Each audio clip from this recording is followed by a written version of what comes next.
Stabilization through Biological Foundation, 2nd edition. The System Architect. Copyright 2026. The Recovery Kernel. All rights reserved. Deploy patches as needed. Your system, your recovery. Copyright and disclaimer. Copyright 2026. The Recovery Kernel. All rights reserved. No part of this publication may be reproduced, distributed, or transmitted in any form or by any means, including photocopying, recording, or other electronic or mechanical methods, without the prior written permission of the publisher, except in the case of brief quotations embodied in critical reviews and certain other non-commercial uses permitted by copyright law. Critical notice. Medical disclaimer. This book is for informational and educational purposes only. The content contained herein is not medical advice and is not intended to diagnose, treat, cure, or prevent any condition or disease. Always consult a qualified healthcare provider before beginning any new treatment, supplement regimen, or making changes to your existing care. Never disregard professional medical advice or delay seeking it because of something you have read in this book. The protocols described in this volume are presented as informational frameworks and systems thinking tools. Individual results will vary based on genetics, health status, medications, and many other factors. If you are in crisis, please contact emergency services or a crisis hotline immediately. National Crisis Hotline 988. Call or text. Emergency 911. Published in the United States of America. Formatted for Amazon KDP. 6 inches by 9 inches. Print edition. ISBN. To be assigned by KDP. First printing 2026. How to use this volume. Architect's Log. This is Volume 1, boot sequence of the Recovery Kernel. Volume 1 covers the critical first phase of recovery, surviving the crash, stabilizing the system, and beginning biological repair. These 15 protocols take you from acute crisis through foundational neurochemical restoration. The Recovery Kernel treats addiction recovery as a systems engineering problem. Addiction equals malware. Recovery equals system rebuild. You are the architect. These are your tools. Recovery phase coverage. Deployment window. Phase 1 to 2. Crisis, stabilization, and foundation building. Days 1 through approximately week 8.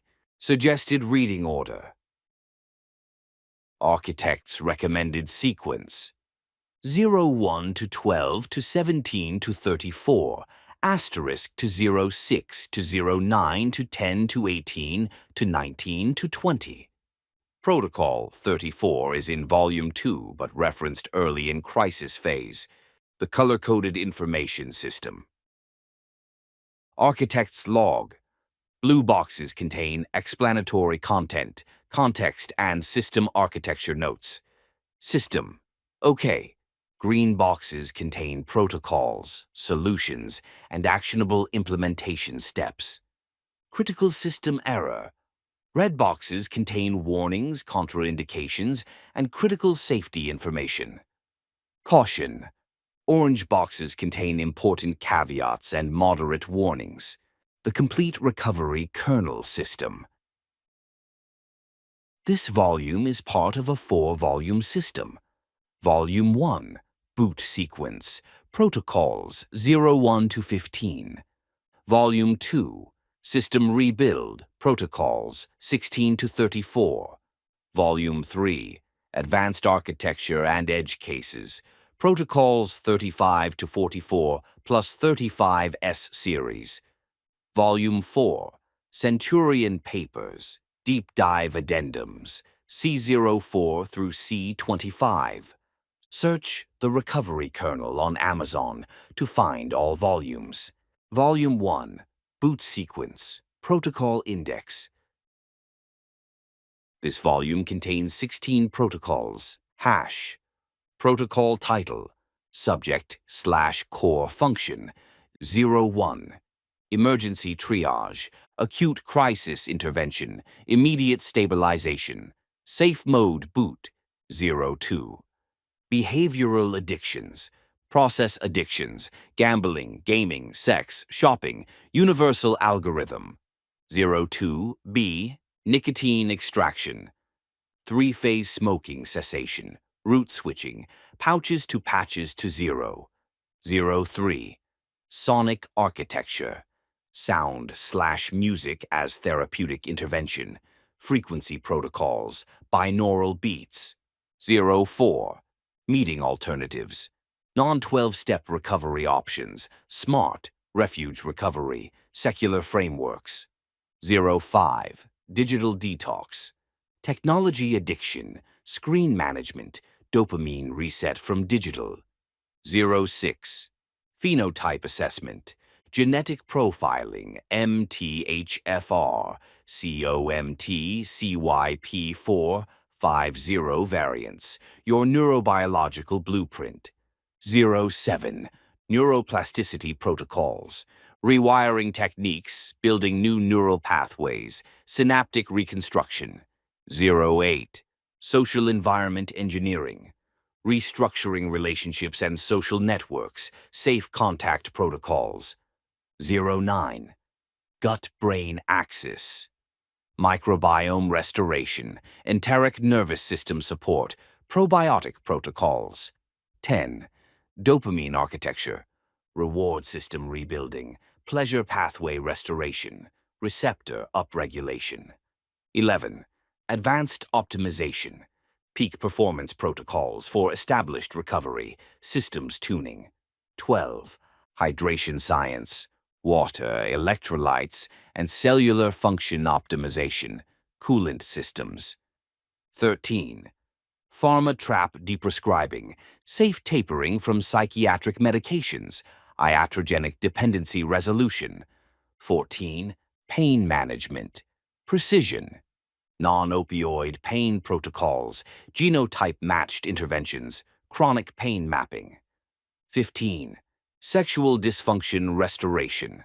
Pause-related sexual dysfunction, hormonal recalibration, intimacy recovery, emergency triage.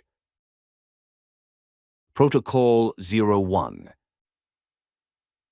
Emergency triage. Acute crisis intervention. The blue screen of death recovery protocol. If you are in immediate danger of harming yourself or others, call 911 now. Do not read further. Call now. If you have taken a substance and are experiencing chest pain, difficulty breathing, seizures, or loss of consciousness, call 911 now. This is a medical emergency. If neither of the above apply, continue reading. Architect's log. Your system has crashed. This is not a moral failure. This is a hardware event. Your prefrontal cortex, the admin, has gone offline. Your amygdala, legacy hardware, has taken control.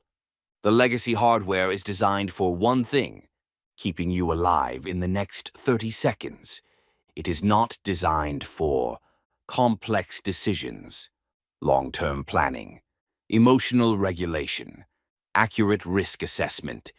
Right now, legacy hardware is running the show. It will make bad decisions. It will catastrophize. It will tell you lies that feel true. Your only job right now is to 1. Not make it worse. 2. Stabilize the hardware. 3. Wait for admin to come back online. This protocol will guide you through. Follow the instructions. Do not improvise. Do not think ahead. Just execute the current step. Section 1.1. Safe mode. Boot. Immediate environmental stabilization. Stop all new commands. Your system is overloaded. Every new input makes it worse. Stop. Making decisions. Answering questions. Right arrow solving problems.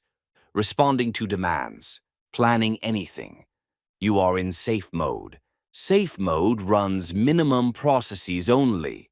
The only processes you are running: breathing, keeping the fan running; arrow hydration, keeping power on. Everything else can wait. Everything else will wait. You are not available for new commands. 1.1.1 Strip high voltage inputs. System caution, environmental triage. Do this now. Your nervous system is overloaded. High voltage inputs will crash it further. Remove or reduce. Square noise. Turn off TV, music, podcasts. Silence phone, not vibrate, silent. Move away from loud environments. If you can't escape noise, use earplugs or headphones with nothing playing. Light.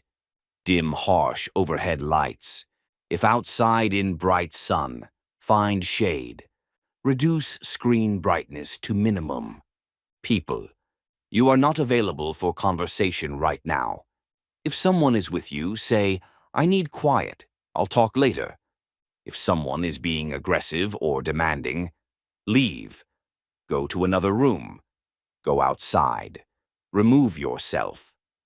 If you cannot leave, put in headphones as a barrier. Square screens. Put phone face down or in another room.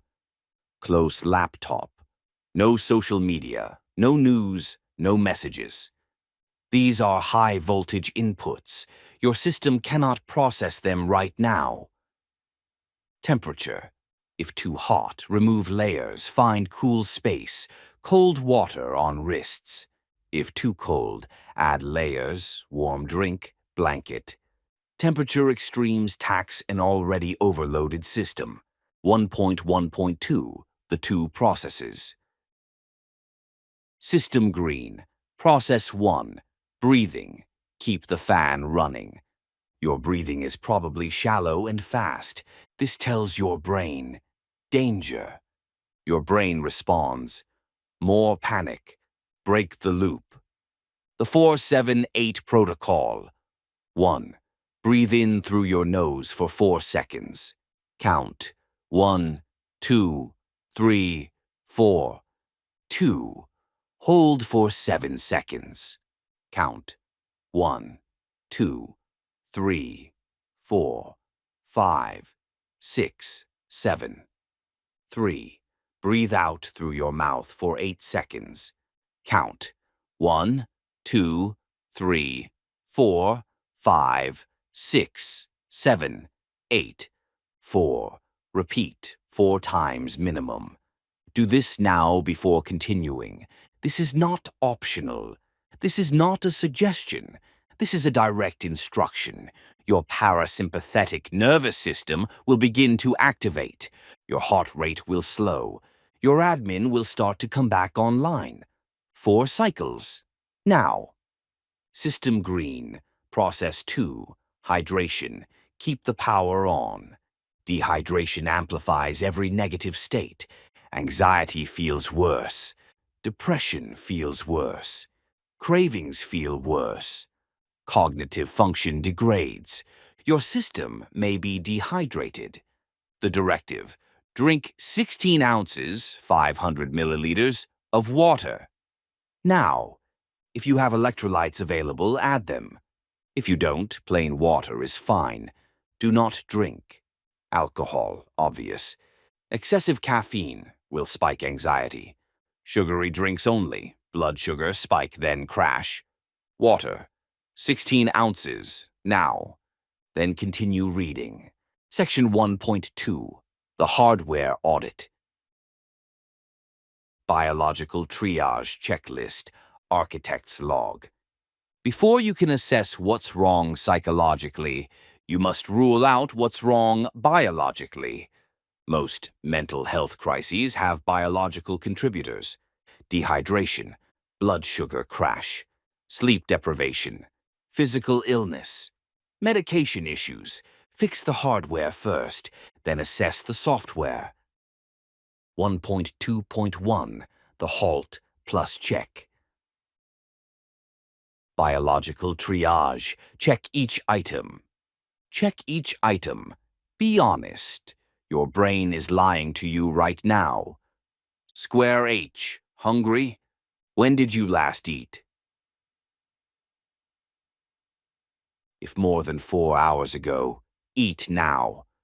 Protein preferred. Eggs, nuts, cheese, meat. If only sugar available, eat it, but add protein soon. Low blood sugar equals impaired judgment, increased anxiety. Square A, angry. Is there unprocessed anger? At yourself? At someone else? At the situation? Acknowledge it. Say out loud, I am angry about blank. You don't have to solve it, just name it. L, lonely. When did you last have meaningful human contact? If more than 24 hours, reach out to one safe person. A text counts. A call is better. I'm having a hard time is enough. T. Tired? How many hours of sleep in the last 24 hours? If less than 4, sleep is the priority, not this protocol. Sleep. If less than 6, complete this protocol, then sleep. Exhaustion makes everything worse. Everything. Square plus. Sick/in pain. Are you physically unwell? Coming down with something? Chronic pain flaring? Withdrawal symptoms? Physical distress amplifies psychological distress. Address physical needs. Biological factor. Threshold. Immediate action. Priority. Hydration. Thirsty/dark urine. 16 ounces. Water now. High. Blood sugar. Greater than 4 hours since eating. Protein plus carbs now. High. Sleep. Less than 4 hours in 24 hours. Stop. Sleep first. Critical. Sleep. 4 to 6 hours in 24 hours. Complete protocol, then sleep. High. Body temperature. Too hot/cold. Regulate temperature. Medium. Physical illness. Symptoms present. Address physical needs first. Medium high, pain. Acute or chronic flare. Pain management. Then continue. Medium. Critical system failure. Sleep deprivation override. If you have slept less than 4 hours in the past 24, stop reading this protocol. Your only priority is sleep. Turn off all screens.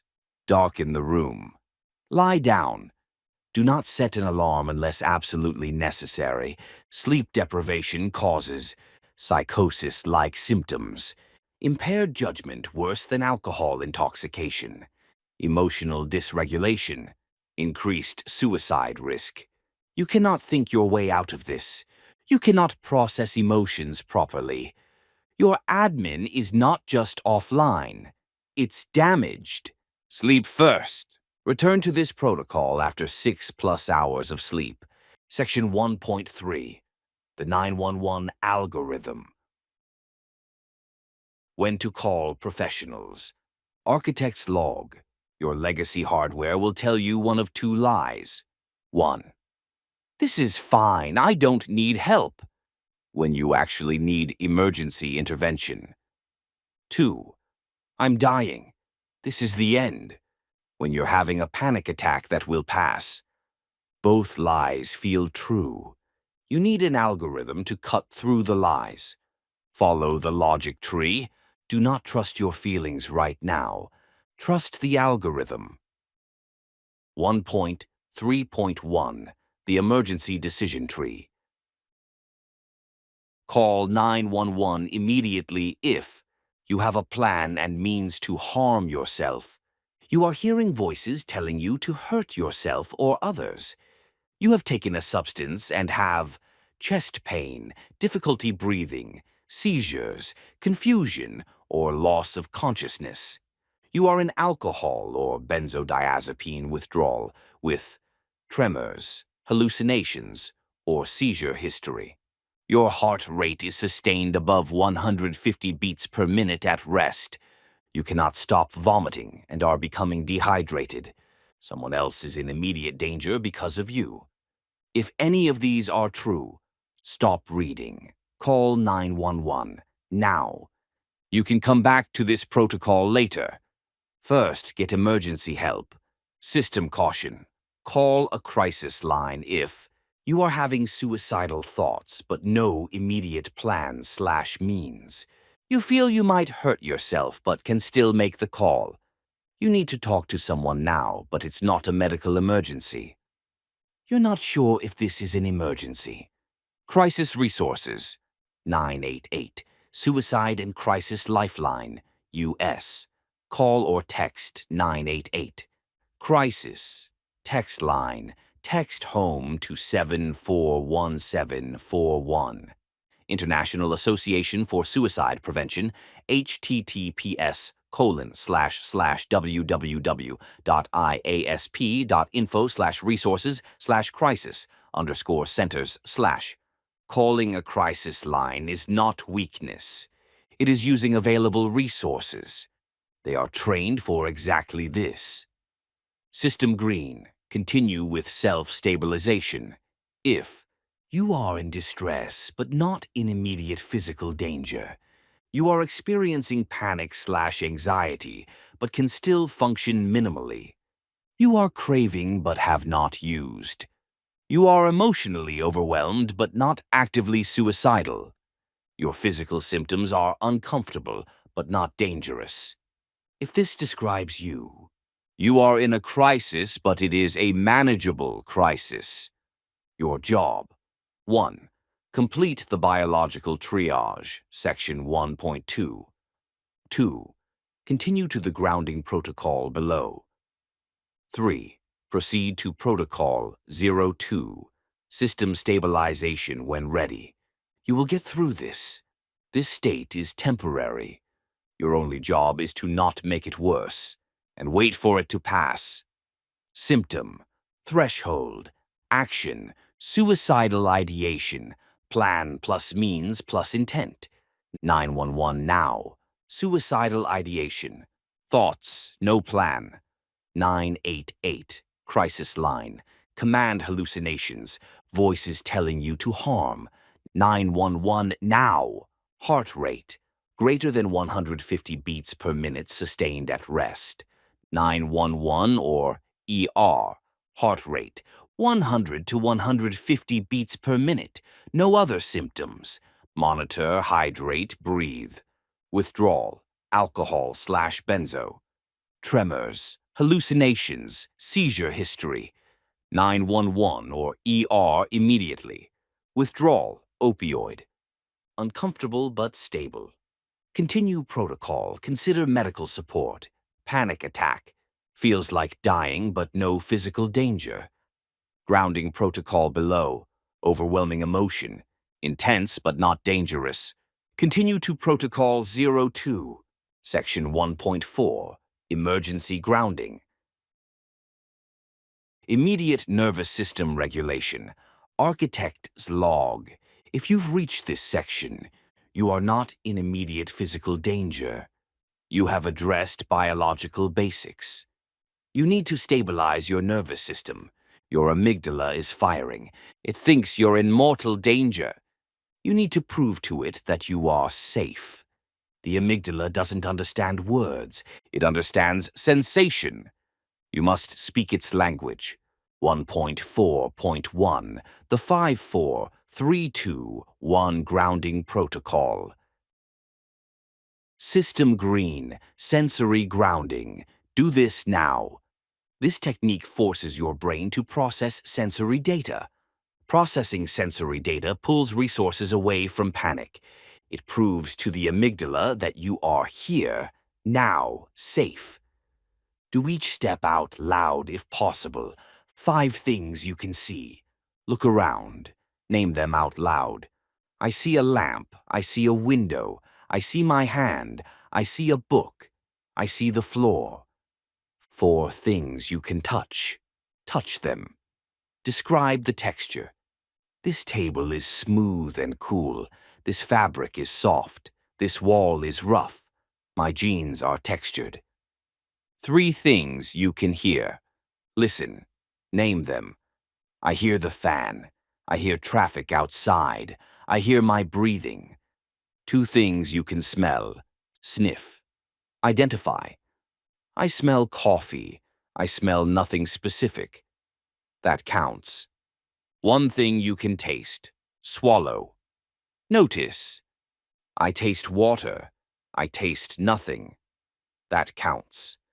Repeat if necessary. You are here. You are now. You are not in the past. You are not in the imagined future. You are here. 1.4.2 Cold exposure. Reset. System green. Dive reflex activation. If grounding is not enough, use cold. The dive reflex is a mammalian response. Cold water on face leads to instant parasympathetic activation. Arrow heart rate drops, arrow panic subsides. The protocol. 1. Get a bowl of cold water. Add ice if available. 2. Hold your breath. 3. Submerge your face for 15 to 30 seconds. 4. Come up. Breathe. 5. Repeat 2 to 3 times if needed. Alternative. If no bowl, run wrists under cold water for 60 seconds. Hold ice cubes in your hands. Cold wet cloth on face and neck. Cold shower if you can manage it. This is not punishment. This is a biological reset button. Cold activates the vagus nerve. The vagus nerve tells your brain, safe. Your brain believes it. 1.4.3 The containment statement. System green. Say this out loud. Your brain needs a frame. Give it one. Say this out loud. This is a crisis. Crises are temporary. I am not dying. I am experiencing a nervous system activation. My brain is lying to me right now. It thinks I am in danger. I am not in danger.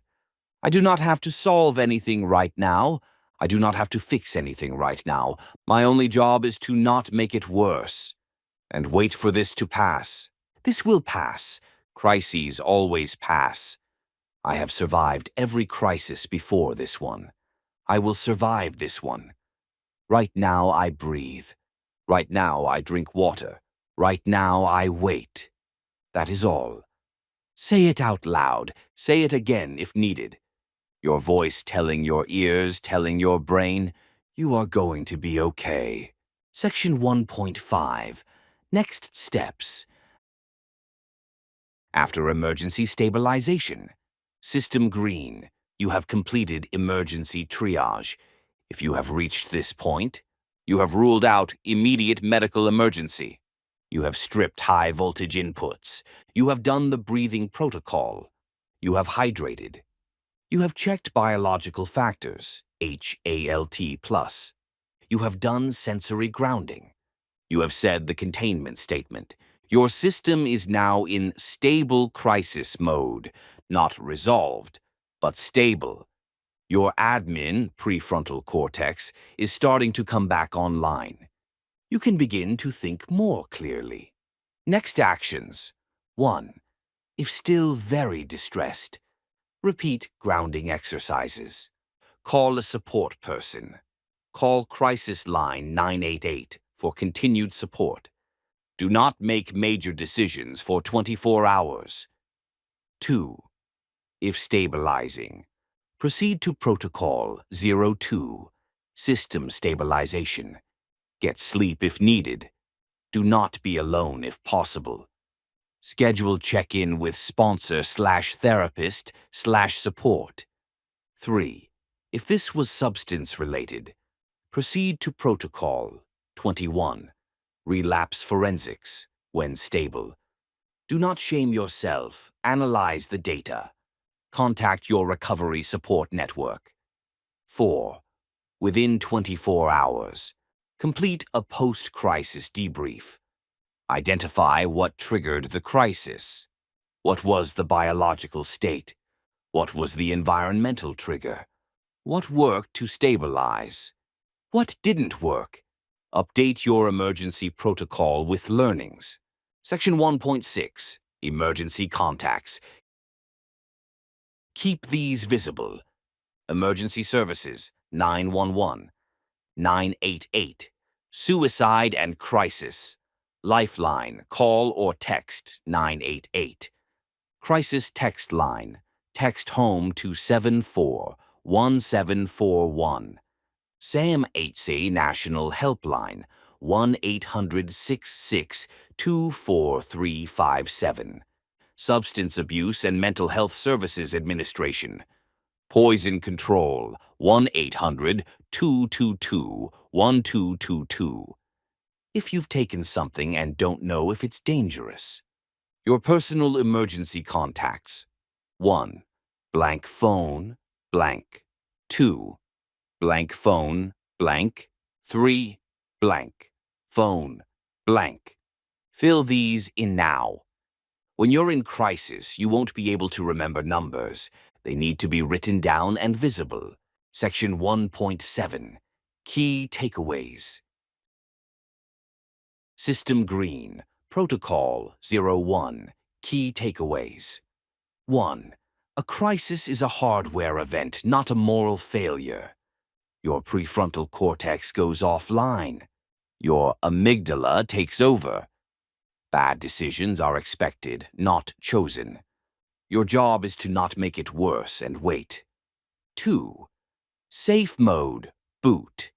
Strip high-voltage inputs, noise, light, people, screens. Run only 2 processes, breathing and hydration. Stop executing new commands. You are not available. 3. Biological triage first. Check HALT plus. Hungry, angry, lonely, tired, sick. Fix hardware before assessing software. Sleep deprivation overrides everything. Less than 4 hours sleep equals sleep first, protocol later. 4. The 911 algorithm. Trust the logic tree, not your feelings. Call 911 for plan plus means, command hallucinations, medical emergency, dangerous withdrawal. Call 988 for suicidal thoughts without immediate danger. Need to talk now. Self-stabilize for panic, emotional overwhelm, craving without use. 5. Emergency grounding. 5, 4, 3, 2, 1 sensory grounding. See, touch, hear, smell, taste. Cold exposure for dive reflex activation. Containment statement. This is temporary. I will survive. 6. The containment frame. I do not have to solve anything right now. My only job is to not make it worse and wait. This will pass. Crises always pass. 7. After stabilization. Proceed to Protocol 02. Do not make major decisions for 24 hours. Contact support network. Post-crisis debrief within 24 hours. Update emergency contacts and protocol. Architect's log. Final system note. You made it through. That's not nothing. Your system crashed, and instead of making it worse, you followed a protocol. You stabilized the hardware. You waited for admin to come back online. That is exactly what you were supposed to do. Crises are not evidence that you are broken. Crises are evidence that you have a nervous system. Nervous systems get overwhelmed sometimes. That's not failure. That's physiology. What matters is what you do during the crisis. Did you make it worse, or did you hold steady? Did you reach for the substance, or did you reach for the protocol? Did you believe the lies, or did you follow the algorithm? You followed the algorithm. You are still here. You will continue. Rest now if you need to. When you're ready, proceed to Protocol 02. You're doing this. The System Architect. End of Protocol 01. emergency triage, architect's log, acute crisis intervention, immediate stabilization, safe mode boot. See this protocol for full implementation details, clinical rationale, and genotype-specific considerations. Protocol content begins on the following pages. Behavioral addictions. Protocol 02. Behavioral addictions. The loop variants. Same algorithm, different vehicle. A protocol for identifying the dopamine chase. Regardless of form. Architect's log. Here's the insight that changes everything. The substance is not the addiction. The algorithm is the addiction. The algorithm is the loop. Trigger to craving to behavior, to reward to depletion to trigger. This loop runs the same way whether the behavior is drinking alcohol, placing a bet, watching pornography, playing video games for 14 hours, shopping online at 3 a.m., scrolling social media compulsively. The vehicle changes. The engine is identical. This is why people in recovery from substances often develop new addictions. They didn't develop anything new. They just switched vehicles. The algorithm found a new host. This protocol teaches you to identify the algorithm regardless of vehicle. Recognize when you've switched, not quit. Understand what the behavior is actually providing. Disrupt the loop at its weak points. You cannot defeat an enemy you don't recognize. Time to recognize it in all its forms. Section 2.1. The Universal Algorithm. Understanding the dopamine chase. Critical system failure. The loop. All addictions run this. The algorithm. 1. Trigger. Internal, emotion, thought, body state. Or external, environment, cue, person, time. 2. Craving. Neurochemical prediction. This will feel good/relieve pain. Anticipatory dopamine spike. Wanting, not having. 3. Behavior. The action taken to satisfy the craving. Using, betting, clicking, buying, playing, watching. 4. Reward. Temporary relief/pleasure. Dopamine release confirms this worked. 5. Depletion. Dopamine drops below baseline. Worse than before the behavior. Shame, regret, emptiness. 6. Return to trigger. Depletion state becomes the trigger. I feel bad leads to I need relief, leads to behavior. This is the loop. Every addiction runs this loop. The only variable is what fills the behavior slot. System caution, the vehicle swap. The pattern. Person quits drinking, feels proud, 90 days sober. But now they're gambling every day, shopping compulsively, gaming 10 hours daily, using pornography obsessively, eating compulsively. At least I'm not drinking. The reality, you didn't quit the addiction. You changed the vehicle. The algorithm is still running. The loop is still executing. The dopamine chase continues. This is called addiction transfer. It's not a new addiction. It's the same addiction wearing a different mask. The test. Is this behavior compulsive, hard to stop once started? Progressive, need more to get same effect? Causing negative consequences? Used to escape/regulate emotions? Creating shame/secrecy? If yes to 3+ of these, you're running the algorithm. The vehicle doesn't matter. The loop does. Section 2.2. The loop variants. Behavioral addictions by category. System green. Variant 1. Gambling. The probability hijack. The mechanism. Gambling hijacks the brain's prediction system. variable ratio reinforcement, most addictive schedule. Near misses activate reward circuits as if you won. The anticipation releases more dopamine than winning. Losses are reframed as almost wins. The vehicles: casino gambling, sports betting, online poker, day trading, yes, really, cryptocurrency speculation, lottery/scratch tickets, fantasy sports with money. The emotional function: excitement in a flat/depressed life, illusion of control, escape from reality, identity as risk-taker or player. The warning signs: chasing losses, lying about gambling, borrowing/stealing money to gamble, gambling to escape problems, increasing bet sizes to feel excitement, inability to stop when ahead. The loop, weak point: gambling requires access. Self-exclude from casinos, block gambling sites, Gamban bet blocker. Give financial control to trusted person. Delete betting apps.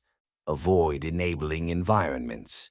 System green, variant 2, sex/pornography, the intimacy counterfeit. The mechanism: sexual behavior releases massive dopamine. Pornography provides supernormal stimulus. Infinite novelty, Coolidge effect. Escalation to more extreme content. No effort required, instant access. Dissociation from real intimacy. The vehicles: compulsive pornography use, serial affairs/hookups, compulsive prostitution use, excessive masturbation, risky sexual behavior, online sex/chat addiction.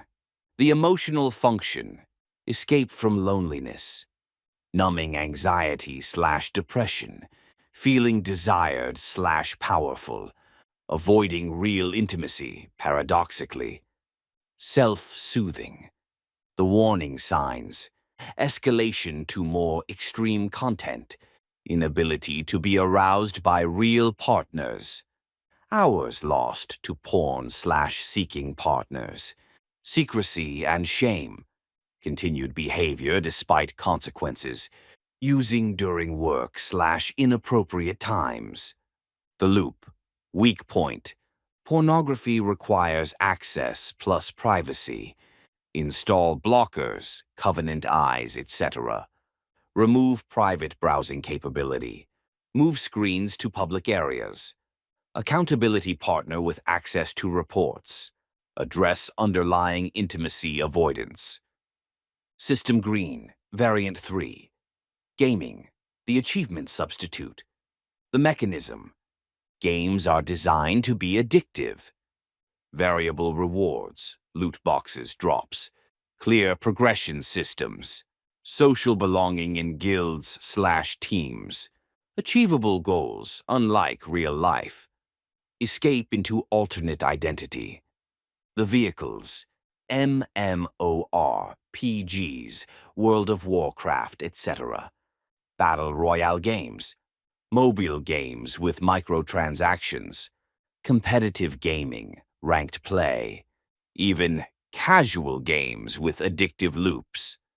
The emotional function: achievement when life feels stagnant, social connection easier than IRL, identity/status, being good at something, escape from problems, predictable world versus chaotic real life. The warning signs: 6+ hours daily consistently, neglecting work, school, relationships, anger when interrupted, lying about time spent, physical symptoms, back pain, eye strain, sleep disruption, spending money you don't have on in-game items. The loop, weak point: gaming requires time plus access. Set hard time limits, external timers. Uninstall games from easy access devices. Fill time with alternative achievement sources. Address what you're escaping from. If competitive, recognize rank as false achievement. System green. Variant 4, shopping, the acquisition high. The mechanism. Shopping releases dopamine at anticipation, not ownership. The hunt is the high. Novelty of new things. Identity construction through purchases. Temporary mood elevation. Items lose appeal after purchase. Cycle repeats. The vehicles. Online shopping. Frictionless. In-store shopping sprees. Collecting. Shoes, electronics, etc. Deal hunting / couponing to excess. Auction sites. Subscription boxes. The emotional function. Mood regulation. Retail therapy. Identity / self-expression. Filling emptiness. Illusion of control. Avoiding other problems. The warning signs. Buying things you don't need / use. Hiding purchases from others. Financial problems due to shopping. Shopping to feel better, not because you need something. Closets full of unused items. Guilt after purchases. The loop. Weak point. Shopping requires access plus money. Delete shopping apps. Remove saved credit cards from sites. Implement 24 to 48-hour waiting period. Unsubscribe from all promotional emails. Give yourself a cash allowance. When it's gone, it's gone. Variant. Core mechanism. Emotional function. Access point to block. Gambling. Variable ratio reinforcement. Excitement. Control illusion. Casinos, apps, sites. Sex / porn. Supernormal stimulus. Novelty. Intimacy substitute escape. Devices privacy. Gaming. Achievement loops social. Control identity. Escape. Time devices. Shopping. Anticipation high novelty. Mood regulation identity. Apps, cards, sites. Social media. Variable social validation. Belonging comparison. Apps, notifications. Food. Dopamine plus physiological. Comfort, numbing. Environment. Access. Section 2.3. Breaking the loop. Disruption points. Architect's log. You cannot fight the loop with willpower. The loop is designed to defeat willpower. You must disrupt the loop at its weak points. Every loop has vulnerabilities. The trigger can be avoided. The craving can be surfed. The behavior can be blocked. The reward can be substituted. The depletion can be managed. You don't need to be strong. You need to be strategic. System green, disruption. Point 1, trigger identification. The weakness. Most triggers operate unconsciously. Make them conscious. The protocol. For 1 week, every time you engage in the behavior or want to. Log. Time of day. Location. Who you were with or alone. What happened in the prior hour. Emotional state. Use HALT. Hungry, angry, lonely, tired. Thought that preceded the urge. Patterns will emerge. Maybe it's always at 10 p.m. alone. Maybe it's always after conflict. Maybe it's always when bored. Maybe it's always in a specific location. Once you see the pattern, you can avoid / alter the trigger before the loop starts. This is far easier than stopping mid-loop. System green, disruption. Point 2, urge surfing. The weakness. Cravings feel permanent. They're not. Average craving lasts 15 to 30 minutes. If you don't feed it, it will pass. The protocol, urge. Surfing. 1. Notice the urge arising. Don't fight it. Observe it. There's an urge to behavior. 2.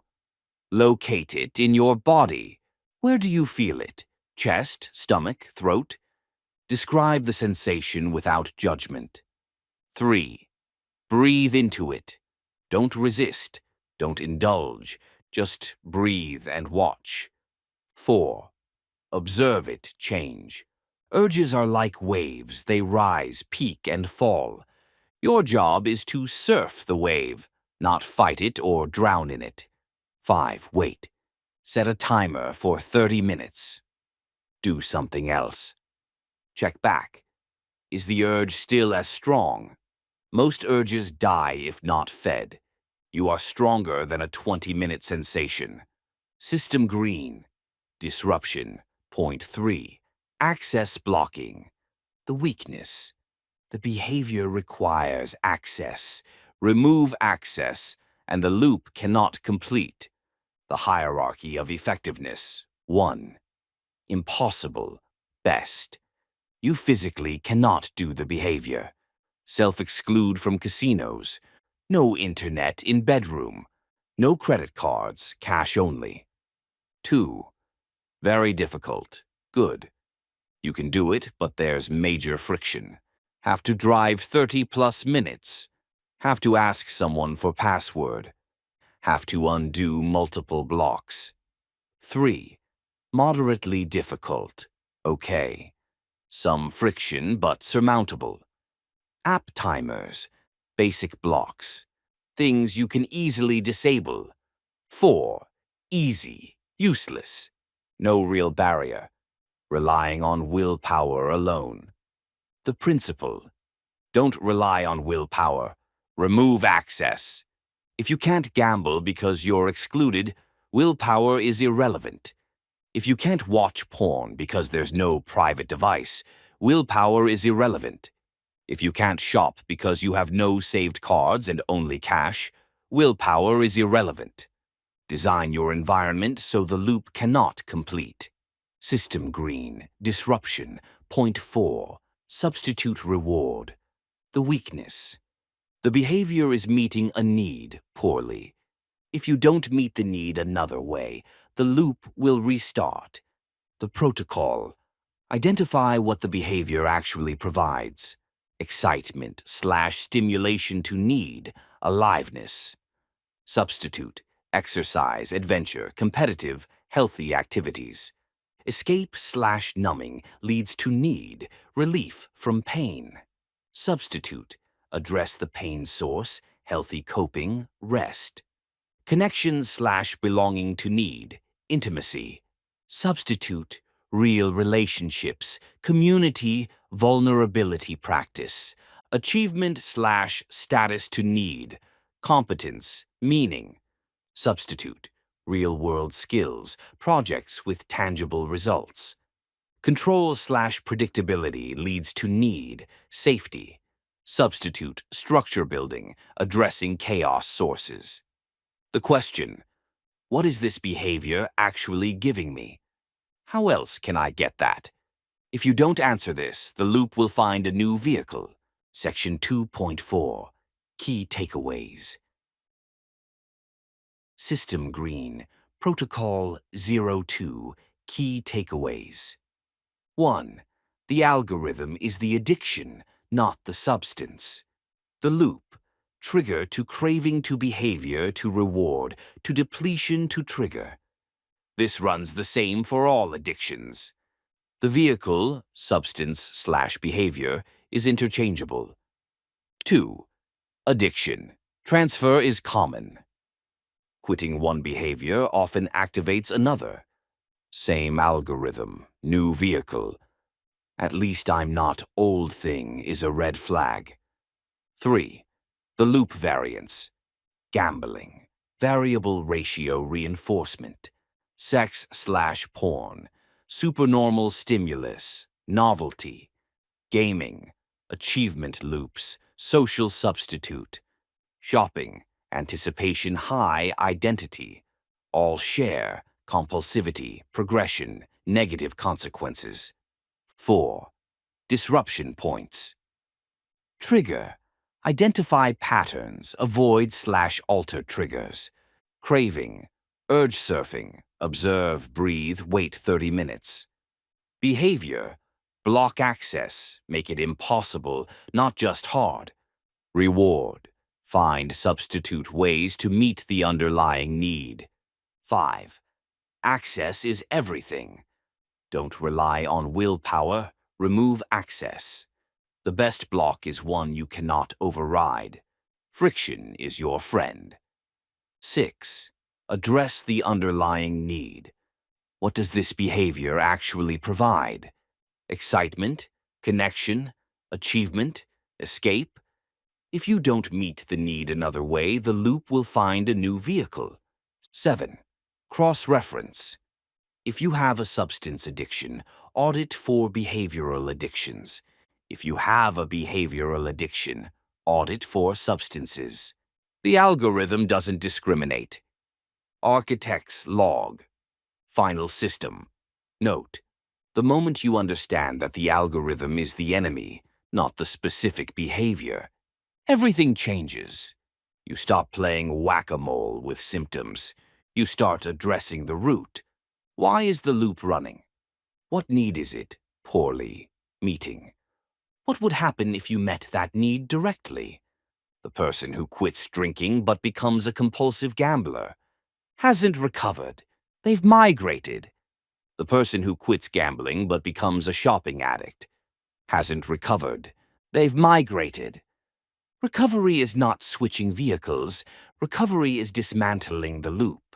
This requires seeing the loop clearly, blocking its execution, meeting the underlying needs legitimately, building a life where the loop is no longer necessary. That last part takes time. But you have to start by recognizing the enemy is the algorithm, and the algorithm is the same, no matter what mask it wears. The system architect. End of Protocol 02. Behavioral addictions. Architect's log.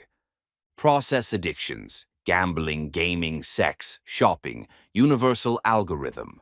See this protocol for full implementation details, clinical rationale, and genotype-specific considerations. Protocol content begins on the following pages. Nicotine extraction. Protocol 2B. Nicotine extraction protocol. The three-phase harm reduction approach to smoking cessation. Subsection of Protocol 2. Behavioral addictions. System alert. Dual addiction detected. Warning: nicotine dependence has two components. 1. Chemical, nicotine addiction, pharmacological. 2.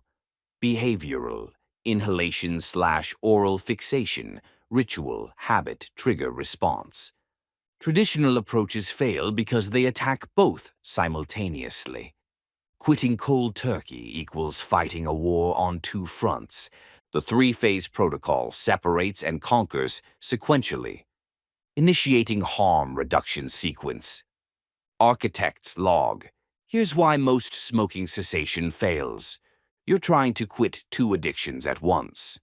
Addiction number 1, nicotine, the chemical, binds to acetylcholine receptors in the brain, creates physical dependence, withdrawal, irritability, anxiety, difficulty concentrating. Addiction number 2, the behavior, the ritual, hand-to-mouth motion, inhalation/exhalation rhythm, break from work, social bonding, stress relief trigger. 20+ repetitions per day for years equals deeply ingrained motor pattern. When you quit cold turkey, you're fighting both at once. Chemical withdrawal, nicotine. Behavioral extinction, breaking the habit loop. Result: 95% failure rate within 6 months. The fix: separate the components. Address them sequentially, not simultaneously. Phase 1, kill the combustion, switch delivery method. Phase 2, kill the behavior, remove oral fixation. Phase 3, kill the chemical, taper nicotine to zero. One war, three fronts, sequential engagement. The system architect. Okay. Section 2, B.1, the glitch. Why smoking is harder to quit than heroin. Critical system failure, the smoking trap. Fact, smoking has lower quit success rates than heroin. Why? 1. Frequency. Heroin, 1 to 4 times per day. Cigarettes, 20 to 40 times per day. Pack-a-day smoker. Each cigarette equals 10 to 15 puffs. That's 200 to 600 nicotine hits per day. The habit loop is reinforced hundreds of times daily. 2. Legal and accessible. Available 24/7 at every gas station. No dealer, no risk, no stigma, compared to street drugs. Can smoke in designated areas without legal consequence. 3. Social integration. Built into work breaks, smoke break. Social bonding ritual, smoking area conversations. Stress relief mechanism embedded in daily routine. 4. Fast delivery. Nicotine hits brain in 7 to 10 seconds via inhalation. Faster than IV heroin, 15 to 20 seconds. Creates immediate reward trigger association. Result: smoking is one of the most reinforced behaviors in existence. You can't willpower your way through 200 repetitions per day. You need a strategy. Section 2, B.2, the three-phase protocol. Sequential component extraction. System green. Phase 1, root switching, weeks 1 to 4. Goal: eliminate combustion and inhalation while maintaining nicotine. The switch: cigarettes to nicotine pouches, EFRI/bridge/zin/rogue/on. What you're eliminating: inhalation behavior, no more smoking, 7,000 plus toxic chemicals from combustion, tar, carbon monoxide, carcinogens, social smoking triggers, no smoke break, just pouch break, smell, secondhand smoke, fire risk.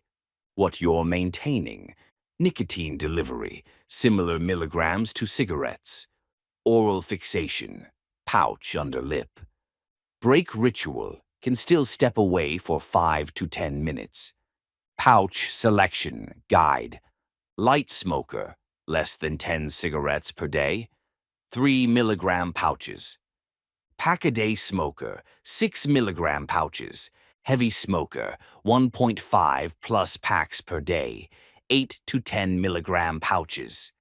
Usage protocol: use a pouch every time you would have smoked. Keep it in for 20 to 30 minutes. Don't reduce frequency yet. You're replacing, not quitting. Track usage. Aim for 10 to 15 pouches per day, similar to cigarette count. Week 1 to 2. Full replacement. 0 cigarettes. 100% pouches. No exceptions. If you smoke even 1 cigarette, the inhalation circuit reactivates. Week 3 to 4. Stabilization. Pouch use becomes automatic. You stop thinking about cigarettes. Success metric: 0 cigarettes for 30 consecutive days. No cravings to inhale smoke. Check mark: comfortable with pouch routine. Once achieved, proceed to Phase 2. System green. Phase 2. Delivery transition, weeks 5 to 12. Goal: eliminate oral fixation while maintaining nicotine. The switch: nicotine pouches to nicotine patches, Nicoderm CQ, Habitrol, generic. What you're eliminating: oral fixation behavior, no more hand to mouth. Immediate gratification spike, patches deliver steady state. Ritual/break association, active decision to dose, patches are passive. What you're maintaining. Steady nicotine baseline, no withdrawal symptoms. Receptor saturation, brain doesn't detect shortage. Patch selection. Guide, heavy pouch user, 12 plus pouches per day. Start with step 1, 21 milligrams per 24-hour patch. Moderate user, 8 to 12 pouches per day. Start with step 2, 14 milligrams per 24-hour patch. Light user, less than 8 pouches per day. Start with step 2 or 3, 7 milligrams per 24-hour patch. Transition, protocol, week 5 to 6, dual use, tapering pouches. Apply patch in morning. Reduce pouches by 50%. If using 12 per day, drop to 6 per day. Use pouches only for breakthrough cravings. Week 7 to 8, patch only. 0 pouches. Patch delivers all nicotine. If strong cravings, add second patch temporarily, don't return to pouches. Week 9 to 12, stabilization. Consistent patch use. No oral fixation cravings. Behavioral component is dead. Success metric. 0 pouches for 30 consecutive days. No hand-to-mouth urges. Comfortable with patch-only nicotine delivery. Once achieved, proceed to Phase 3. System green. Phase 3. Complete extraction. Weeks 13 to 20. Goal. Eliminate nicotine dependence entirely. The taper. Nicotine patches to 0. What you're eliminating. Chemical dependence on nicotine. Receptor upregulation. Physical withdrawal risk. Taper schedule. Week 13 to 14. Step down to lower dose. If on 21 milligrams, switch to 14 milligrams patch. If on 14 milligrams, switch to 7 milligram patch. Week 15 to 16. Step down again. If on 14 milligrams, switch to 7 milligram patch. If on 7 milligrams, stay at 7 milligrams. Week 17 to 18. Final step. Switch to lowest dose, 7 milligrams, if not already there. Week 19. Taper to 0. Option A, every other day patch, 7 milligrams on Monday/Wednesday/Friday, nothing Tuesday/Thursday/Saturday/Sunday. Option B, cut patch in half, 3.5 milligrams daily. Week 20, 0 nicotine, no patch, no pouches, no nicotine. Withdrawal symptoms, mild at this point. Irritability, days 1 to 3. Sleep disruption, days 1 to 5. Difficulty concentrating, days 1 to 7. Increased appetite, weeks 1 to 4. Critical. These symptoms are 80% milder than cold turkey because you're not fighting behavioral addiction simultaneously. Your brain has adapted to lower nicotine levels gradually. No inhalation/oral fixation cravings interfering. Success metric. Just 30 days nicotine-free. No withdrawal symptoms. No cravings to smoke, pouch, or patch. Congratulations, you are nicotine-free. Section 2, B.3, Phenotype Optimization. MTHFR/CO, MT variants and nicotine metabolism. System green, genetic variables. COMT warrior, Val/Val. Fast dopamine clearance equals uses nicotine for stimulation/focus. Smokes more frequently throughout day. Higher relapse risk if bored/understimulated during quit. Protocol. Adjustment. Phase 1. May need higher milligram pouches, 8 to 10 milligrams. Phase 2 to 3. Combine with high-intensity physical activity, Protocol 19. Replace nicotine stimulation with caffeine, exercise, cold exposure. COMT Warrior, MET/MET. Slow dopamine clearance equals uses nicotine for anxiety relief. Smokes during stress, social situations. Higher relapse risk during stressful events. Protocol, adjustment. Phase 1 to 3. Combine with anxiety management. Protocol 34.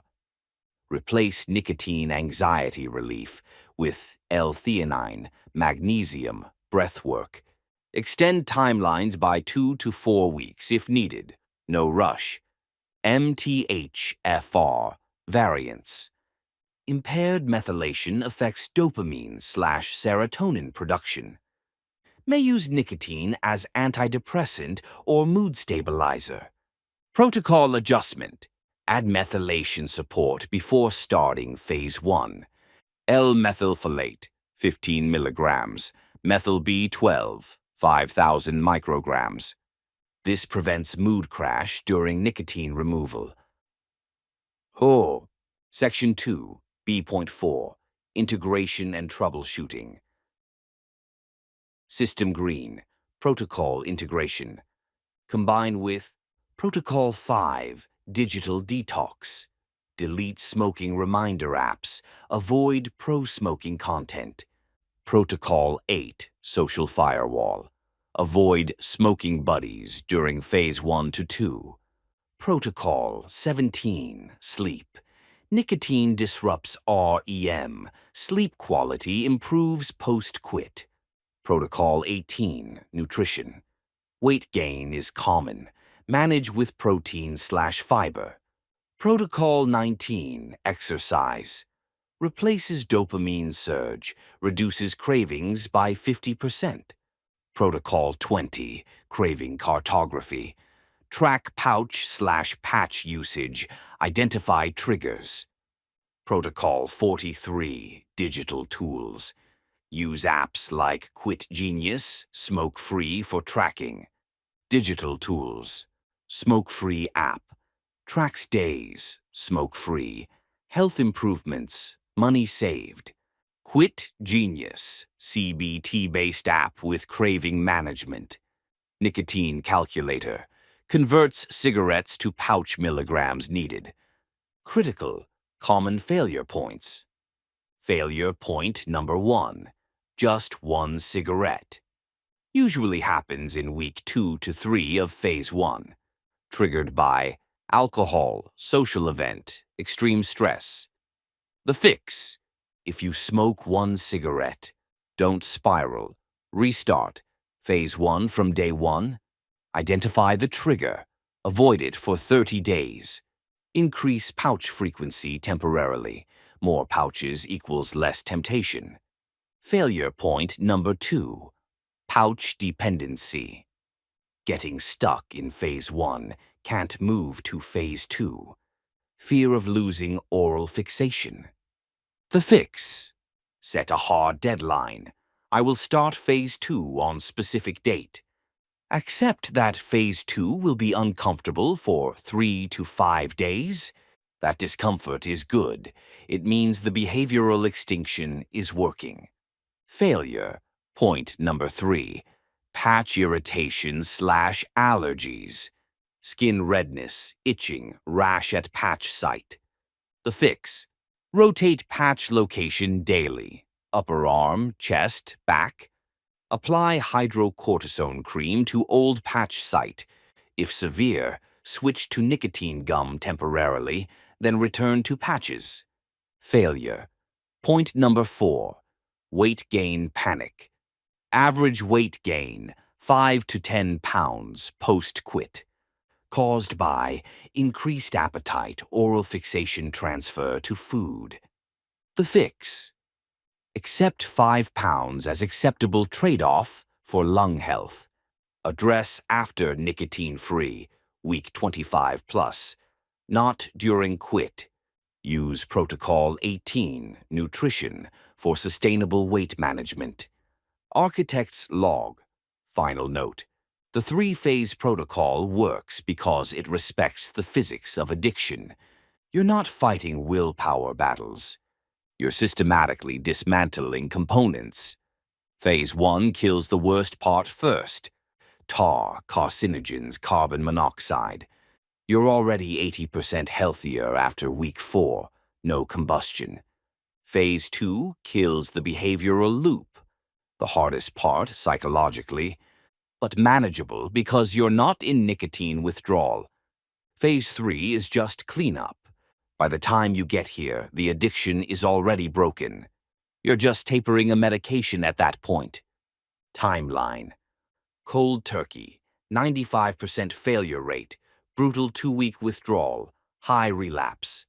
Three-phase protocol, 70 to 80% success rate, manageable withdrawal, lower relapse.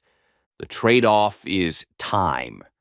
You're looking at 20 weeks, 5 months, instead of 2 weeks. But 5 months of gradual progress beats a lifetime of failed attempts. You don't need to be fast. You need to be done. The system architect. End of protocol. 2. B. Nicotine. Extraction protocol. Architect's log.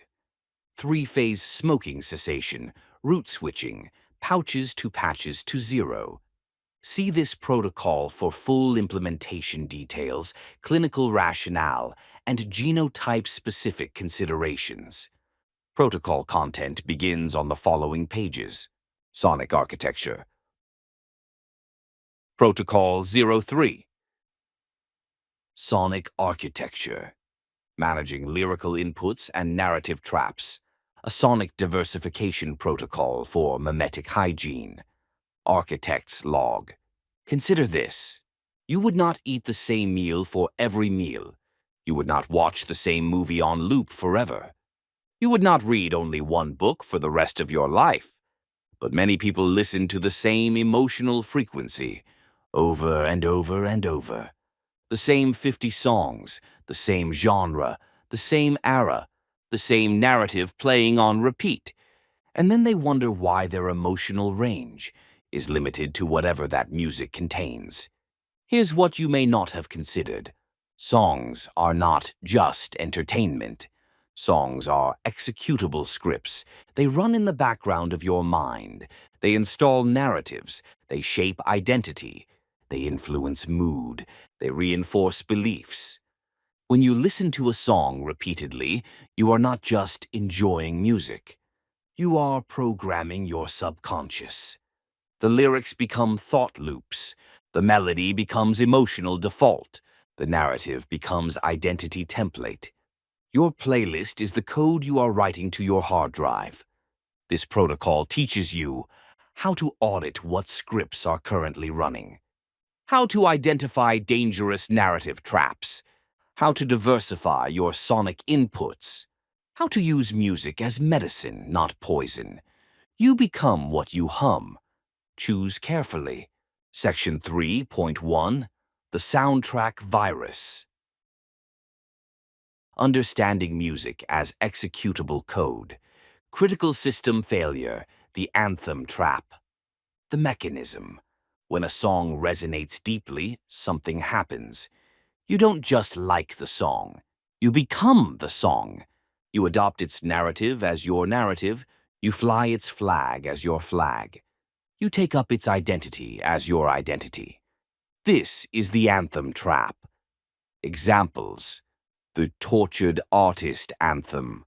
I'm too sensitive for this world. My pain is what makes me special. No one understands me. Result. Romanticized suffering. Identity fused with pain. The outlaw anthem.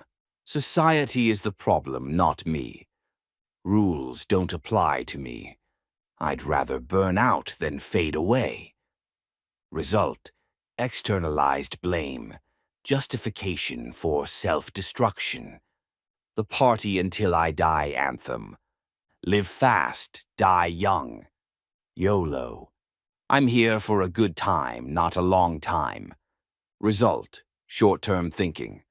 glorified recklessness, the beautiful victim anthem. The world did this to me. I never had a chance. I'm broken beyond repair.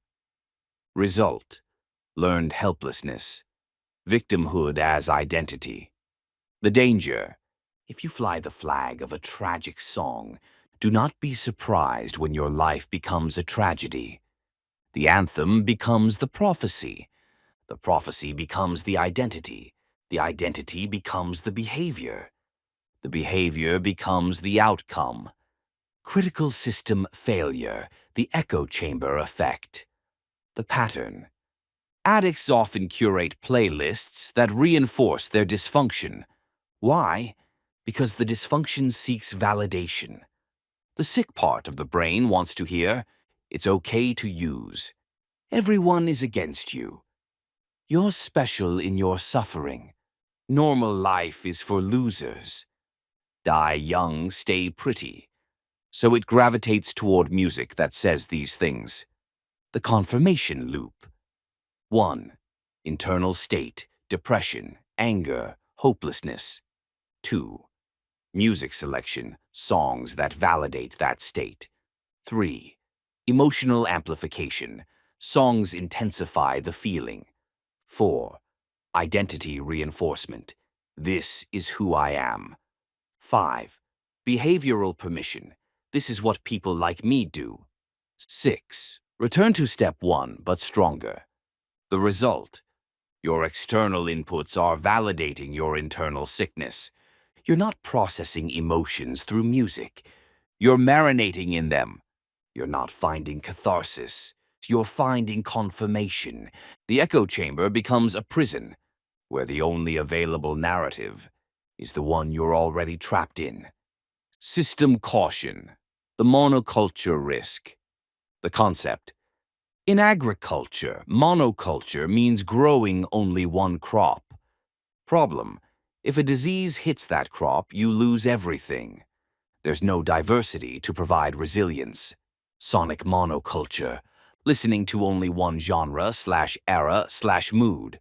Problem: your emotional range becomes limited to whatever that genre provides. Examples: only aggressive music. Available emotions: anger, defiance, rage. Missing tenderness, peace, joy. Only melancholic music. Available emotions: sadness, longing, grief. Missing energy, hope, excitement. Only party music. Available emotions: excitement, hedonism, escape. Missing depth, contemplation, wisdom. Only nostalgic music, one era. Available emotions, whatever that era represented. Missing growth, new perspectives, present moment awareness. The consequence: when life requires an emotional response that your monoculture doesn't provide, you have no resources. Need peace, but only have rage music. Need energy, but only have sad songs. Need joy, but only have anger anthems. You reach for the substance instead, because the music failed to provide what you needed. Section 3.2. The Lyric Audit. Input Analysis Protocol, Architect's Log.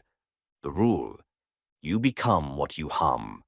What lyrics are currently running in the background of your mind? What scripts have you installed through years of repetition? What narratives have you adopted without consciously choosing them? Time to find out. 3.2.1. The Playlist Forensics. System Green, the Lyric Audit Protocol. Step 1. Pull your data. Export your top songs from streaming service. Or list your 25 most played songs from memory. Include songs you hum/sing without thinking. Include songs that speak to you deeply. Step 2. Extract the scripts. For each song, identify the core message. What is the narrative? Victim, hero, outlaw, martyr, hedonist? What role does the singer play? What role does the listener adopt? What is the instruction? What does the song tell you to do/feel/believe? What behavior does it normalize? What worldview does it assume? What is the emotional payload? What feeling does it install? Does it uplift, validate, or reinforce? Is it cathartic or circular? Step 3. Identify patterns. What themes appear repeatedly? What emotions dominate? What's missing? What would a stranger conclude about you from this playlist? Step 4. Flag the dangerous scripts. Mark any song that blank glorifies substance use. Blank romanticizes self-destruction, reinforces victimhood without agency, normalizes dying young, validates staying stuck, triggers craving or relapse ideation. System green. Common dangerous script patterns. Pattern 1. The substance glorification script. Lyrics that make using sound romantic/fun/cool. Associate substances with success/sex/freedom. Minimize consequences. Trigger sensory craving memories. Danger level high. These are literal relapse triggers. Pattern 2. The beautiful destruction script. Lyrics that romanticize burning out over fading away. Connect early death with authenticity. Suggest suffering equals depth.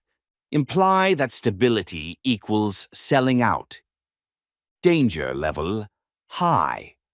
These undermine recovery motivation. Pattern 3. The permanent victim script.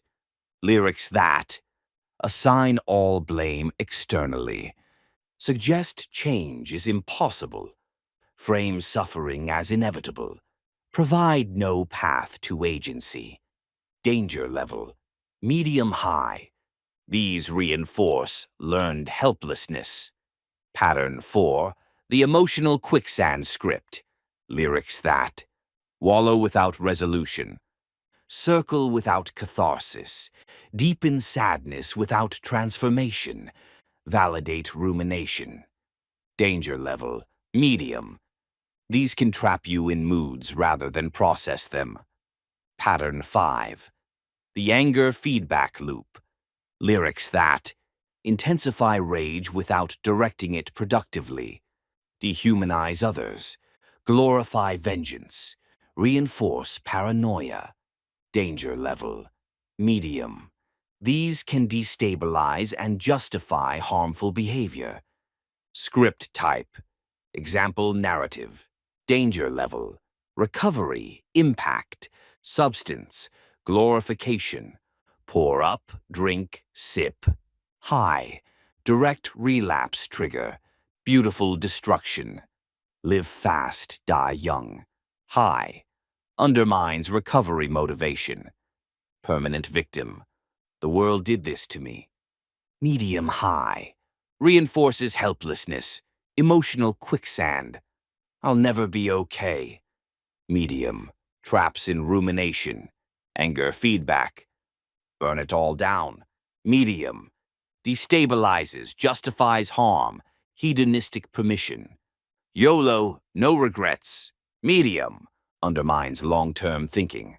Section 3.3. The coat of many colors.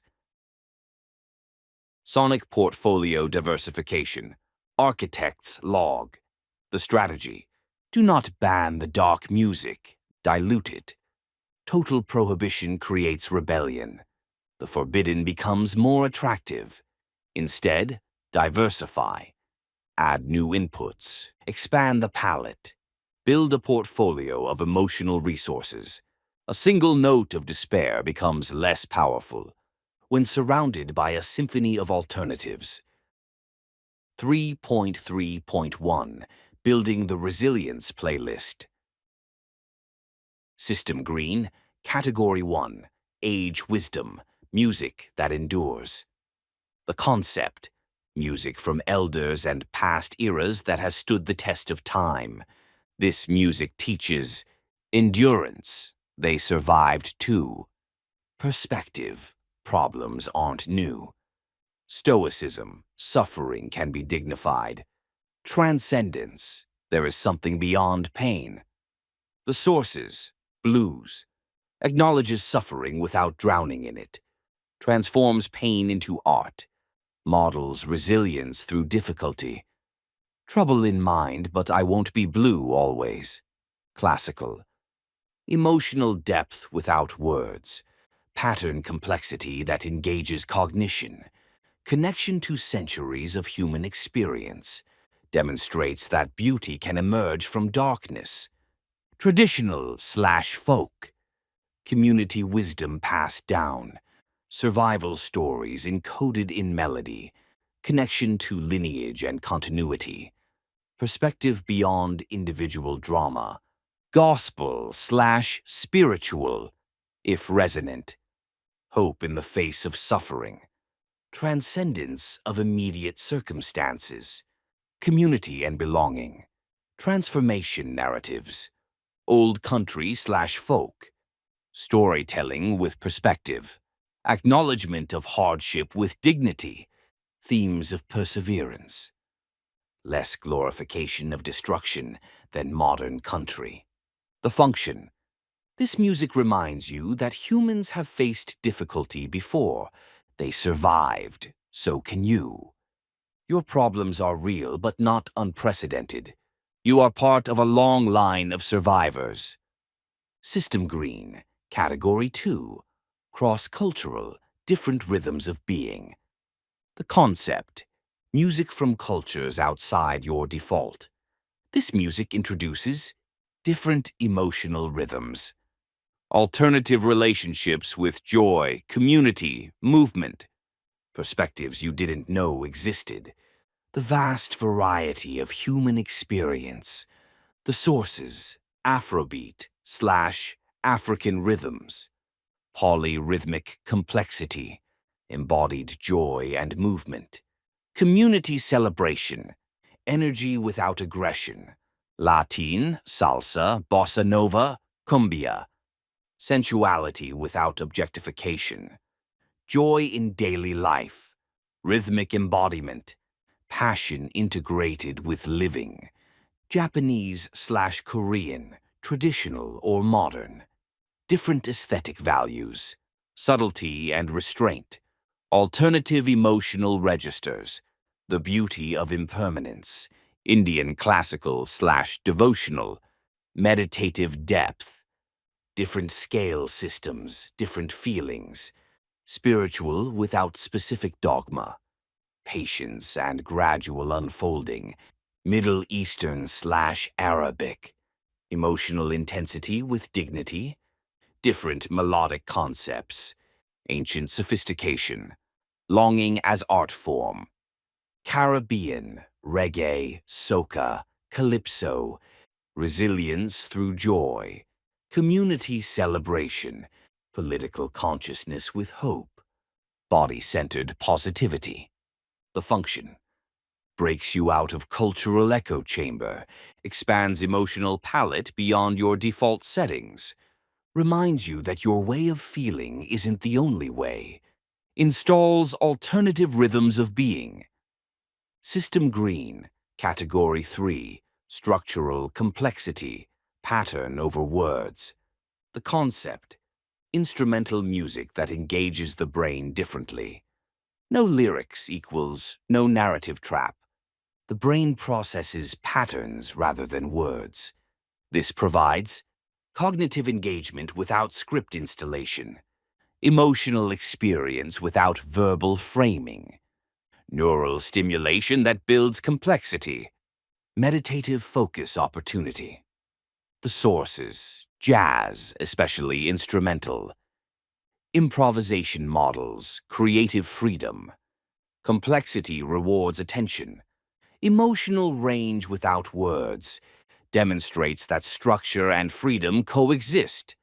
Classical, especially Baroque, romantic. Mathematical beauty. Emotional arc without narrative. connection to centuries of refinement, demonstrates that order emerges from chaos, ambient/electronic, instrumental, texture without narrative, mood without message, can be chosen for specific states, modern sonic architecture, world instrumental, sitar, koto, gamelan, etc. Different tuning systems equals different feelings. Cultural expansion without language barrier. Pure sound exploration. Film scores, select carefully. Emotional manipulation without words. Narrative arc in pure feeling. Can be heroic, peaceful, triumphant. Choose scores that support desired states. The function gives the brain something to process without installing verbal scripts, allows emotional experience without narrative hijacking, builds cognitive complexity and attention span. Category, key function, what it provides, example genres. Age wisdom, teaches endurance. Perspective, resilience, dignity. Blues, classical, folk, gospel. Cross-cultural, expands emotional palette. Alternative rhythms of being. Afrobeat, Latin, Eastern, Caribbean. Structural complexity, engages without words. Pattern processing, no scripts. Jazz, classical, ambient, instrumental.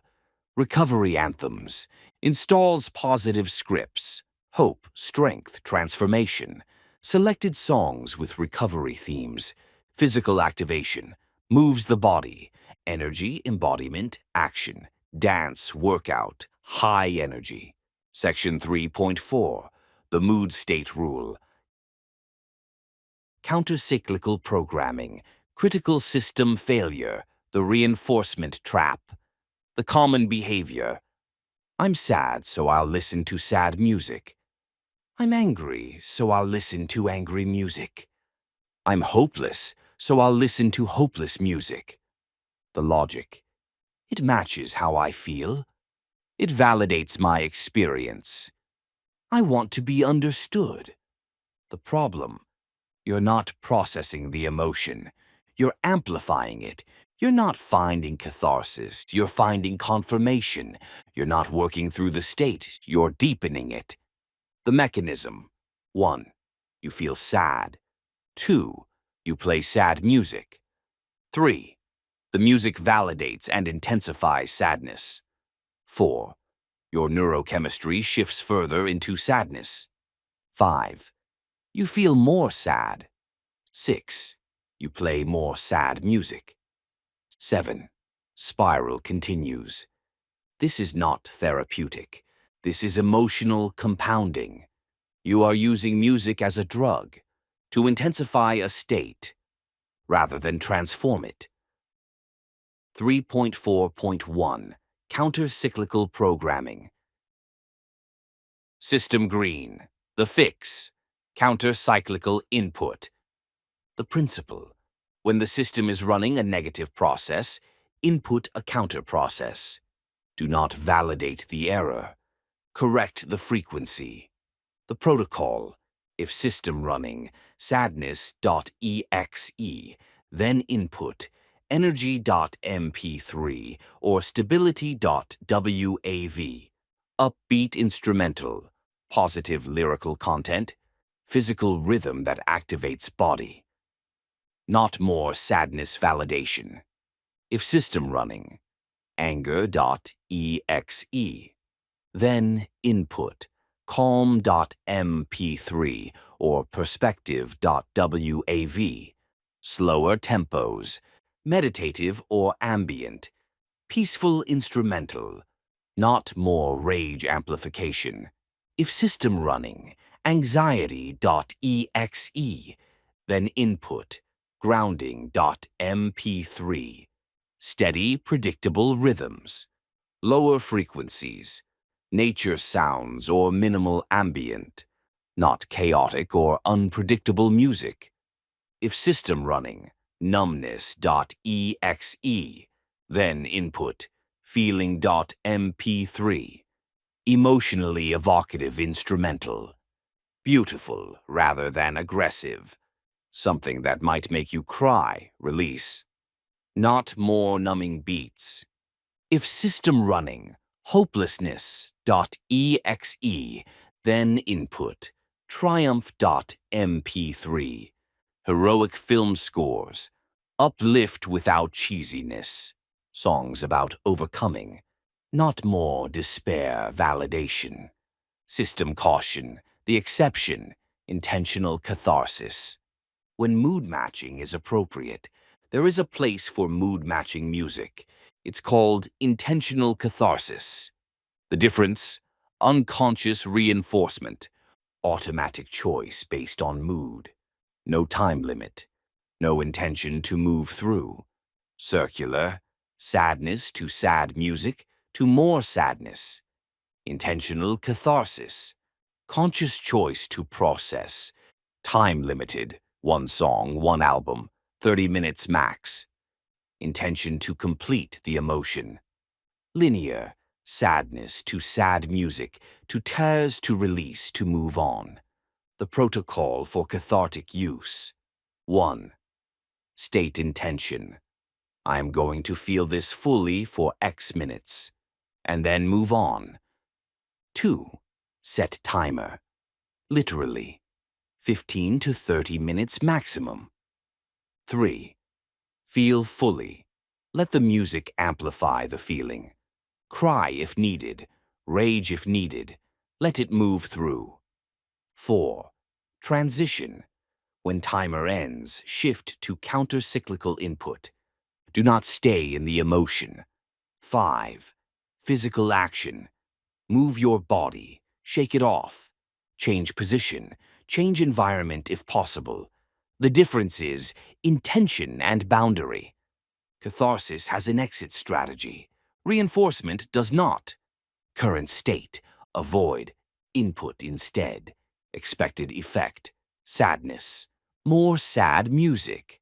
Upbeat, energetic, hopeful. Lift mood, break cycle.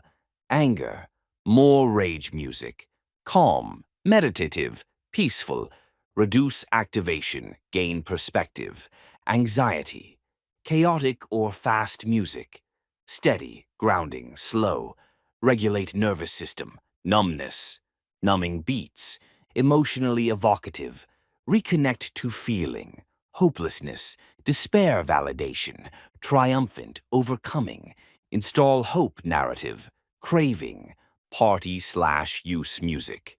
Recovery anthems, calm, ride the wave, wait it out. Section 3.5, building your sonic architecture. Implementation protocol.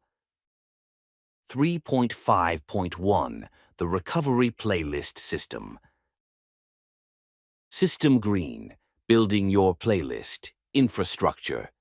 Create these playlists. 1. Morning activation.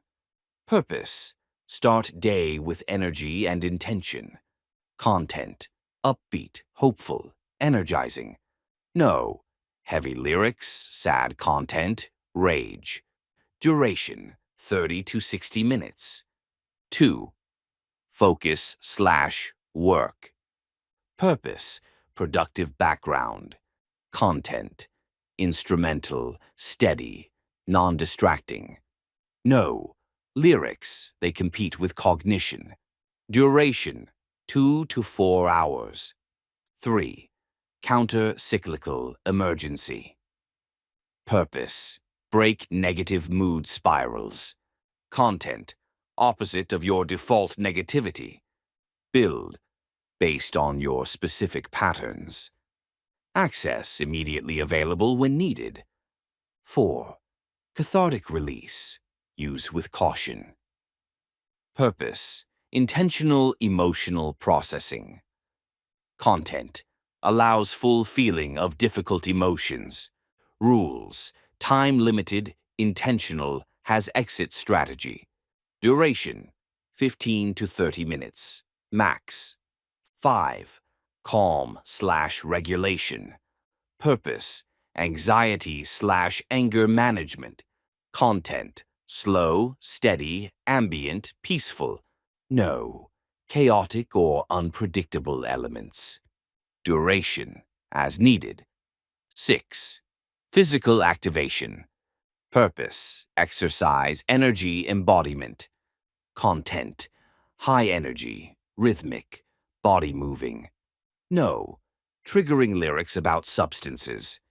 Duration: workout duration. 7. Evening: wind down. Purpose: transition to rest.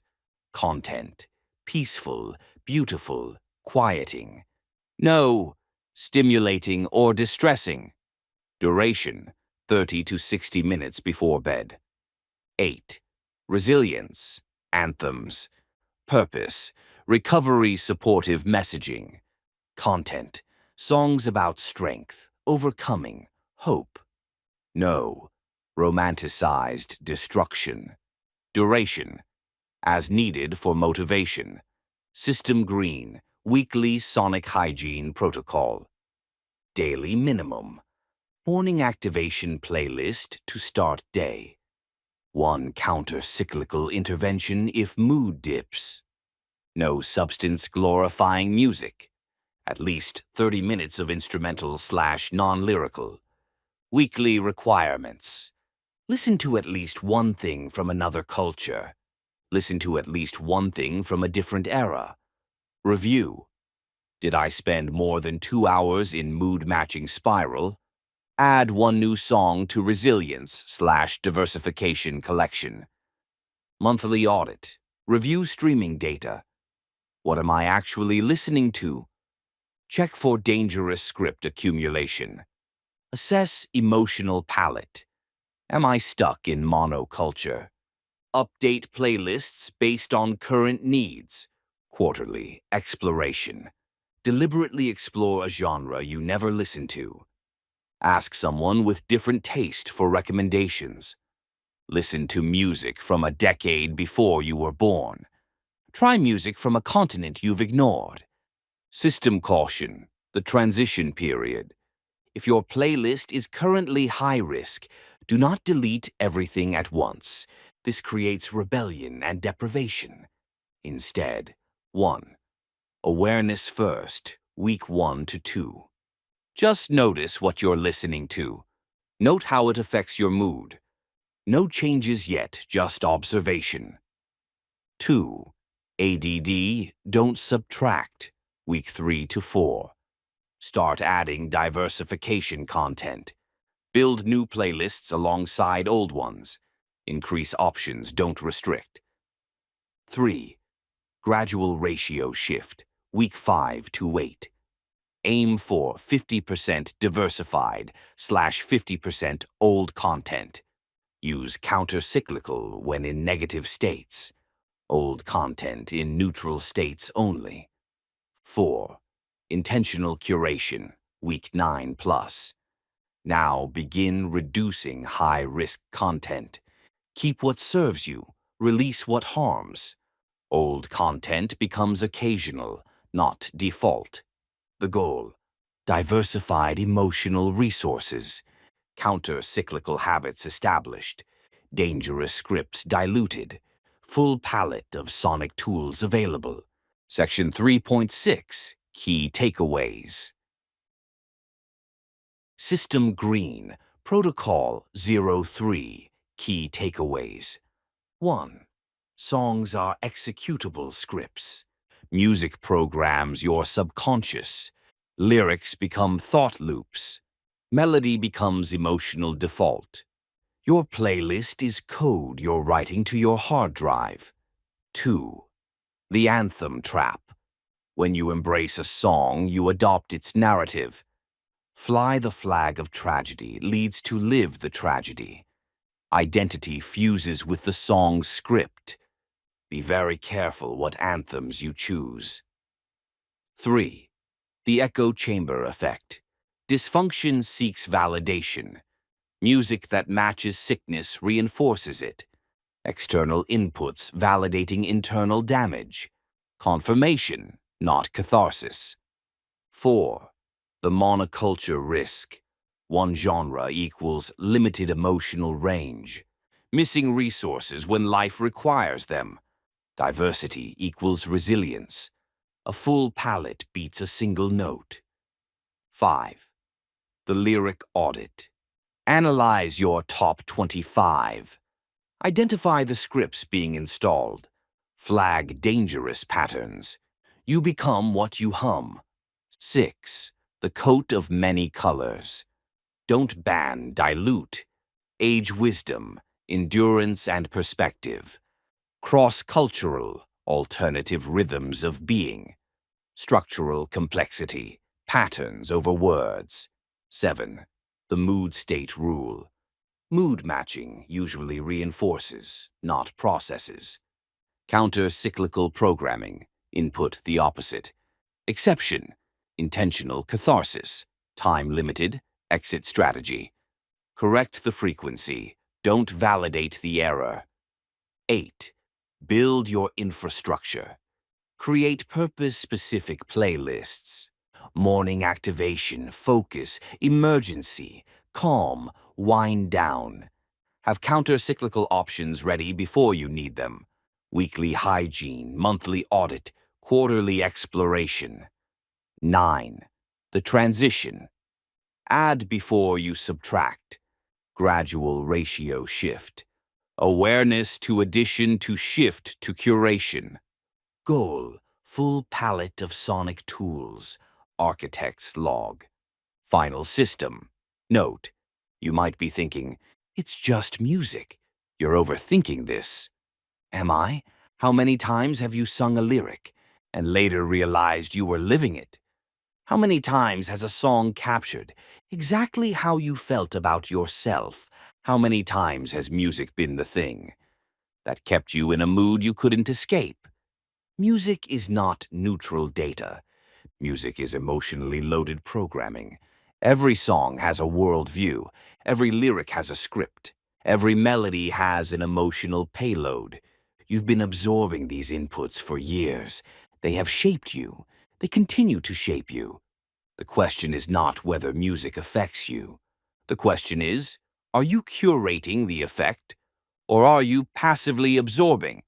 Whatever the algorithm feeds you, whatever your sick brain gravitates toward, whatever keeps you in the same loops, you have a choice. You can build a sonic architecture that supports you, a palette of colors, not a single note of despair, a resilience playlist, not an echo chamber, a coat of many colors, not a funeral shroud. Your ears are an input channel. What you put in shapes what you put out. Choose carefully. You become what you hum. The System Architect. End of Protocol. 03. Sonic Architecture. Architect's Log. Sound/music as therapeutic intervention. Frequency protocols. Binaural beats. See this protocol for full implementation details, clinical rationale, and genotype-specific considerations. Protocol content begins on the following pages. Meeting alternatives. Protocol 04. Meeting alternatives. Secular frameworks. Finding the UI that matches your OS. A protocol for expanding your recovery ecosystem. Architect's Log. For 90 years, 12-step programs have held a near monopoly on recovery. AA, founded 1935, became the model. NACAGASA. All derivatives. This is not a criticism. 12-step has helped millions. For many people, it is exactly what works. But here's the truth. 12-step is one user interface. It is not the only user interface. And for some people, it's the wrong user interface. People who cannot connect with the higher power concept. People who find religious language alienating. People who prefer cognitive/scientific frameworks. People who want Buddhist philosophy without theism. People who tried 12-step and it didn't resonate. These people are not bad at recovery. They just need a different interface. This protocol maps the landscape of alternatives, what frameworks exist, how each one differs, what type of person each serves best, how to find and try them. The goal is not to reject 12-step. The goal is to find what works for you. Recovery is too important to fail because you are using the wrong interface. Section 4.1, the framework landscape. Understanding the options. System green, 12-step, AA/NA/etc. The original framework. Philosophy, spiritual but non-denominational. Higher power concept can be defined individually. 12 sequential steps for recovery. Surrender to powerlessness over addiction. Sponsorship model, peer mentorship. Fellowship and community. Lifelong identification as addict/alcoholic. Structure, regular meetings, daily available in most areas. Open meetings, anyone welcome. Closed meetings, only those with the addiction. Speaker meetings, step meetings, big book studies. Sponsor relationship central. Best for people open to spiritual/religious language. People who benefit from structured steps. People who want readily available meetings everywhere. People who respond to surrender-based approaches. People seeking strong community and tradition. Challenges for atheists/agnostics uncomfortable with God language. People who resist the powerlessness framing. People who dislike the disease for life identity. People who find the culture too religious. People who tried and didn't connect. Resource: www.aa.org. Alcoholics Anonymous. www.na.org. Narcotics Anonymous. Meetings. Use meeting finder apps or websites. Section 4.2. Smart Recovery. Science-based, self-empowering. System green, Smart Recovery, the CBT/REBT framework. Philosophy, self-management and recovery training, based on cognitive behavioral therapy, CBT, based on rational emotive behavior therapy, REBT, emphasizes self-empowerment over powerlessness, addiction as learned behavior that can be unlearned, tools and techniques over spiritual steps, secular and science-based. The 4-point program. 1. Building and maintaining motivation. 2. Coping with urges. 3. Managing thoughts, feelings, and behaviors. 4. Living a balanced life. Key tools. Cost-benefit analysis, using versus not using. A BC model, activating event to beliefs to consequences. Disarm technique for urges. Hierarchy of values exercise, brainstorming and problem solving. Structure, meetings facilitated by trained volunteers. Open discussions with tools/techniques, focus. Workbook and exercises available.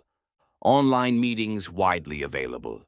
Less frequent than AA, may need supplementing. Best for rational analytical thinkers, people who prefer science to spirituality, people who want tools over traditions, people uncomfortable with higher power, people who prefer empowerment language, those who like CBT/therapy approaches. Challenges: fewer in-person meetings, varies by location, less sponsorship tradition. May feel clinical to some, less community infrastructure than AA. Resource: www.smartrecovery.org.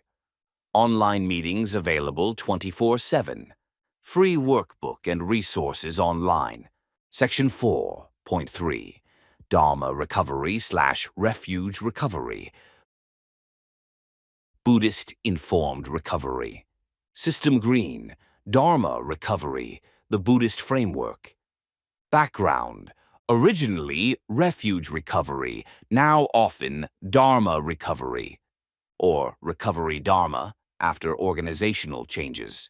Philosophy: Buddhist psychology applied to addiction.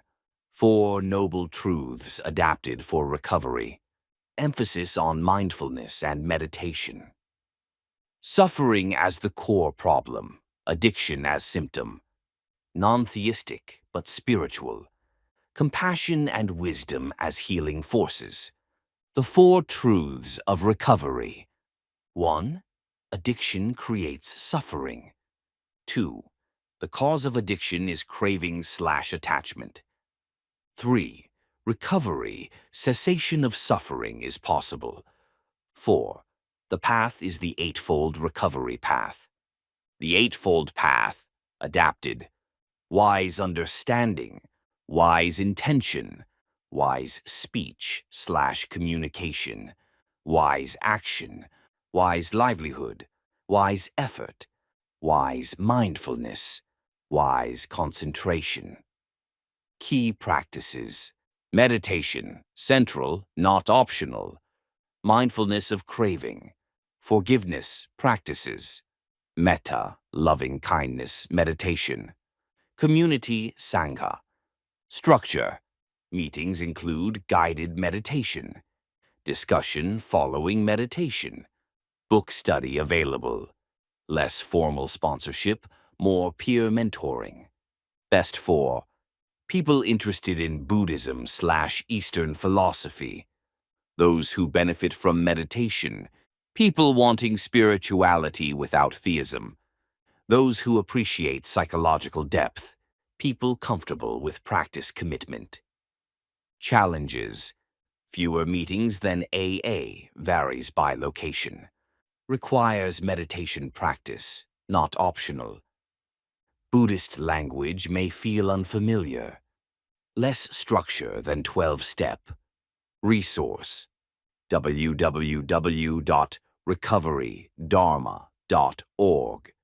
Free book, Recovery Dharma, downloadable. Online meetings available. Section 4.4, Life Ring Secular Recovery. Purely secular, self-directed. System Green, Life Ring, the secular framework. Philosophy: completely secular, no higher power, no steps. Emphasis on personal responsibility. Sober self versus addicted self model. You are the expert on your own recovery. Peer support without prescription.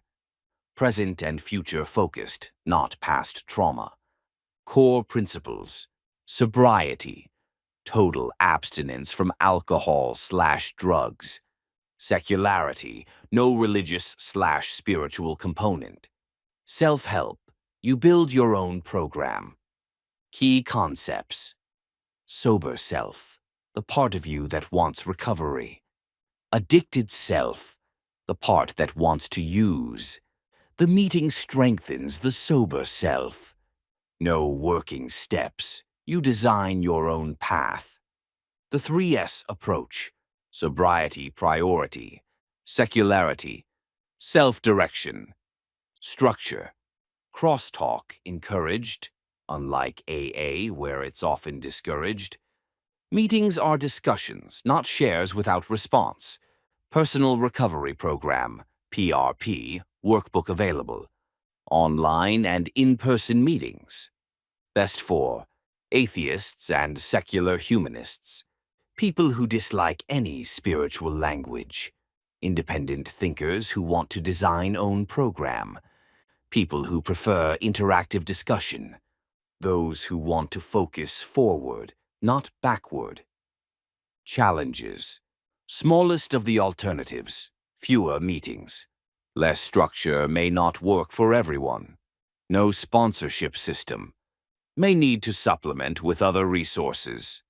Resource: www.lifering.org. Online meetings available. Recovery by choice. Workbook. Framework. Philosophy. Spiritual. Best for. 12-step. AA/NA. Surrender. Higher power. Steps. Yes, flexible. Spiritual seekers. Tradition values. Smart recovery. CBT/REBT. Self-empowerment. No. Analytical. Science-minded. Dharma/recovery Dharma. Buddhist psychology. Meditation. Non-theistic. Meditation inclined. Buddhist curious. Life ring. Secular. Self-directed. No. Atheists. Independent thinkers. Secular AA/NA. 12-step without God. No. 12-step format. Secular worldview. Section 4.5. Additional options. The extended landscape. System green. Other frameworks worth knowing. Secular. AA/NA. Same 12-step format, but higher power is redefined. Higher power equals group, nature, humanity, etc.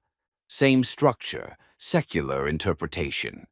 Look for agnostic or secular AA meetings.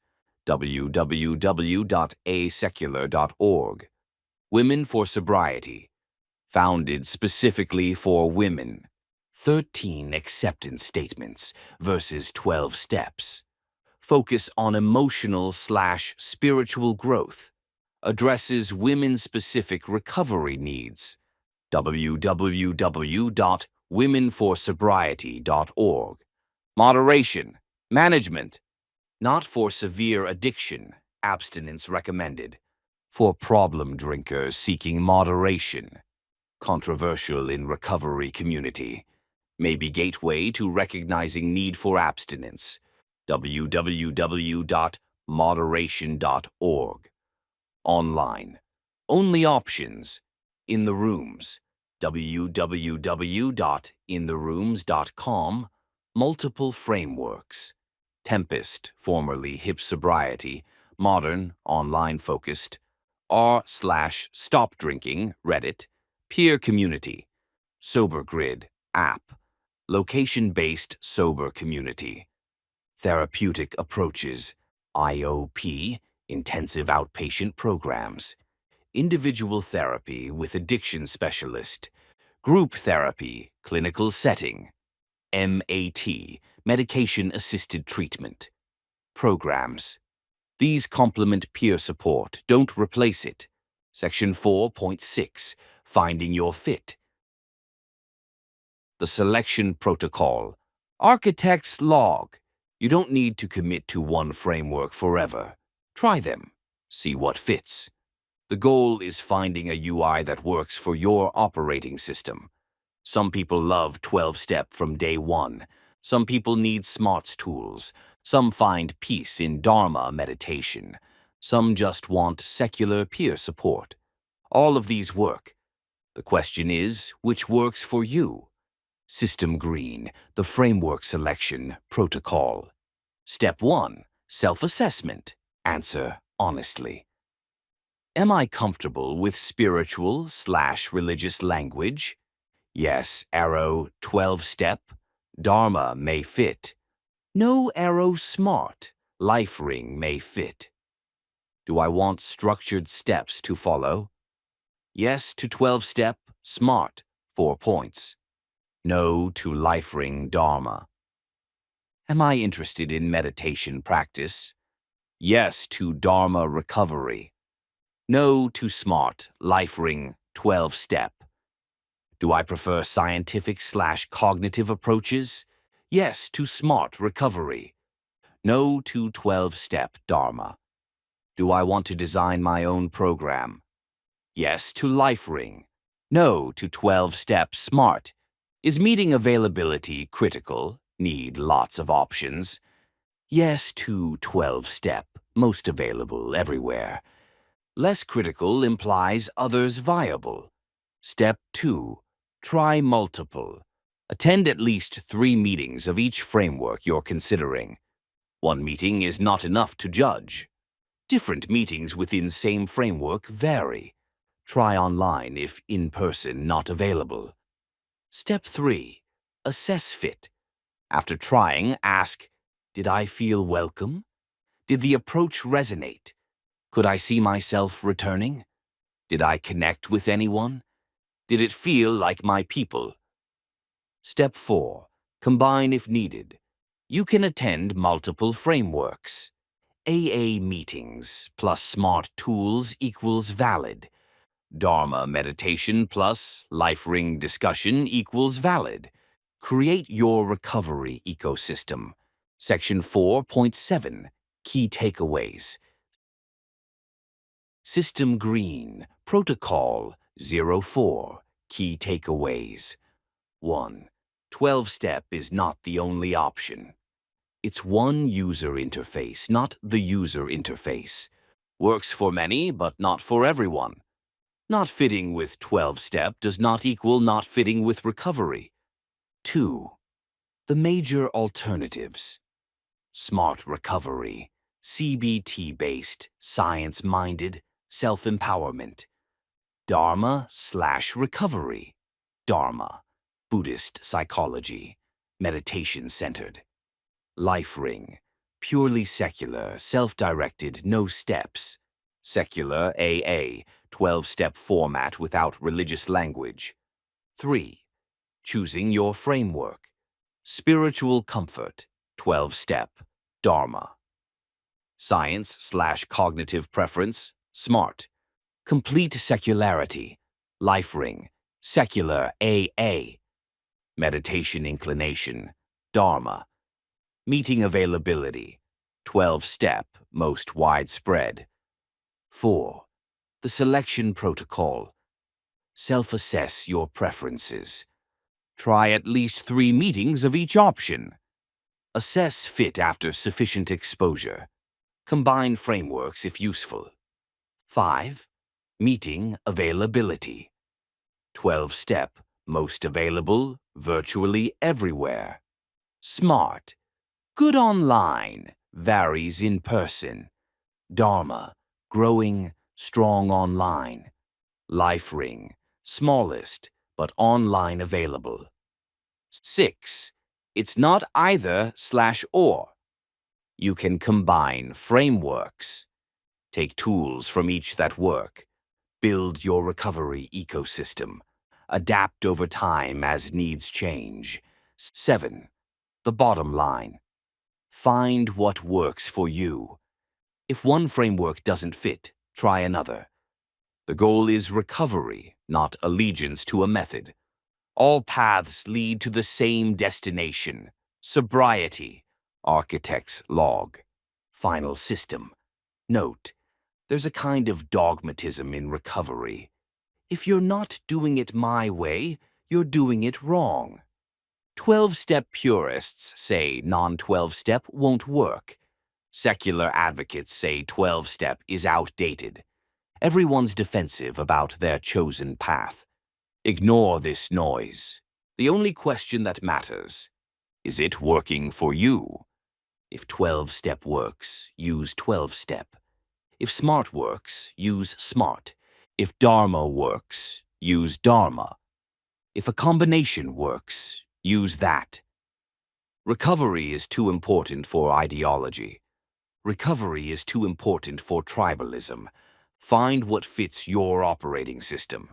Use what keeps you sober. Discard what doesn't serve you. There is no correct recovery.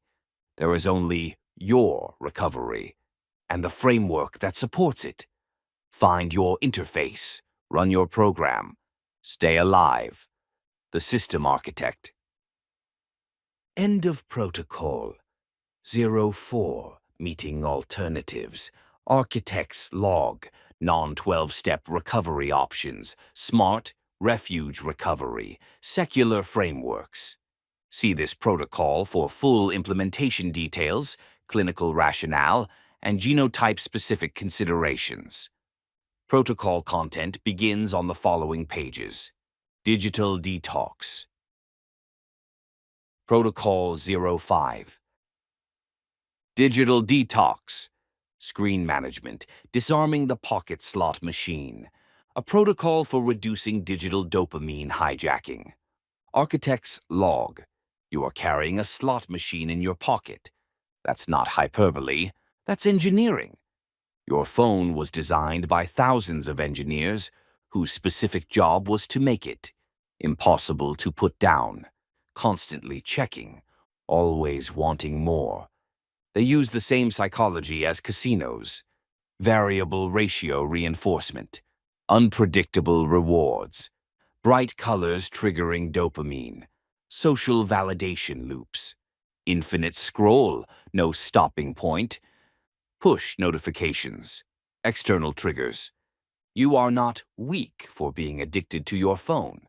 You are responding exactly as designed. The problem? Your recovering brain cannot handle this level of stimulation. Your dopamine system is already dysregulated. Your attention span is already fractured. Your impulse control is already impaired. Your anxiety is already elevated.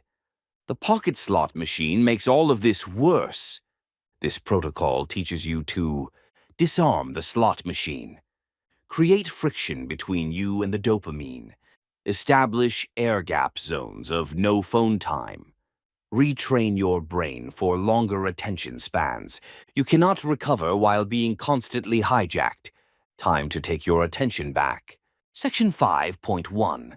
The problem. Design against you. How your phone hijacks your brain. Critical system failure. The slot machine in your pocket. The mechanisms. Variable ratio reinforcement. Same psychology as slot machines. Sometimes you get likes/messages, sometimes nothing. The unpredictability is more addictive than consistent reward. Your brain keeps checking just in case. Dopamine loops. Every notification equals potential social validation.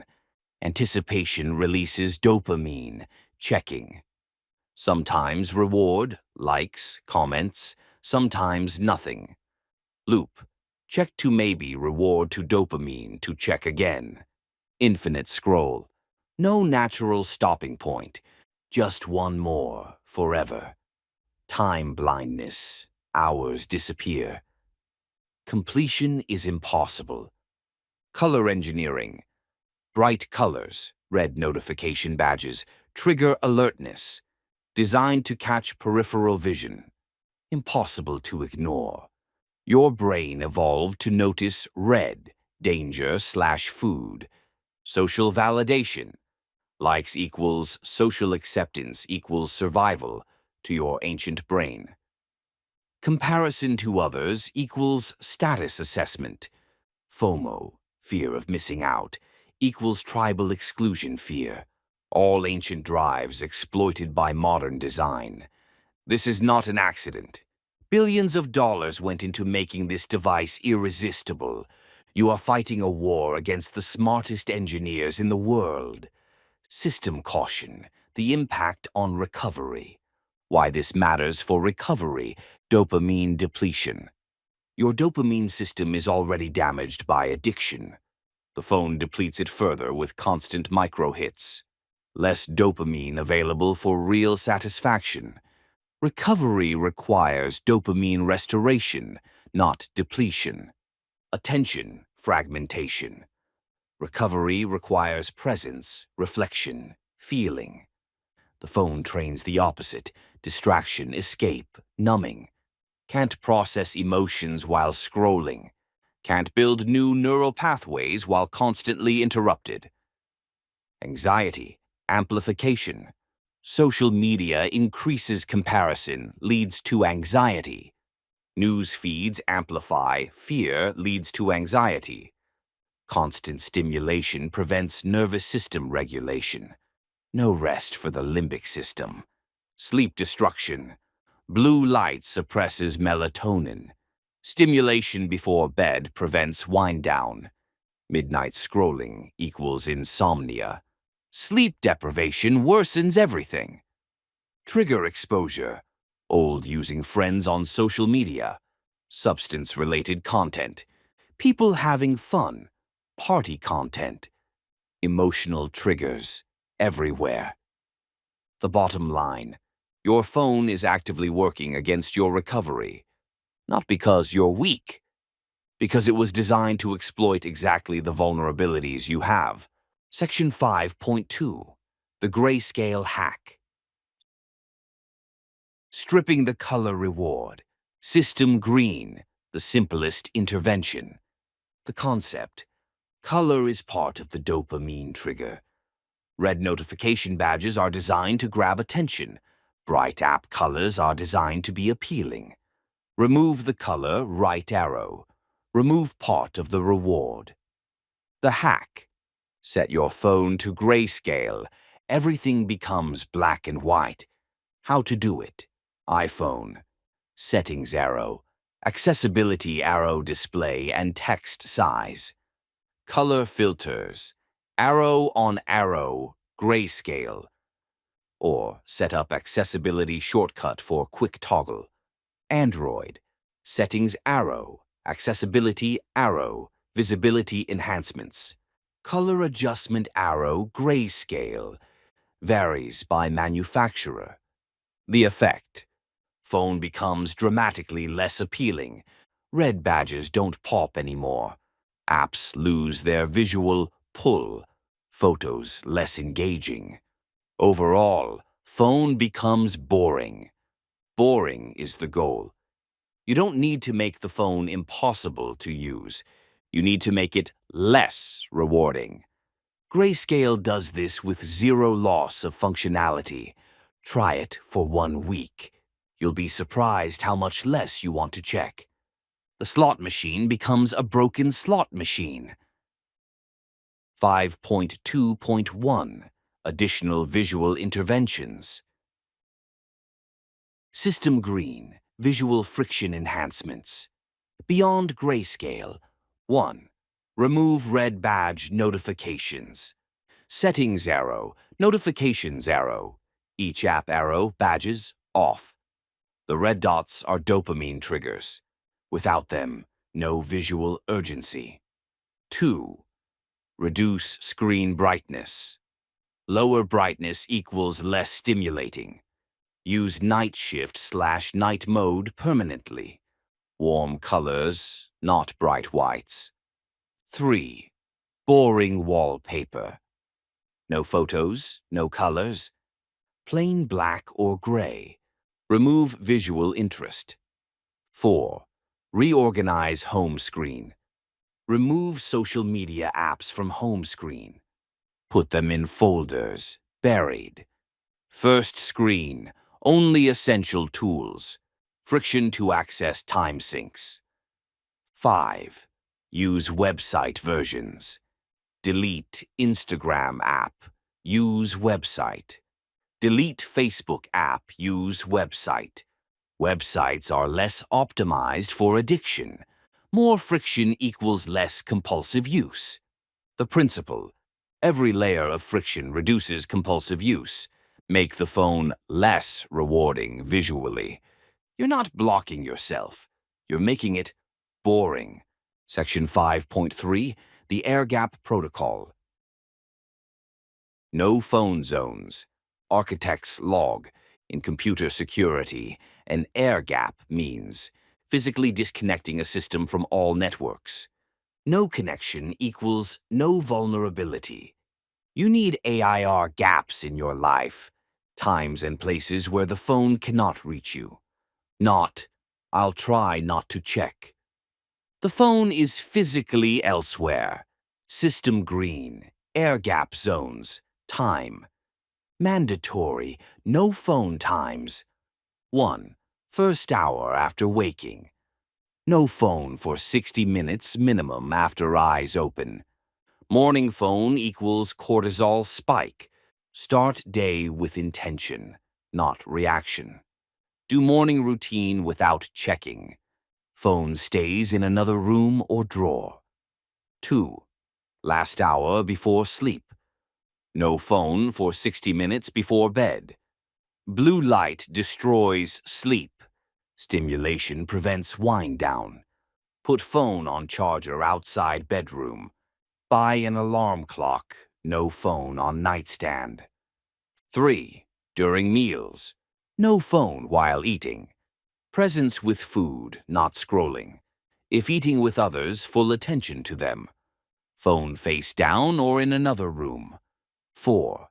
During recovery activities. Meetings. Phone off, not just silent. Therapy. Phone away. Meditation. No phone in room. Exercise. No scrolling between sets. 5. Designated daily block. 2 to 4 hour period each day. No phone access. Pick a consistent time. Afternoon works well. Phone in drawer, different room, car. Experience boredom. It's good for you. The rule. If you can reach the phone, you will check it. Distance creates friction. Friction creates freedom. System green. Air gap zones. Space. Mandatory no phone locations. 1. The bedroom. No phone in bedroom at night. Ever. Charger in another room. Alarm clock for wake up. This alone will transform your sleep. 2. The bathroom.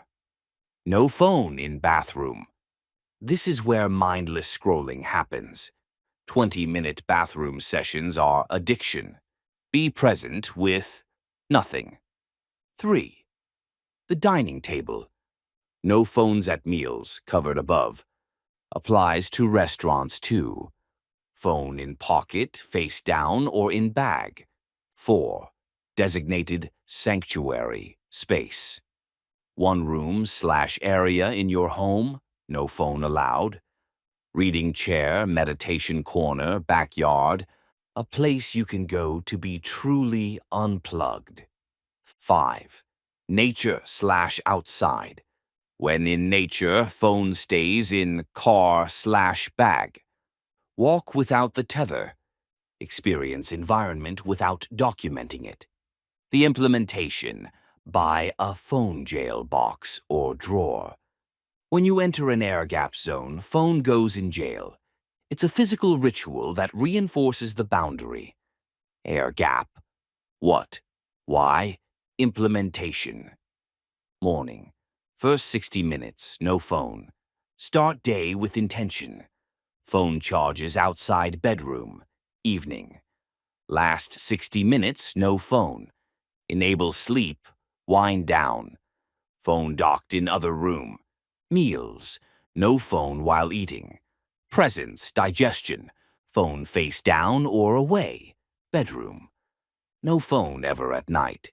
Sleep quality. Charger elsewhere. Buy alarm clock. Bathroom. No phone in bathroom. End mindless scrolling. Leave phone outside. Daily block. 2 to 4 hours phone free.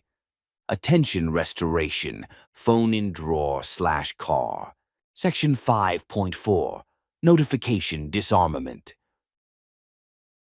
Stopping external triggers. Critical system failure. Every notification is a trigger. The mechanism.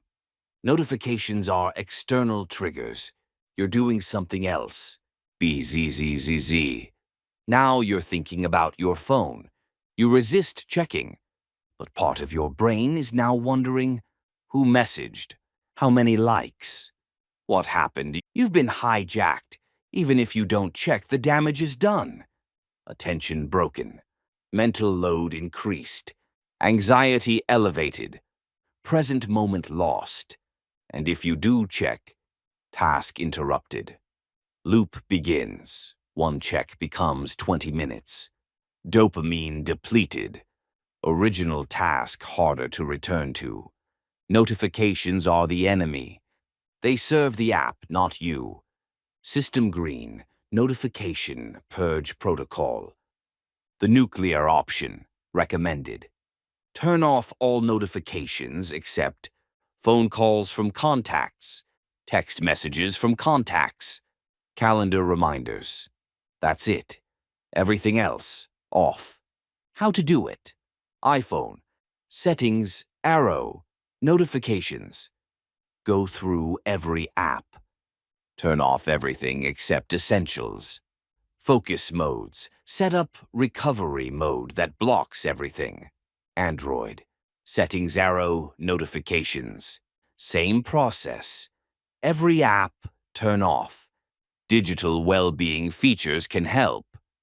What to disable? Social media notifications, all of them. Email notifications. Check email on your schedule. News app notifications. Game notifications. Shopping app notifications. Promotional notifications, all. Reminder. Notifications from apps wanting engagement. Group chat notifications. Mute groups.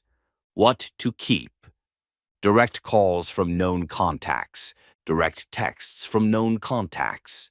Calendar appointments. Medication/recovery reminders, if using app. Alarm clock. The shift. You check the world on your schedule. The world does not interrupt you. System green. The batch. Check method. Instead of constant checking throughout day. Do this. Scheduled batch checking. The protocol. 1. Define check windows. Morning, 1 check after morning. Air gap, for example, 8 a.m. Midday, 1 check, for example, 12 p.m. Afternoon, 1 check, for example, 4 p.m. Evening, 1 check before evening. Air gap, for example, 7 p.m. 2. Set boundaries on each check. Timer for 10 to 15 minutes maximum. When timer ends, phone goes away. Respond to essential items only. Non-essential waits until next window. 3. Outside check windows. Phone in air gap location. If urged to check, note it. Don't act. Urge will pass. You're training new neural pathways.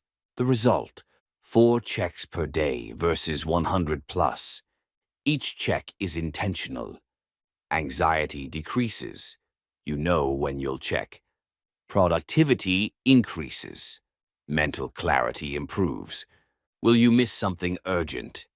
Probably not.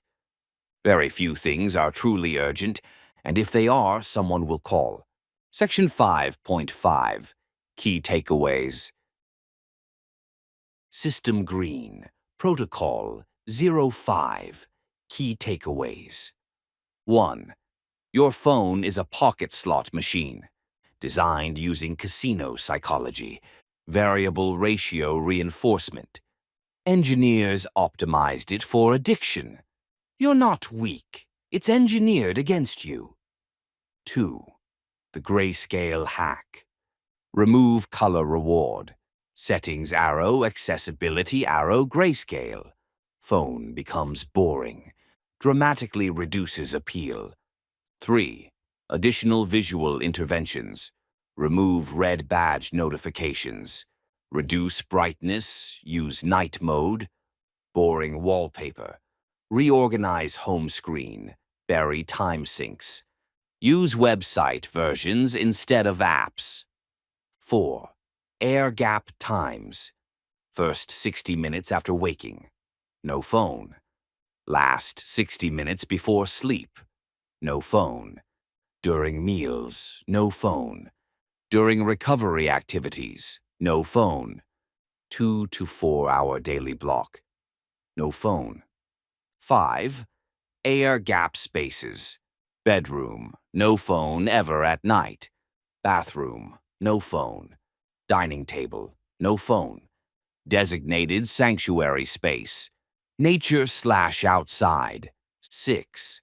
Notification purge. Turn off all except calls/texts from contacts and calendar. Email, social news, games, all off. You check on your schedule. The world doesn't interrupt you. 7. Batch check method. 4 scheduled check windows per day, 10 to 15 minutes each, timed. Between windows, phone away. Intentional, not compulsive. 8. The principle. Friction is freedom. Make it harder to use compulsively. Distance creates choice. You cannot recover while being constantly hijacked. Architect's log. Final system. Note, you might think these measures are extreme. Consider, you're fighting an addiction. Your brain is compromised. Billion-dollar companies are engineering against you. Every time you check, you weaken your recovery. Now consider, people survived for thousands of years without smartphones. Nothing on your phone is more important than your recovery. Every minute not spent on the phone is a minute present in your life. Your attention is your most valuable resource. The phone will be fine without you. You will be better without the phone. Start small if you must. Grayscale first, then morning air gap, then bedroom air gap, then notification purge, then batch checking. Each step gives your brain more room to heal. Each step returns your attention to you. Your recovery depends on presence. Presence is impossible while constantly hijacked. Take your attention back. It belongs to you. The system architect. End of protocol. 05. Digital detox. Architect's log. Technology addiction. Screen management. Dopamine reset from digital. See this protocol for full implementation details, clinical rationale, and genotype-specific considerations. Protocol content begins on the following pages. Phenotype assessment. Protocol 06. Phenotype assessment. The genetic blueprint, tailoring recovery to your hardware. A protocol for understanding your biological operating specs. Architect's log. Recovery is not one size fits all. This is obvious when you think about it. Why do some people recover easily and others struggle? Why do certain supplements help some and not others? Why do some need more dopamine support, others serotonin? Why does the same treatment work for one person and fail for another? Part of the answer is in your DNA. Your genetic code determines your hardware specs. How fast you break down neurotransmitters. How efficiently you methylate, detox, repair, produce. How your reward system is calibrated. How you respond to stress. How you metabolize medications. This isn't fatalism, it's information. Knowing your specs lets you tailor your supplement protocol. Understand your vulnerabilities. Adjust your recovery approach. Stop wondering why generic advice doesn't work for you. This protocol covers two of the most important genetic factors, MTHFR, methylation/detox pathway, COMT, dopamine breakdown speed. Your hardware is specific. Your recovery should be too. Section 6.1. MTHFR, the methylation variant. Understanding detox and repair capacity. System green. What is MTHFR? MTHFR equals methylenitetrahydrofolate reductase. This is an enzyme. It converts folate, B9, into its active form, methylfolate. Methylfolate is essential for methylation. Methylation does detoxification, clearing toxins including alcohol/drugs, DNA repair, neurotransmitter production, dopamine, serotonin, norepinephrine, energy production, homocysteine regulation. If MTHFR is impaired, methylation is reduced, detox capacity is reduced, neurotransmitter production is reduced, homocysteine may elevate. cardiovascular risk. Overall, system runs dirty and depleted. The variants MTHFRC 677T, MTHFRA 1298C. You can have no variants, wild type, 100% function. One copy, heterozygous, 60 to 70% function. Two copies, homozygous, 30 to 40% function. Approximately 40% of population has at least one variant. 10 to 15% have reduced function variants. System green, MTHFR, implications for recovery. If you have MTHFR variants, detox challenge, slower at clearing substances from system, longer hangovers, worse come-downs, toxins linger longer, may have been sicker using than others. Neurotransmitter issues may have baseline lower dopamine/serotonin, more susceptible to mood issues. May have been self-medicating deficiency, need more support during recovery. Recovery implications may need methylated B vitamins, not regular. Folic acid may not help, can't convert it. Need methylfolate and methylcobalamin, B12. May benefit from additional methylation support. Supplement considerations. Always consult healthcare provider. L-methylfolate, active folate. Methylcobalamin, active B12. B6, P5P form. Riboflavin, B2. Avoid synthetic folic acid in fortified foods. Testing. Genetic testing, 23andMe. Ancestry, raw data analysis. Clinical testing, through doctor order. Blood test, homocysteine levels, indirect indicator. Section 6.2, COMT, the dopamine variable. Understanding reward system, calibration. System green, what is COMT? COMT equals catechol, O-methyltransferase. This is an enzyme. It breaks down catecholamines. Dopamine, norepinephrine, epinephrine. COMT speed determines how long these neurotransmitters last. The variants. Val/Val, fast COMT, breaks down dopamine quickly. Met/Met, slow COMT, breaks down dopamine slowly. Val/Met, intermediate. Middle ground. Think of it as voltage regulation. Fast COMT, voltage drops quickly, lower baseline dopamine. Slow COMT, voltage stays high longer, higher baseline dopamine. Both have trade-offs. Fast COMT, Val/Val, warrior. Stress resilient, calm under pressure. But lower baseline dopamine may seek stimulation. Recovery risk may crave stimulants/excitement. Slow COMT, Met/Met. Worrier, higher cognitive performance, better focus. But prone to anxiety, overthinking, overwhelm. Recovery risk may need depressants to calm down. Intermediate, Val/Met, between the two, may have traits of both. System green, COMT, implications for recovery. Fast COMT, Val/Val, warrior. The pattern, dopamine clears quickly.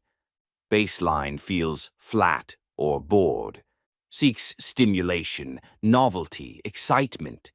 May have used stimulants, gambling, risky behavior. Needs more dopamine in daily life. Recovery strategy. Build in healthy stimulation, exercise challenges. Don't expect calm life to feel satisfying immediately. May need dopamine-supporting supplements, novelty and variety in routine. Be aware of transfer to behavioral addictions, gambling, etc. Supplement considerations: tyrosine, dopamine precursor; mucuna prurient, L-dopa source; adequate protein, amino acid building blocks; slow COMT, MET/MET, worrier. The pattern: dopamine lingers, prone to anxiety, rumination, overthinking, easily overwhelmed by stress. May have used depressants to calm down, needs to manage overstimulation. Recovery strategy: stress management is critical. Avoid overstimulating environments. Calming practices, meditation, nature, quiet. May be more caffeine sensitive. Avoid or limit. Address anxiety as core issue, not just addiction. Supplement considerations: magnesium, calming. Avoid excessive tyrosine, already high dopamine. GABA support may help. Adaptogens for stress, ashwagandha, rhodiola. COMT type. Dopamine level, personality, risk pattern. Recovery focus: fast, val/val. Lower baseline, warrior, calm, stimulant seeking. Build healthy stimulation, slow, MET/MET. Higher baseline, worrier, anxious, depressant seeking. Stress management, calm, mixed, val/MET. Intermediate, variable, both patterns, balanced approach. Section 6.3, putting it together, creating your personalized protocol. Architect's log: your genetics are not your destiny, but they are your starting conditions. Knowing your MTHFR and COMT status helps you understand why you respond the way you do. Tailor supplements to your actual needs. Adjust expectations. You're not defective, just different. Focus on strategies that work for your hardware. System Green, the phenotype assessment protocol. Step 1. Get tested. Options: consumer genetic tests, 23andMe Ancestry. Then use Promethease Genetic Genie, analyze raw data. Clinical genetic testing through doctor. Functional medicine practitioner testing. What to test for: MTHFRC 677T and A1298C, COMT Val 158 MET. Consider also MAOA, VDR, CBS if going deeper. Step 2. Interpret results, or have professional help you interpret. MTHFR. Variants present? If yes, need methylated B vitamins. Homozygous. More significant support needed. COMT. Val/Val. Warrior. Need stimulation. Dopamine support. MET/MET. Worrier. Need calming. Stress management. Val/MET. Balance both approaches. Step 3. Adjust protocol. Based on results, tailor. Supplement stack. Stress management intensity. Stimulation versus calming activities. Expectations for baseline mood. Step 4. Work with professional. Functional medicine doctor. Integrative psychiatrist. Naturopath with genetic training. Clinical nutritionist. This is complex. Professional guidance helps. System caution. Important cautions. Genetic information limitations. Genetics are one factor, not the whole picture. Environment, lifestyle, other genes also matter. Don't over-identify with genetic results. Genes are not destiny, they're tendencies. Supplement cautions. Always consult healthcare provider before supplementing. More is not always better. Interactions with medications are possible. Start low, go slow with any new supplement. Some supplements contraindicate certain conditions. Testing cautions. Consumer tests are not clinical diagnoses. Raw data analysis has limitations. Interpretation requires expertise. False positives/negatives possible. The bottom line. This information is a tool, not a treatment plan. Use it to inform decisions with professional guidance. Section 6.4, Key Takeaways. System Green, Protocol 09, Key Takeaways. 1. Recovery isn't one size fits all. Your genetics affect your response to treatment. Understanding your hardware helps tailor approach. What works for others may not work for you. 2. MTHFR, methylation pathway, affects detox capacity and neurotransmitter production. Variants reduce function, 30 to 70%. May need methylated B vitamins, not regular. Consider L-methylfolate, methylcobalamin. 3. COMT, dopamine breakdown. Fast COMT, VAL/VAL. Lower dopamine, seeks stimulation. Slow COMT, MET/MET. Higher dopamine, prone to anxiety. Fast equals need healthy stimulation in recovery. Slow equals need stress management, calming focus. 4. Testing options. Consumer, 23andMe, Ancestry plus raw data analyzers. Clinical, through doctor order. Functional medicine practitioner. 5. Protocol creation. Get tested. Interpret results, with help if needed. Adjust supplement/lifestyle protocol. Work with professional for guidance. 6. Cautions. Genetics are one factor, not everything. Supplements require professional guidance. Consumer tests aren't clinical diagnoses. Don't over-identify with genetic results. 7. The goal. Understand your specific hardware. Tailor recovery to your biology. Stop wondering why generic advice doesn't fit. Optimize for your system. Architect's log. Final system. Note, you are not a generic human. Your brain runs on specific hardware, with specific specs, with specific vulnerabilities, with specific strengths. Generic recovery advice assumes generic hardware. That's why it works for some and not others. Knowing your MTHFR status tells you how well you detox, what B vitamins you actually need, why you might have felt sicker than others using. Knowing your COMT status tells you why you sought stimulation or sedation, what your brain actually needs for balance, why certain strategies feel right or wrong. This is not excuse-making. This is precision. The same way you'd want to know your car's engine type before choosing fuel, you want to know your brain's specs before choosing your recovery protocol. You're not broken. You're not defective. You're running on specific hardware that needs specific support.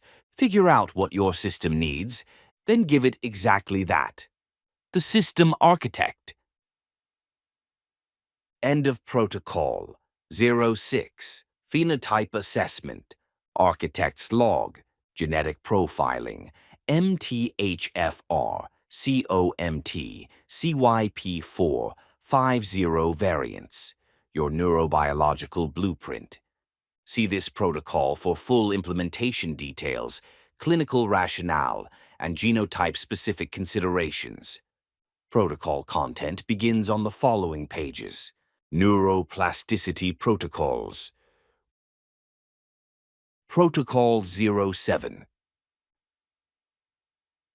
Neuroplasticity protocols. Rewiring. Overwriting legacy code with new scripts. A protocol for leveraging brain plasticity in recovery. Architect's log. The most important discovery in neuroscience. The brain can change. This is called neuroplasticity. For most of history, we believed the brain is fixed after childhood. Damage is permanent. Pathways are hardwired. You can't teach an old dog new tricks.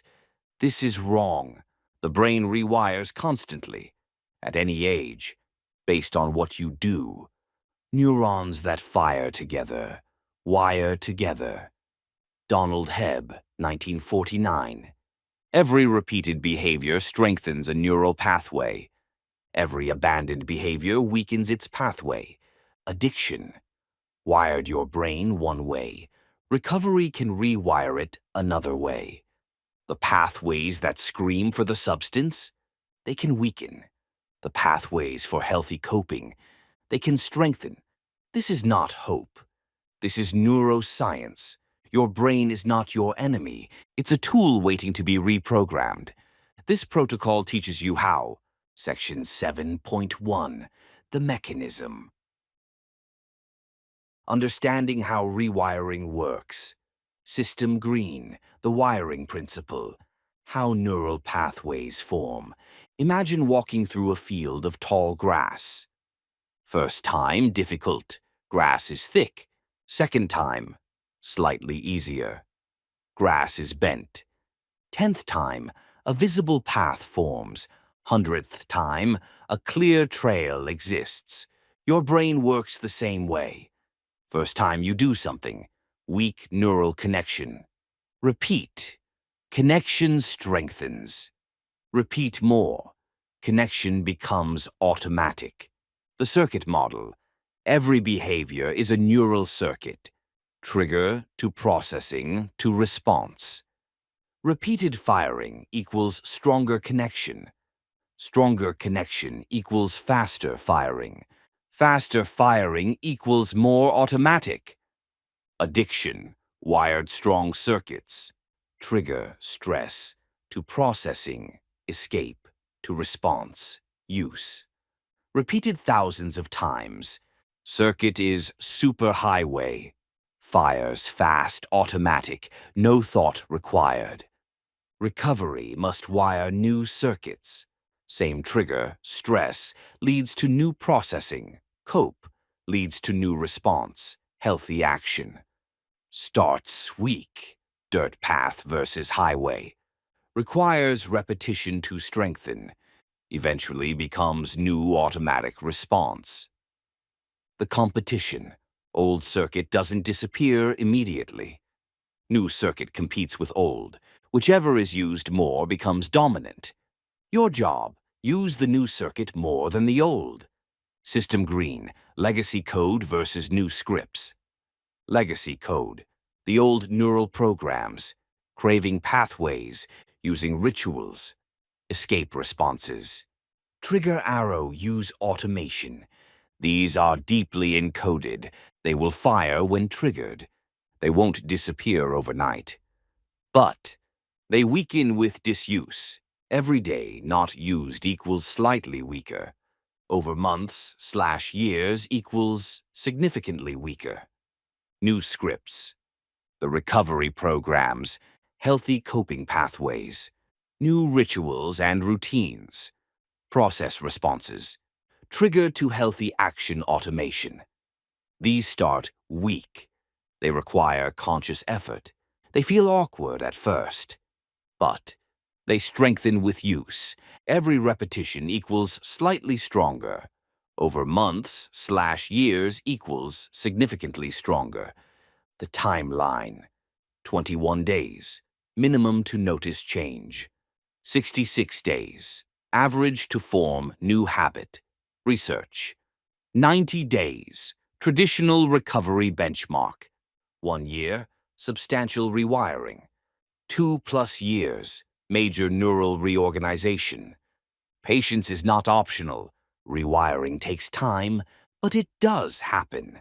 Circuit type. Initial state, with repetition. Timeline. Old, addiction. Superhighway. Slowly weakens. Months to fade. New, recovery. Dirt path. Slowly strengthens. Weeks to form. Months to solidify. Competition. Old wins easily. Becomes more even. Eventually, new wins. Section 7.2. The Rewiring Protocol. How to actively rewire your brain. Architect's log. You cannot think your way to new wiring. You must do your way to new wiring. Reading about healthy coping doesn't change circuits. Actually doing healthy coping does. The brain learns through action, not intention. Every action strengthens a pathway. Every repetition makes it more automatic. This is both the challenge and the opportunity. The challenge: you must act, not just plan. The opportunity: every action literally rewires your brain. System Green, the repetition protocol. Principle: repetition is the mechanism of change. Your brain doesn't care about how much you want to change, how good your intentions are, what you know intellectually. Your brain cares about what you actually do, how many times you do it, how recently you did it. The protocol. 1. Identify the new behavior. What specific action do you want to become automatic? Make it specific, not vague. Exercise when stressed, not be healthier. Call sponsor when triggered, not reach out. 2. Set up repetition opportunities. How can you practice this daily? Schedule it. Don't rely on memory. Create triggers for the new behavior. Every morning after coffee equals 10 minutes meditation. 3. Track repetitions. Simple tracking. Mark each completion. Streak counting. How many days in a row? Visible progress motivates continued action. Apps, streaks, Habitica, or simple calendar. 4. Protect the streak. Early days.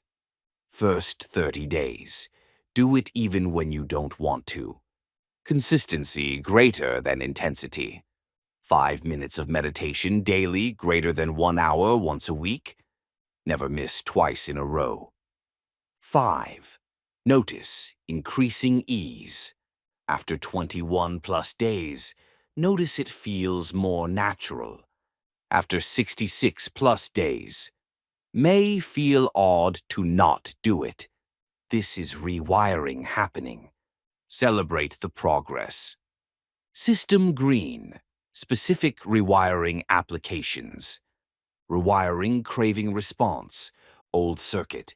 Trigger to craving to use. New circuit. Trigger to craving to healthy action. Practice. Every time craving hits, even small ones. Do the new behavior. Call someone, exercise, breathe. Every repetition strengthens new pathway.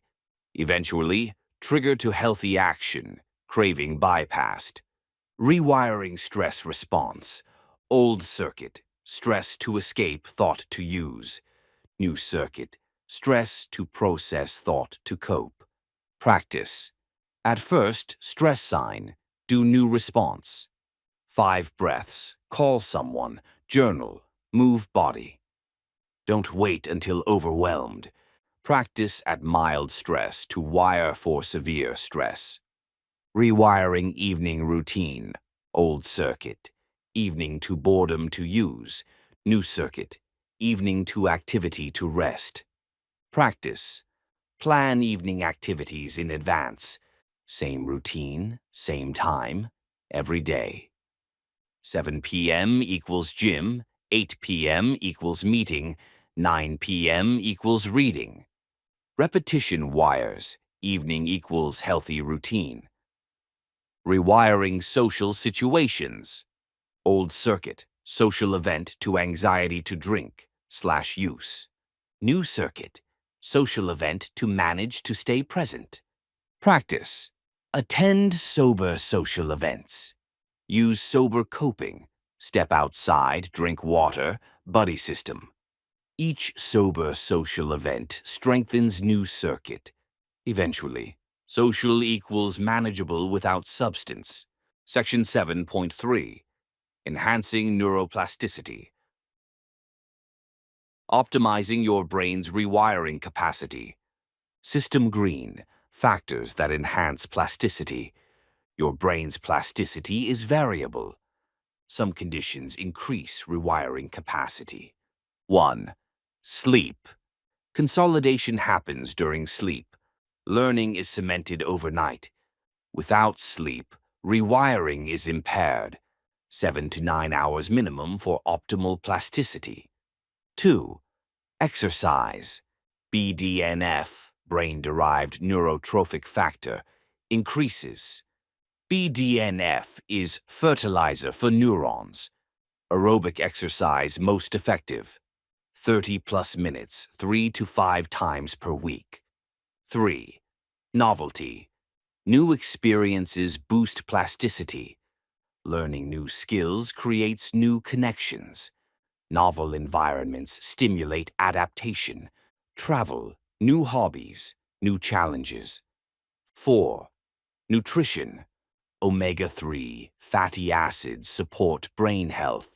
Antioxidants reduce oxidative stress. Protein provides neurotransmitter building blocks. Minimize processed food, sugar, inflammation. 5.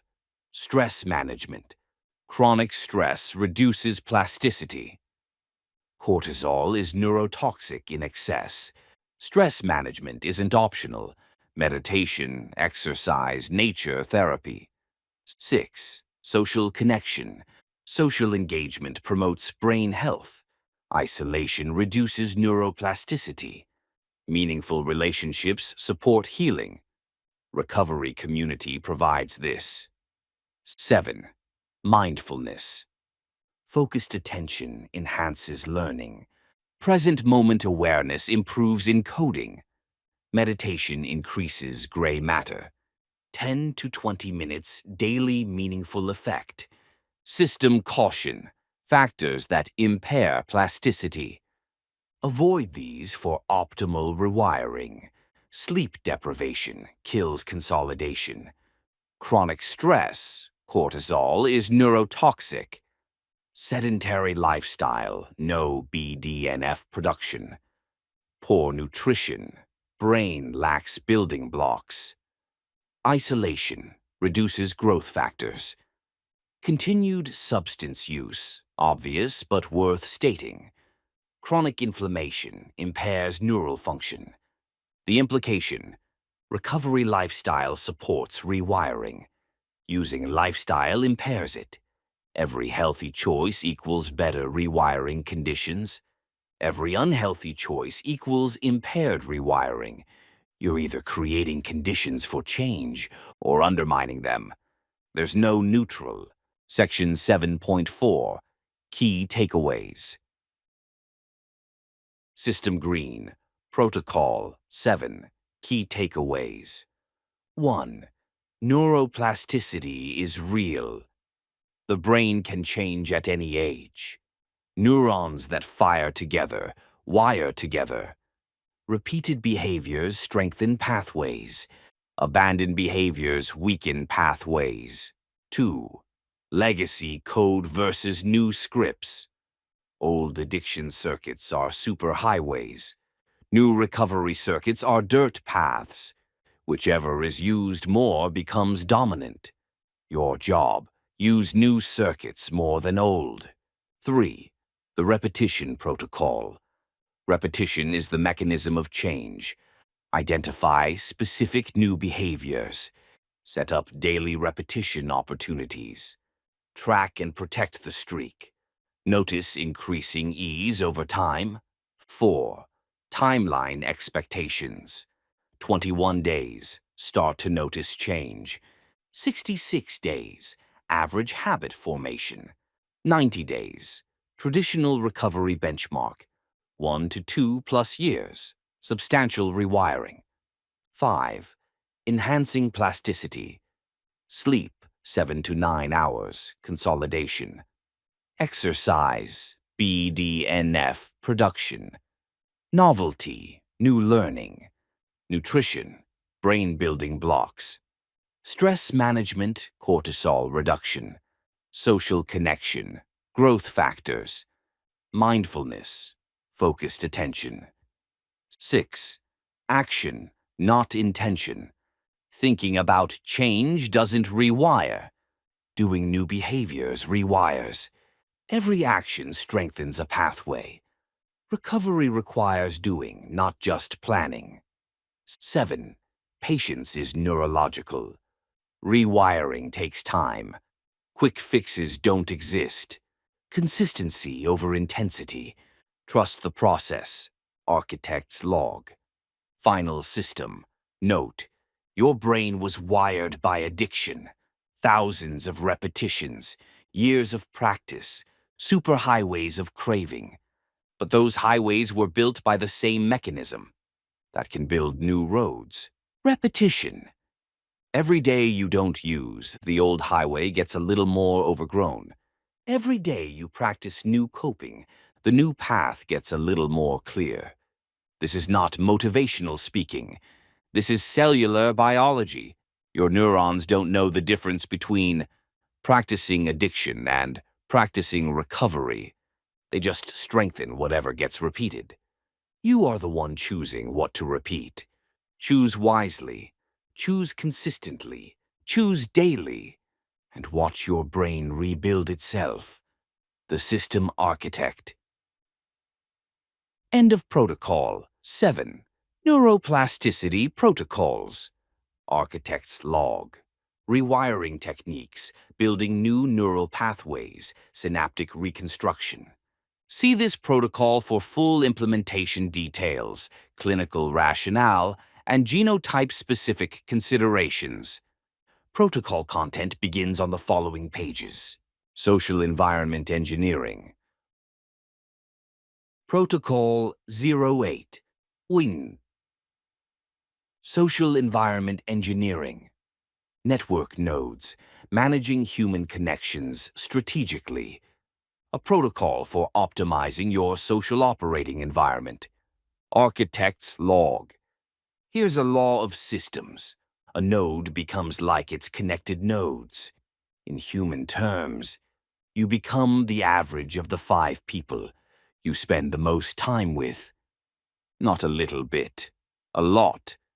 Your beliefs, behaviors, expectations, habits, vocabulary, emotional regulation, consumption patterns, and worldview are shaped profoundly by your close network. This is not weakness. This is neurobiology. Mirror neurons make us mimic those around us. Social norms calibrate what we consider normal. Emotional contagion spreads mood like a virus. Expectations from others shape our self-concept. Proximity determines exposure and influence. If your closest 5 people all use substances, your brain learns, this is normal. If your closest 5 people are in recovery, your brain learns, this is normal.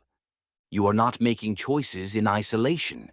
You are making choices within a network. The network shapes the choices.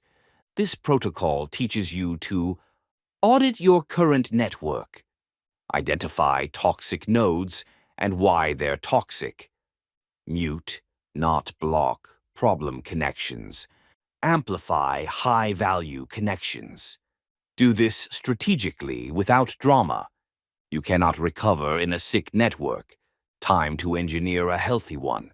Section 8.1, the network audit. Mapping your current connections. System green, the 5-node audit. The exercise, list the 5 people you spend the most time with. Not who you wish you spent time with. Not who you should spend time with. Who you actually spend time with. Include in-person contact, phone/video calls, texting regularly, online interaction if significant. 1. Blank. 2. Blank. 3. Blank. 4. Blank. 5. Blank. Now answer for each person. Do they use substances? How much? Do they support your recovery actively? Do they know you're in recovery? How do you feel after spending time with them? Energized, drained, anxious, calm? What behaviors do they model? What do they expect from you? Would they be happy if you succeeded in recovery? Would your recovery threaten them? Be honest. This audit determines who shapes your future. 8.1.1 Node Classification. System Green, classifying your connections. Based on your audit, classify each person. Category A, high-value nodes. Actively support your recovery. Model healthy behaviors. You feel better after contact. They want you to succeed. They challenge you constructively. They're growing themselves. Action, amplify, increase contact. Category B, neutral nodes. Don't actively help or harm. Not in recovery themselves, but don't use problematically. Unaware of your recovery or uninvolved in it. Neither drain nor energize you. Action, maintain as is, or educate, bring into awareness. Category C, low-value nodes. Drain your energy. Model unhealthy behaviors. You feel worse after contact. May subtly undermine your progress. Stagnant themselves. Not overtly toxic, just not helpful. Action, mute, reduce contact significantly. Category D, toxic nodes. Actively use substances. Invite you to use. Mock or undermine your recovery. Benefit from you being sick. Create drama, chaos, crisis. You feel significantly worse after contact. Their influence threatens your sobriety. Action, air gap. Minimize or eliminate contact. Category, characteristics, feeling after contact. Action. A, high value. Supports recovery, models health, growing, energized, hopeful, better. Amplify. B, neutral. Neither helps nor harms, unaware. Neutral, unchanged, maintain or educate. C, low value. Drains energy, models stagnation, tired, slightly worse. Mute. D, toxic. Uses, invites, use, undermines. Anxious, triggered, much worse. Air gap. Section 8.2. The Mute Protocol. Reducing toxic influence without drama. Architect's log. Here's the trap. I need to cut off everyone from my old life. I need to confront them about their behavior. I need to have a big conversation. This creates drama, conflict, stress. Often relapse. Stress is a trigger. Burned bridges you might need later. Better approach. Mute, don't block. Gradually reduce contact. No big announcement, no confrontation. Just less available. Just busier. Just fading. System Green, the fade technique. For low value and toxic nodes. Step 1. Stop initiating. Don't reach out first. Don't suggest plans. Don't be the one who texts first. Just don't initiate. Step 2. Slow response time. They text. Wait hours or a day to respond. Keep responses brief. No extended conversations. Hey, crazy busy lately. Talk soon. Step 3. Decline invitations. Can't make it this time. Got something going on? Maybe next time. No elaborate excuses. They invite interrogation. Step 4. Be unavailable. When they suggest plans, not free that day. Don't offer alternative dates. Leave it vague. Things are hectic right now. Step 5. Reduce visibility. Mute their social media. Don't unfriend. That's noticed. Don't comment on their posts. Don't watch their stories. Reduce your digital presence to them. The result: over weeks/months, contact naturally decreases. No confrontation, no drama, no burned bridges. They may not even notice. They'll find other people. You've muted them without making it a thing. System green, the excuse library. Pre-written reasons to decline, for invitations to use. I'm driving. Got an early morning. On medication that doesn't mix. Taking a break for a bit. Doctor's orders. Not feeling it tonight. For general invitations. Already have plans. Can't make it work this time. Things are crazy right now. Going to take it easy. Not up for going out. For pressure. I'm good, thanks. Appreciate it, but I'm going to pass. Not my thing right now. I'll catch you another time. The principle: short responses. No justification invites argument. No apology implies you're doing something wrong. Deflection, not explanation. You don't owe anyone an explanation for protecting your recovery. System caution: when to hard cut. Some situations require immediate distance. They actively try to get you to use. They mock your recovery. They are abusive. Contact with them leads directly to craving/use. They are dangerous to you. In these cases, the fade is too slow. Direct boundary required. The hard cut script: I need to focus on some things right now, and I'm not going to be available for a while. I wish you well. Then, block/mute on all platforms. No further response to attempts at contact. This is not cruelty. This is survival. You cannot set yourself on fire to keep someone else warm, especially when they're the one holding the match. Section 8.3. The Amplify Protocol. Increasing high-value connections. Architect's log. Muting toxic nodes is only half the equation. If you create a vacuum, something fills it.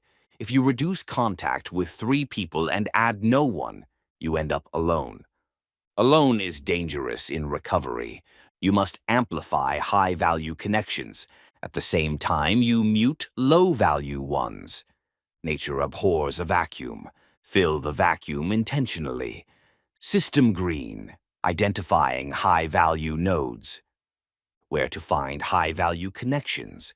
1. Recovery community.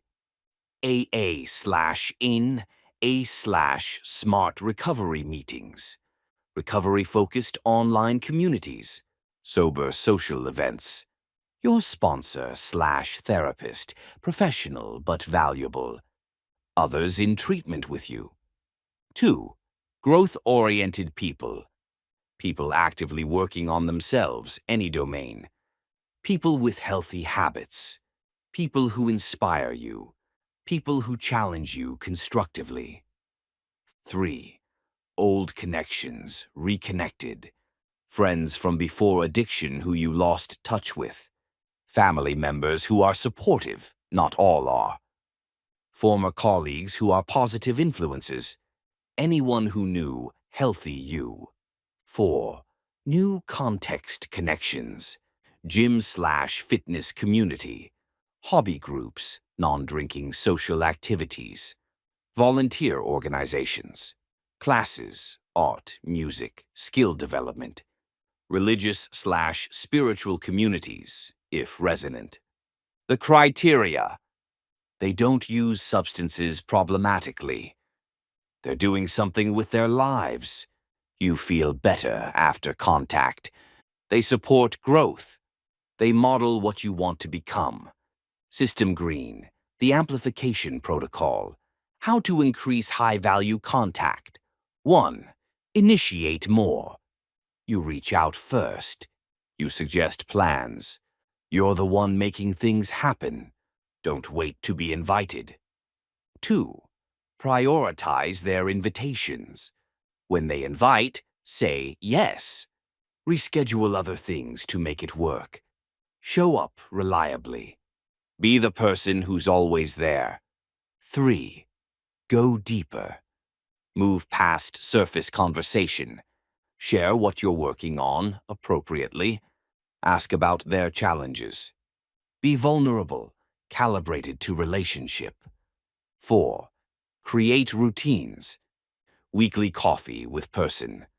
Regular gym sessions with person. Standing meeting attendance. Scheduled calls with long-distance connections. 5. ADD value to them.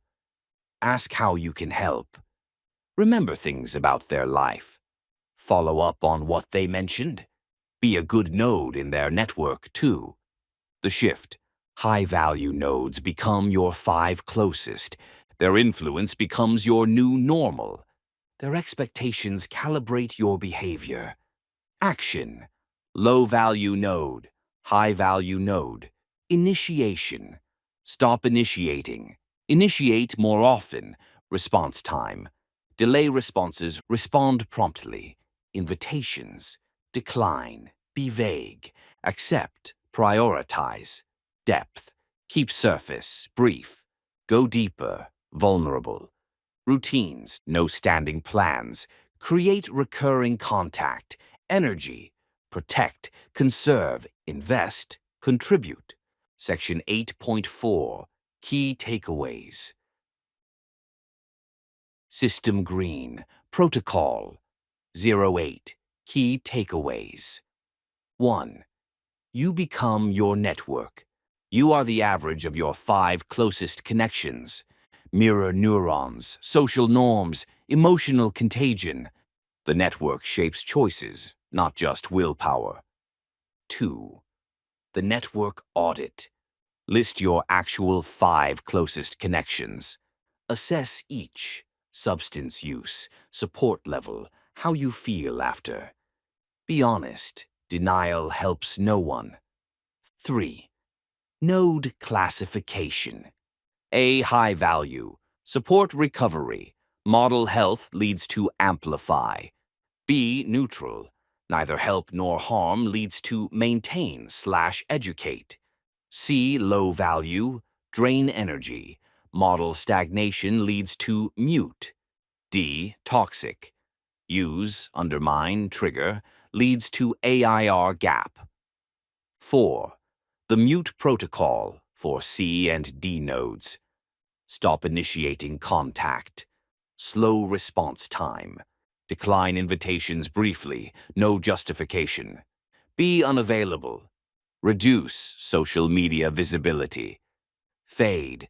Don't block unless dangerous. No drama. No confrontation. 5. When to hard cut. Active attempts to get you to use. Abuse or danger. Direct relapse risk. Brief statement plus block.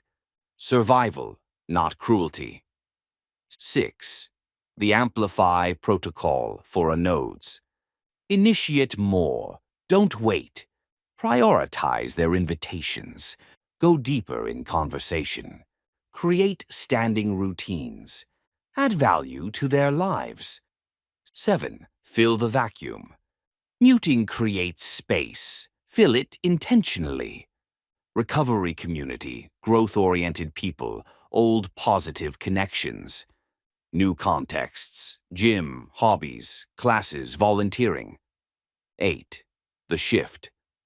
Over 6 to 12 months, your 5 closest change. New network equals new normal.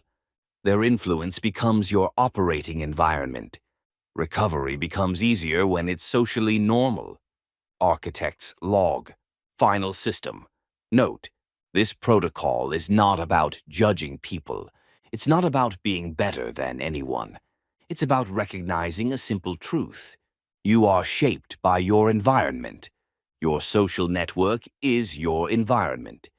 To change your behavior, change your environment. The person who stays connected to active users while trying to stay sober is swimming upstream. The person who surrounds themselves with recovery while trying to stay sober is swimming downstream. Same swimmer, different current. You don't have to do this all at once. Start with one toxic connection. Begin the fade. Start with one high-value connection. Begin the amplify. Over months, the composition shifts. Over time, your new network becomes home, and one day you'll realize your 5 closest people are all in recovery, or all growing, or all supportive, and staying sober stopped feeling like a battle, because your current is finally going the same way you are, the system architect. End of Protocol 08. Social Environment Engineering. Architect's Log. Restructuring Relationships and Social Networks. Safe Contact Protocols. See this protocol for full implementation details, clinical rationale, and genotype-specific considerations. Protocol content begins on the following pages. Gut-brain axis. Protocol 09. Gut-brain axis. Microbiome. Restoration. Reinstalling the second brain. A protocol for repopulating the enteric nervous system. Architect's log. You have 2 brains. The one in your skull is the central processing unit. The one in your gut is the co-processor. The enteric nervous system, ENS. 500 million neurons, more than the spinal cord. Operates semi-independently from the brain, produces 90 to 95% of your body's serotonin, produces 50% of your body's dopamine, directly connected to brain via the vagus nerve. Years of substance abuse have devastated this system. Alcohol destroys gut lining, kills beneficial bacteria. Opioids paralyzes gut motility, disrupts microbiome. Stimulants reduces blood flow to gut, alters bacteria. All substances create inflammation, disrupt the ecosystem. The result? Dysbiosis, bad bacteria dominate. Leaky gut, compromised intestinal barrier. Chronic inflammation, impaired neurotransmitter production. Depression, anxiety, brain fog, originating from gut. You cannot fix your brain without fixing your gut. They are the same system, connected by a superhighway called the vagus nerve. This protocol teaches you to understand the gut-brain connection, rebuild the microbiome, restore serotonin/dopamine production at the source, install the proper system drivers for neurochemical balance. Section 9.1. The gut-brain connection. Understanding the architecture. System green, the enteric nervous system, your second brain. The hardware, 500 plus million neurons lining the GI tract. 30 plus different neurotransmitters, same as brain. Can operate independently if vagus nerve is severed, called the second brain by neuroscientists. The connection, the vagus nerve, the superhighway between gut and brain. 80 to 90% of signals travel gut to brain, not the other way. Your gut is telling your brain how to feel. Poor gut health equals poor brain signaling. The neurotransmitter. Production. Serotonin. 90 to 95% produced in the gut. Made by gut bacteria and gut cells.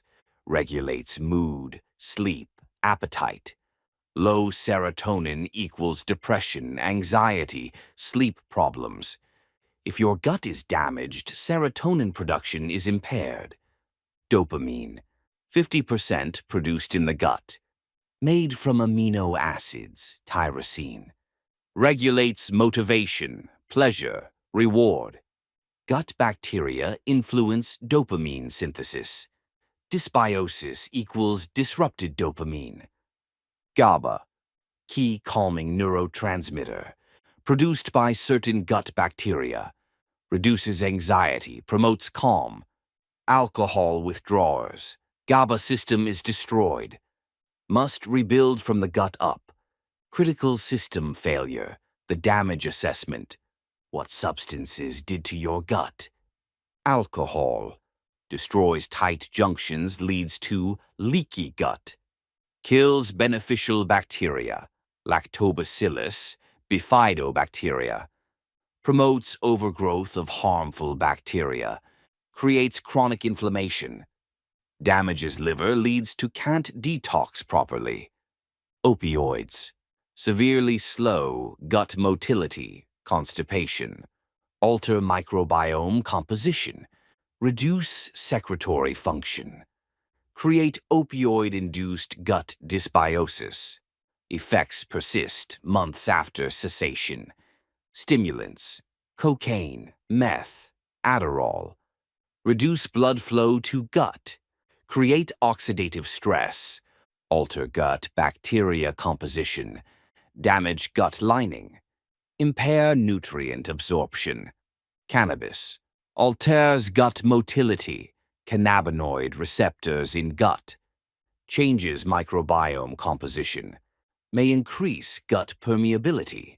CHS, cannabinoid hyperemesis syndrome, in heavy users.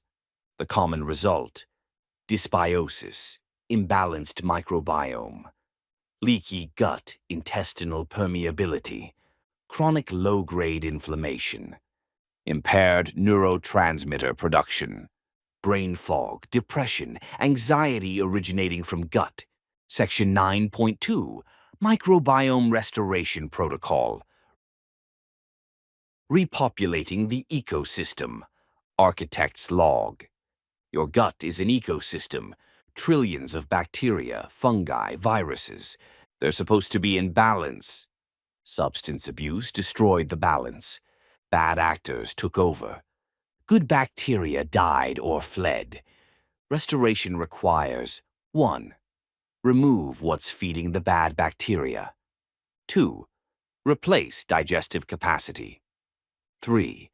Re-inoculate with good bacteria. 4. Repair the gut lining. 5. Rebalance over time. This is the 5R protocol used in functional medicine, adapted for recovery. System Green, Phase 1, remove, eliminating the saboteurs. What to remove? 1. Sugar and refined carbohydrates. Feed harmful bacteria and yeast, candida. Create inflammation. Spike blood sugar leads to mood instability. Eliminate for first 30 days. Candy, soda, white bread, pastries. Reduce long-term, minimal added sugars. 2. Processed foods. Contain emulsifiers that damage gut lining. Preservatives harm beneficial bacteria. Artificial sweeteners disrupt microbiome. Eat real food, not products. 3. Alcohol, obviously. Destroys gut lining. Kills good bacteria. Zero tolerance in recovery. 4. Unnecessary antibiotics. Nuke the microbiome indiscriminately. Only use when medically necessary. If prescribed, always follow with probiotic protocol. 5. NSAIDs, ibuprofen, aspirin, naproxen. Damage gut lining with chronic use. Increase intestinal permeability. Use sparingly, not daily. 6. Chronic stress. alters microbiome composition, increases gut permeability. See stress management protocols. System Green, Phase 2. Replace, restoring digestive capacity. The problem: substance abuse often impairs digestive function. Low stomach acid, insufficient enzymes, bile flow disruption, especially alcoholics. The fixes: 1. Digestive enzymes. Take with meals for 30 to 90 days. Helps break down food properly. Reduces gas, bloating, discomfort. Look for protease, lipase, amylase blend. 2. Apple cider vinegar. 1 tablespoon in water before meals. Stimulates stomach acid production. Aids protein digestion. Must be with the mother, raw, unfiltered. 3. Bitter foods. Stimulate digestive secretions naturally. Arugula, dandelion greens, endive. Or digestive bitter supplement before meals. 4. Mindful eating. Chew thoroughly, 20 to 30 times per bite. Eat slowly, not rushed. No screens while eating. Digestion begins in the mouth. System Green, Phase 3. Re-inoculate, installing the good bacteria. The goal: repopulate the gut with beneficial bacteria. The methods: probiotic-rich foods preferred. Sauerkraut, raw, unpasteurized.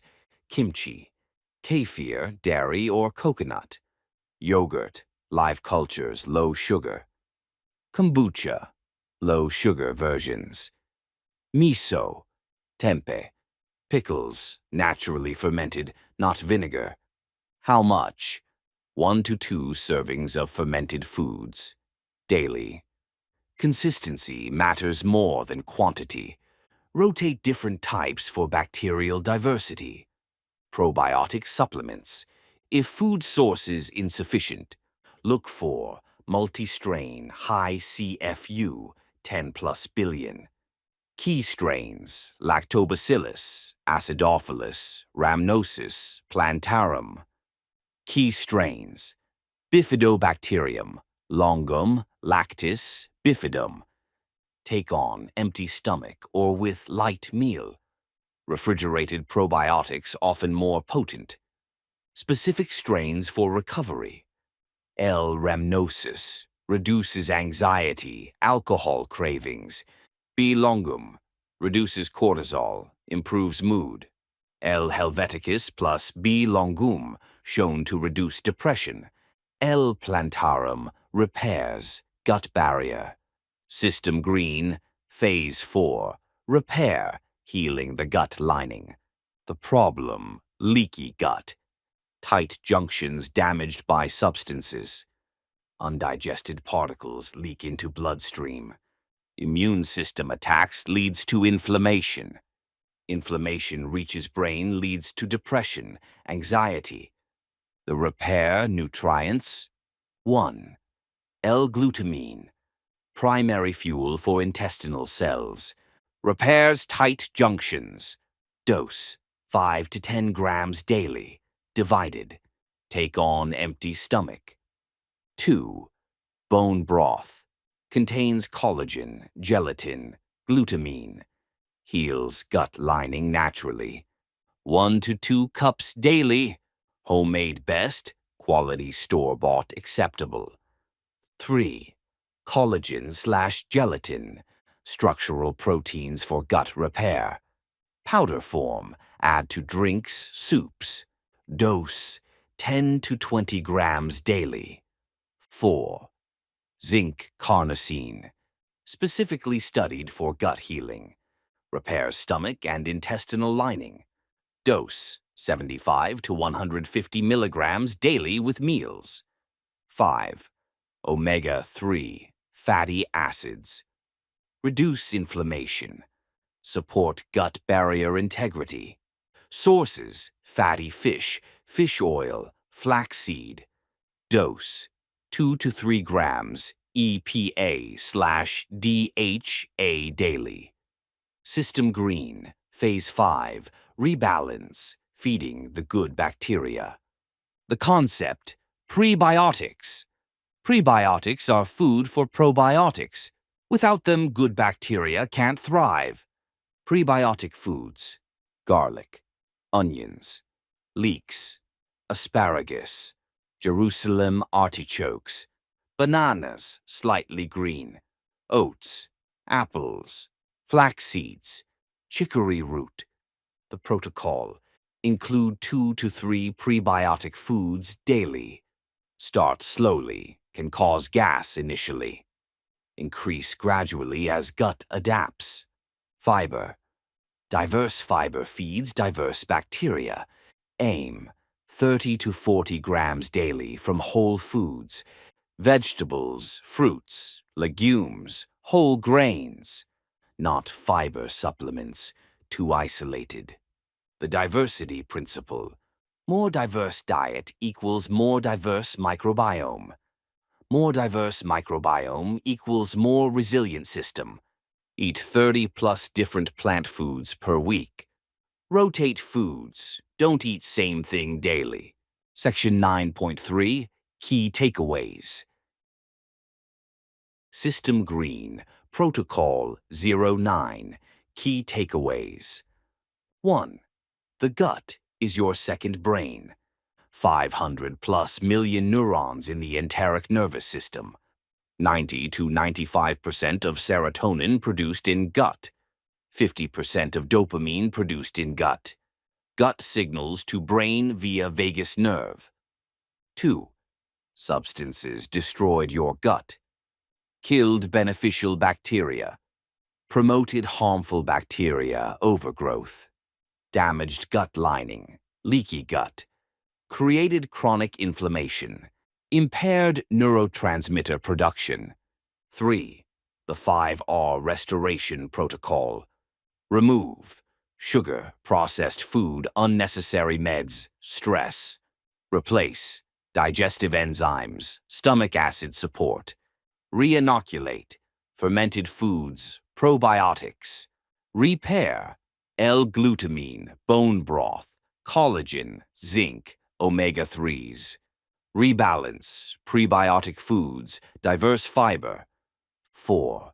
Key interventions. Daily fermented foods, sauerkraut, kimchi, kefir. L-glutamine 5 to 10 grams daily for gut repair. Bone broth 1 to 2 cups daily. Prebiotic foods, garlic, onions, asparagus. 30 plus different plant foods per week. 5. Timeline.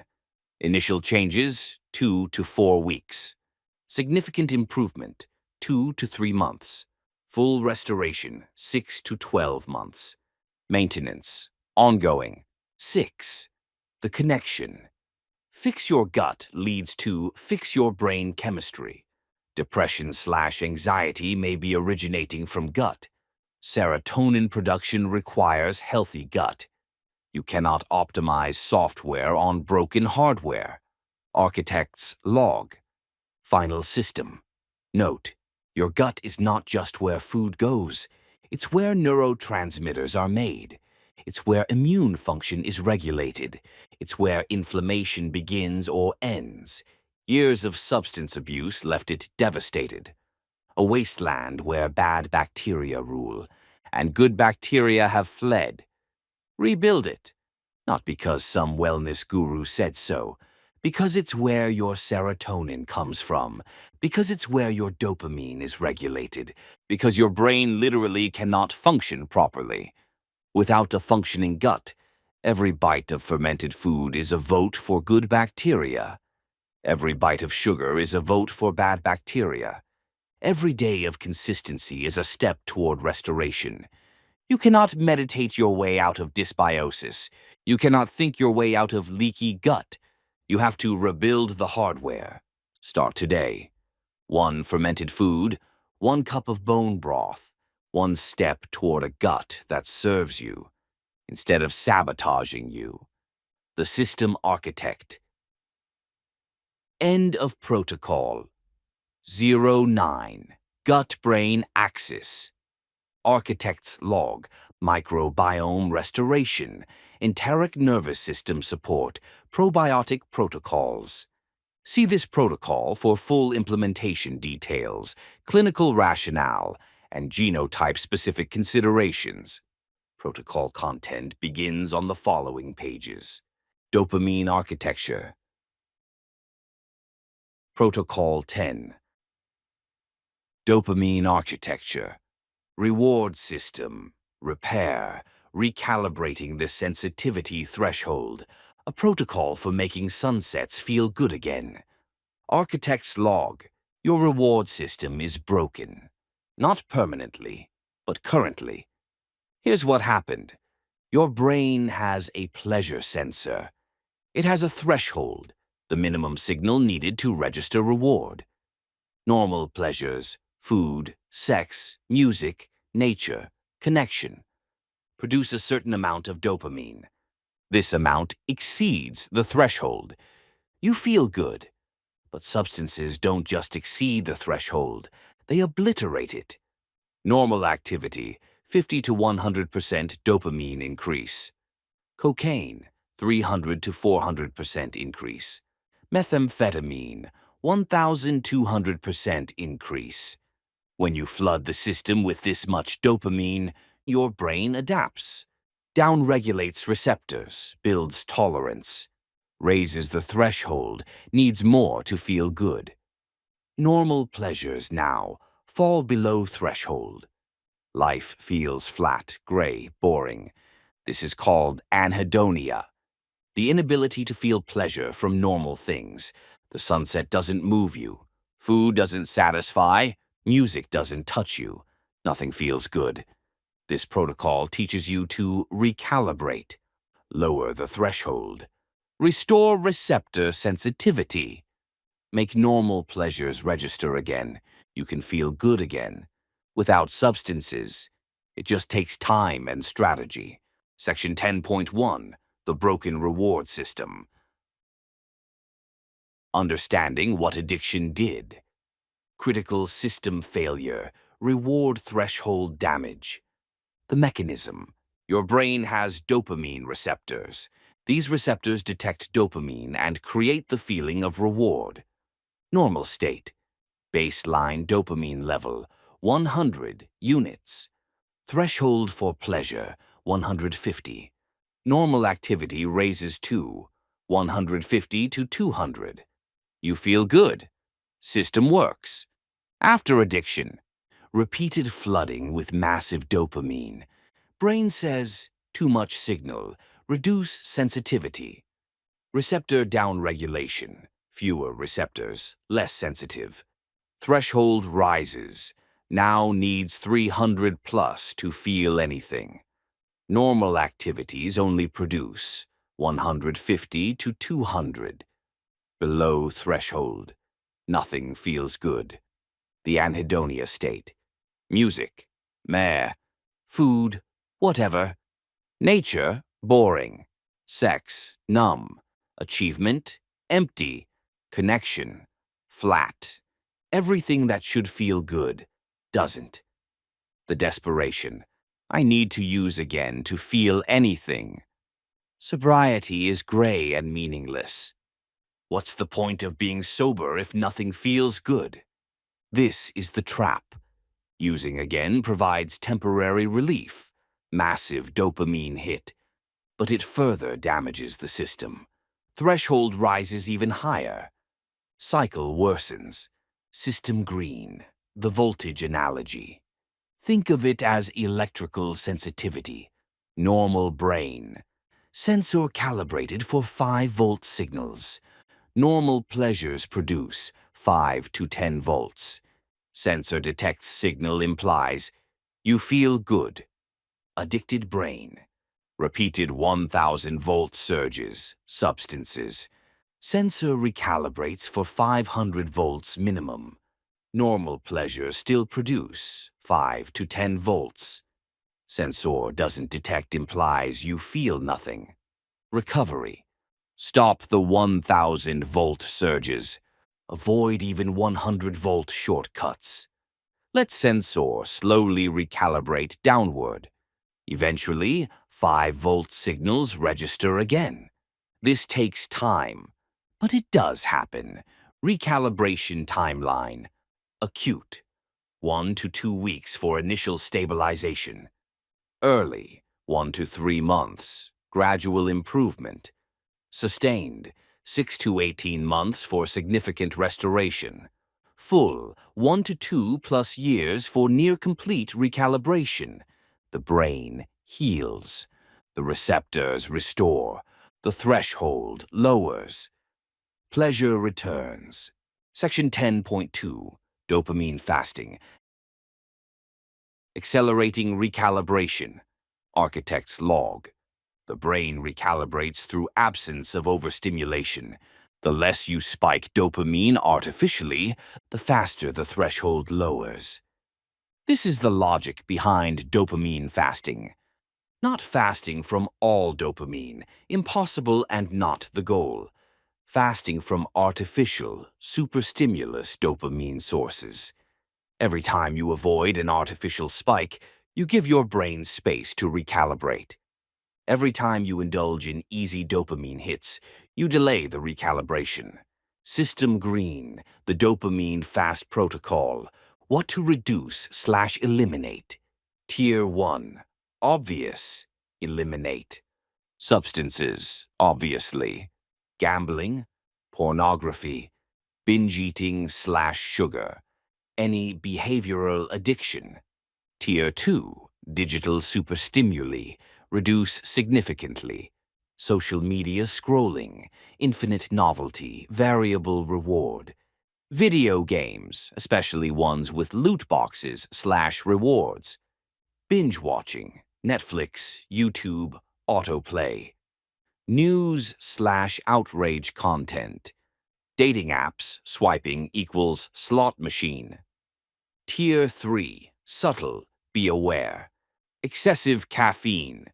Constant music/podcasts, never silence. Frequent snacking. Compulsive shopping/browsing. The protocol. 1. Eliminate tier 1 completely. Non-negotiable for recovery. These are high-voltage spikes. Zero tolerance during recalibration. 2. Strict limits on tier. 2. Set specific usage windows, not all day.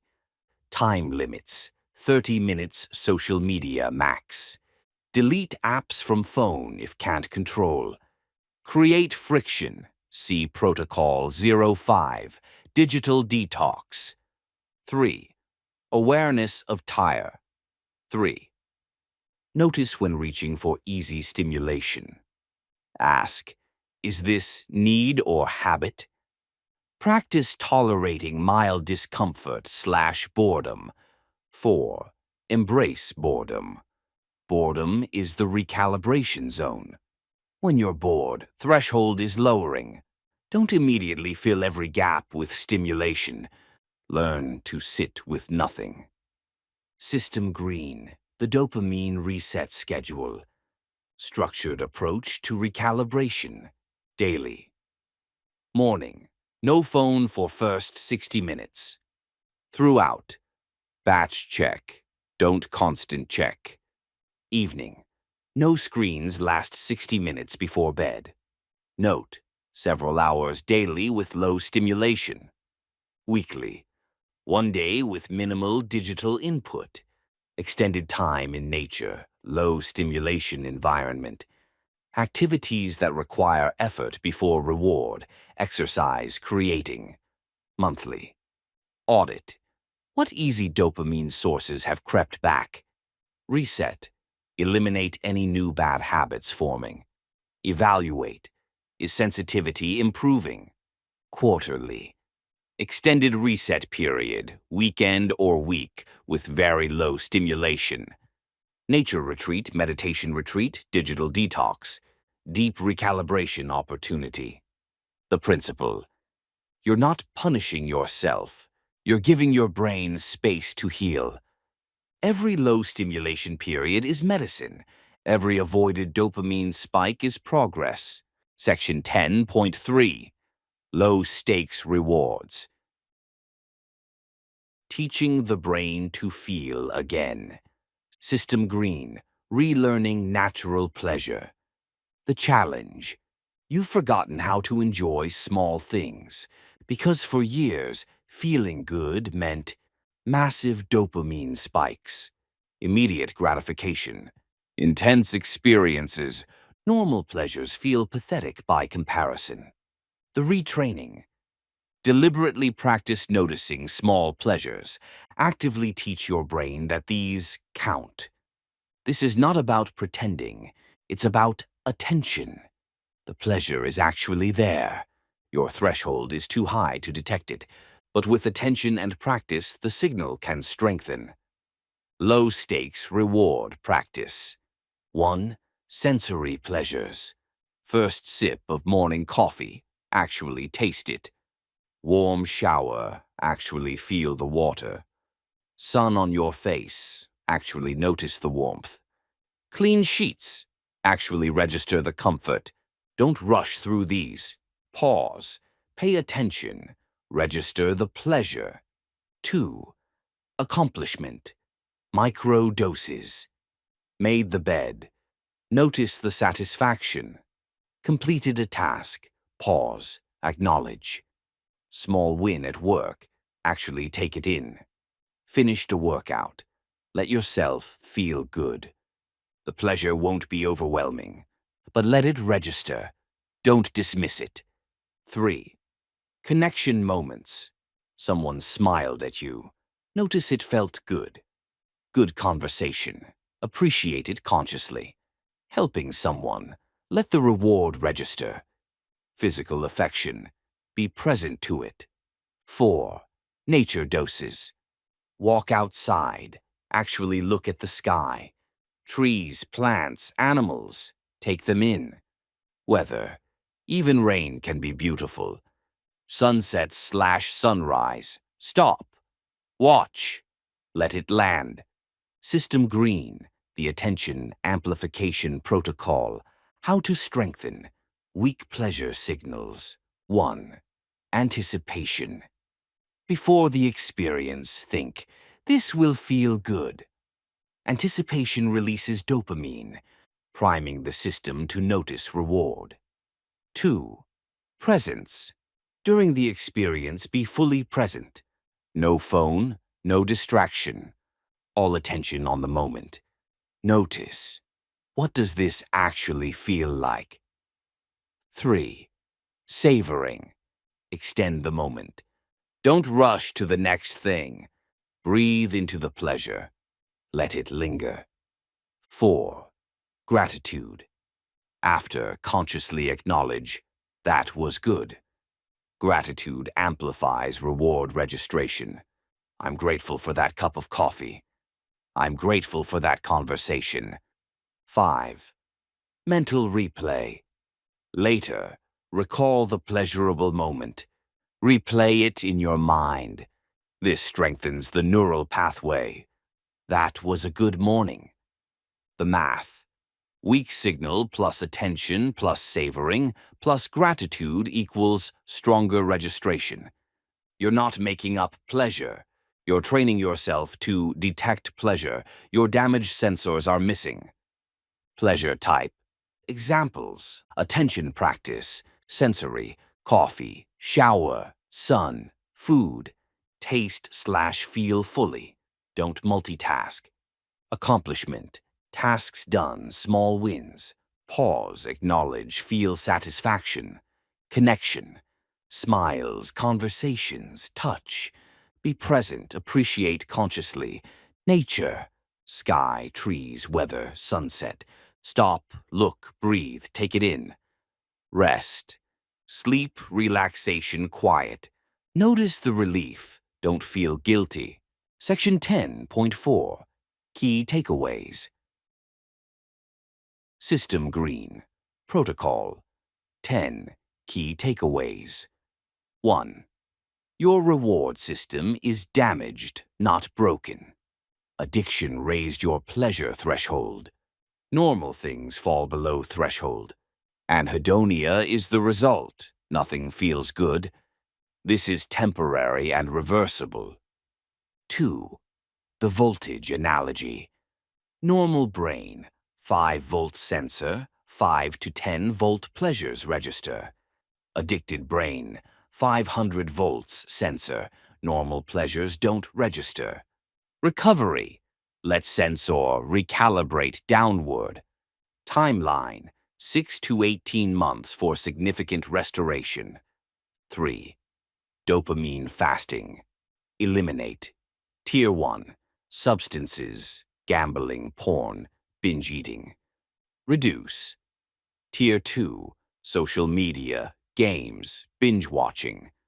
Be aware of Tier 3. Caffeine, snacking, constant input. Embrace boredom. That's where recalibration happens. 4. The reset schedule. Daily. Phone-free mornings/evenings, low stim periods. Weekly. Low digital day, nature time, effortful activities. Monthly. Audit and eliminate creeping bad habits. Quarterly. Extended reset, retreat, deep detox. 5. Low stakes, rewards. Practice noticing small pleasures, sensory, accomplishment, connection, nature.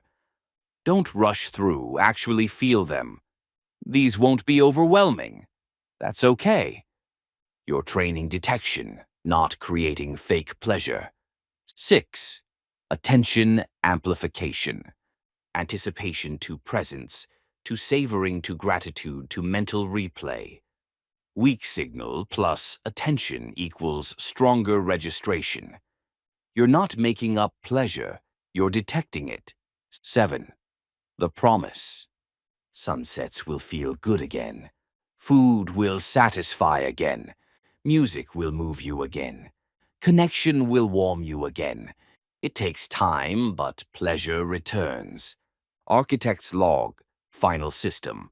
Note, the flatness you feel is not reality. It's miscalibration. The sunset is beautiful. Your sensor just can't detect it yet. The food is satisfying. Your threshold is too high. The connection is meaningful.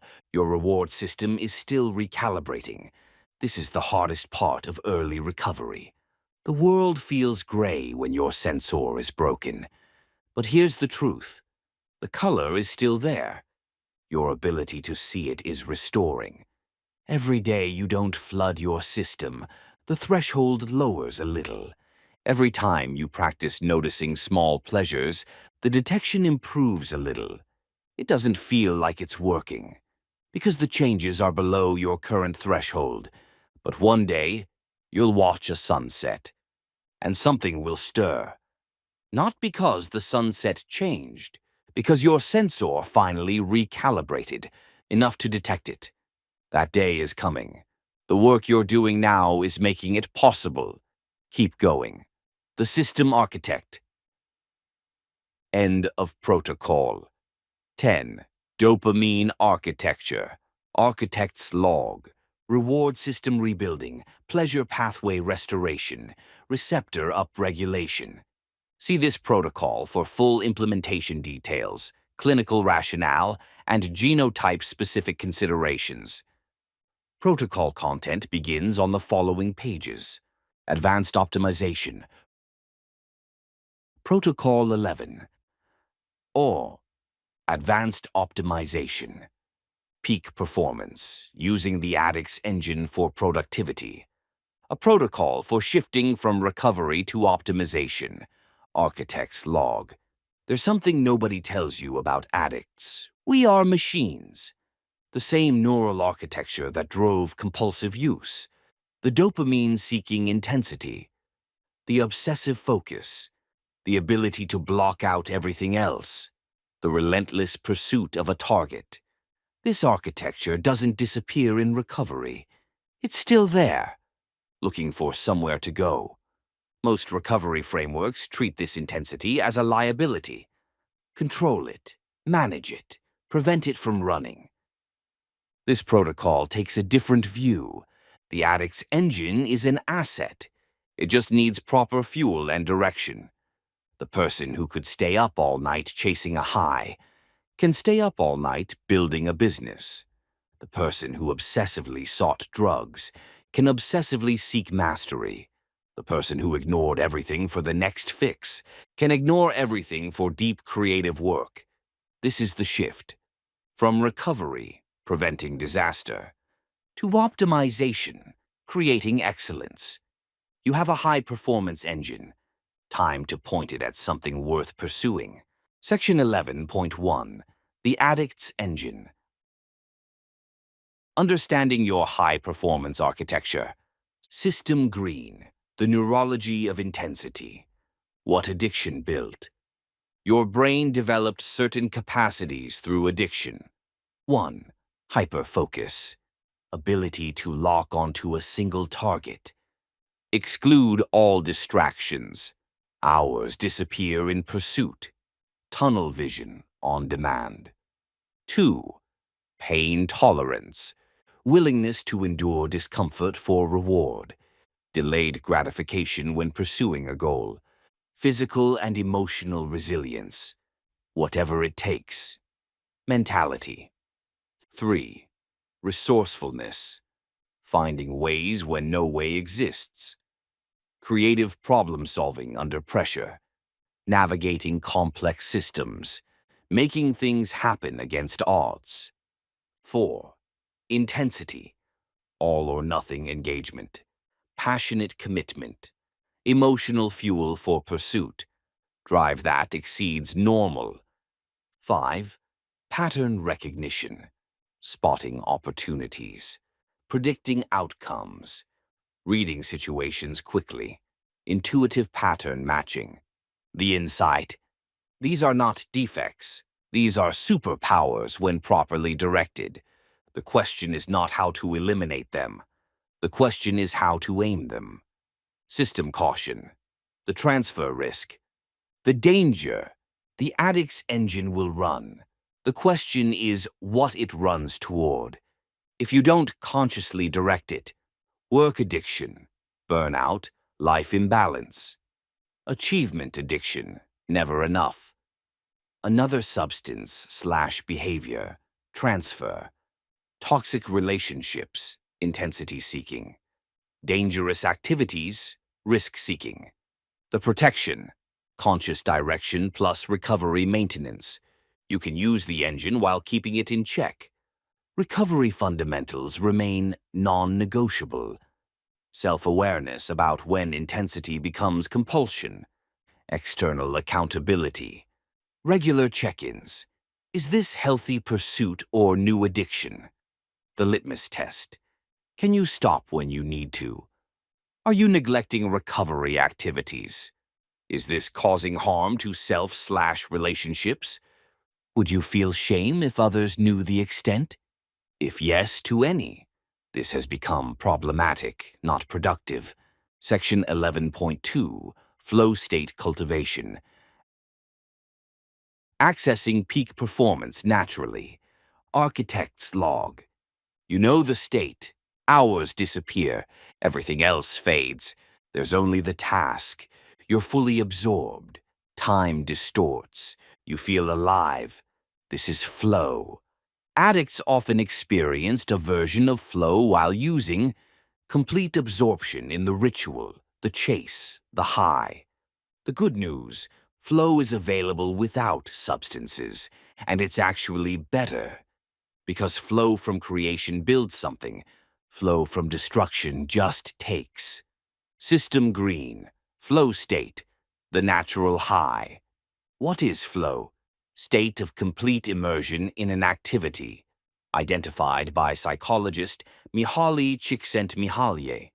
Time distortion, hours feel like minutes. Ego dissolution, self-consciousness disappears. Intrinsic motivation, the activity is its own reward. Peak performance occurs naturally. The neurochemistry.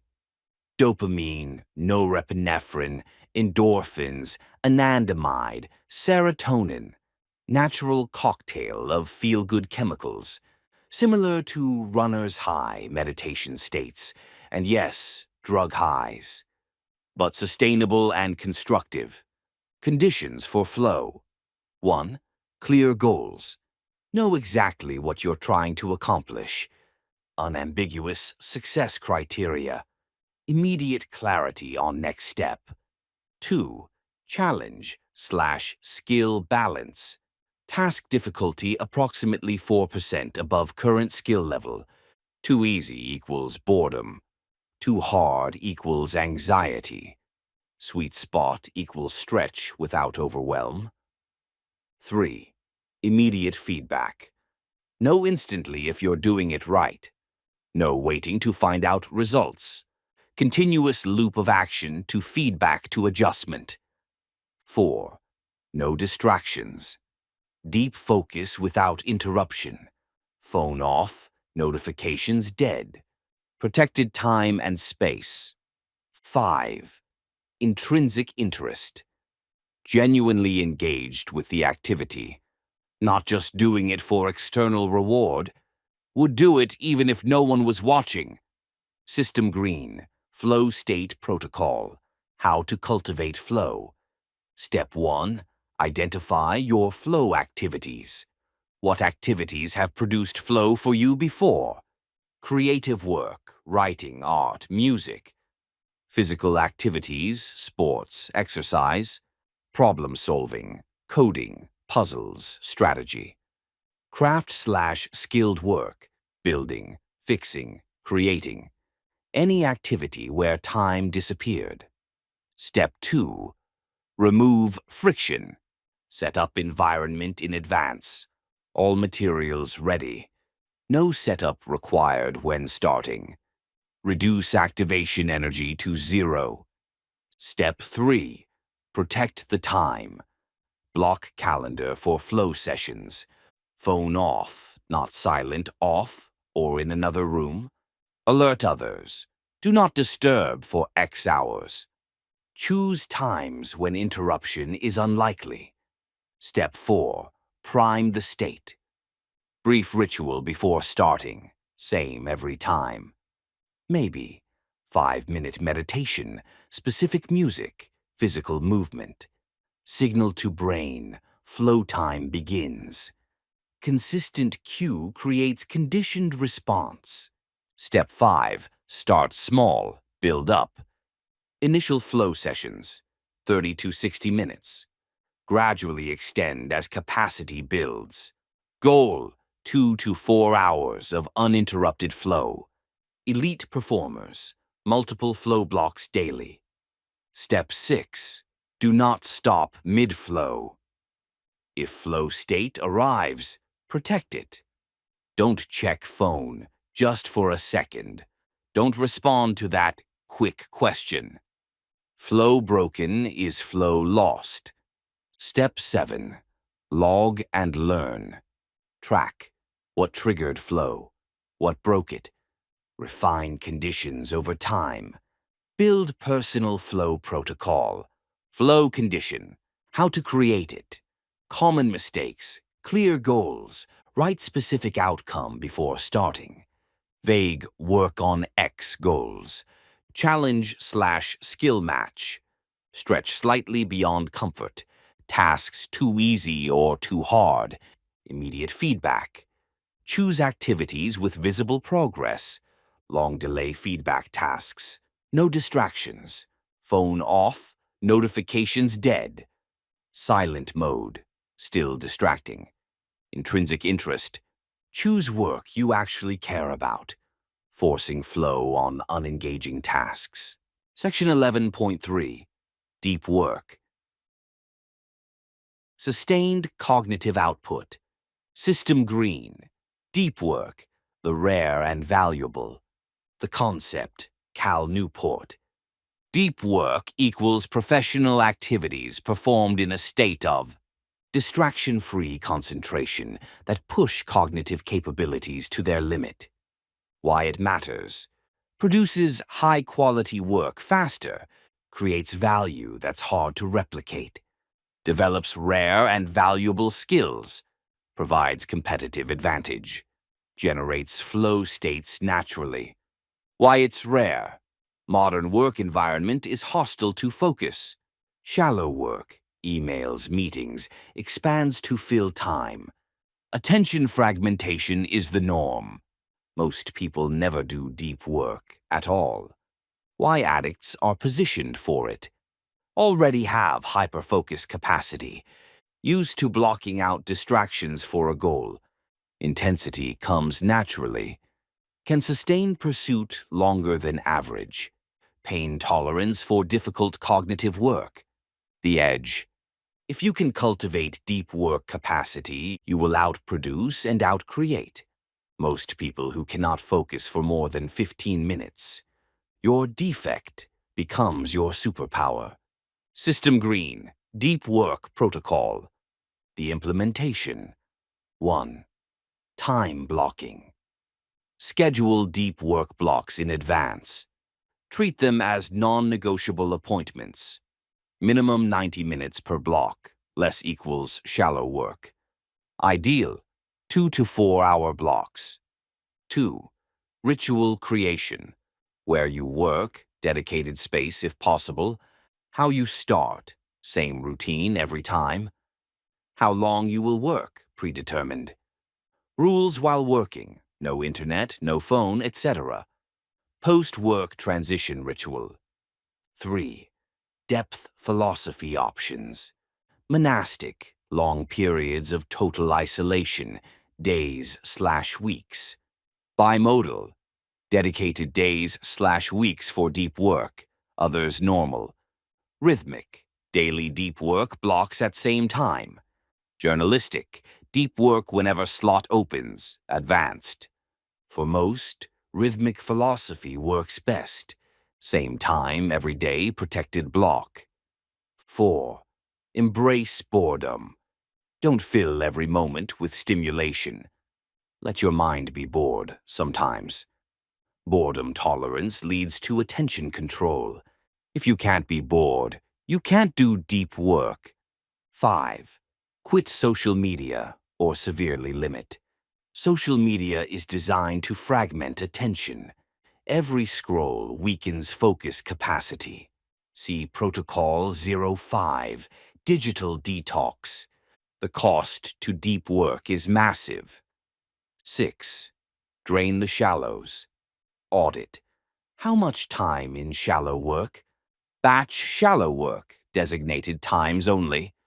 Automate/delegate what you can. Protect depth by constraining shallows. Section 11.4. The creative output mode.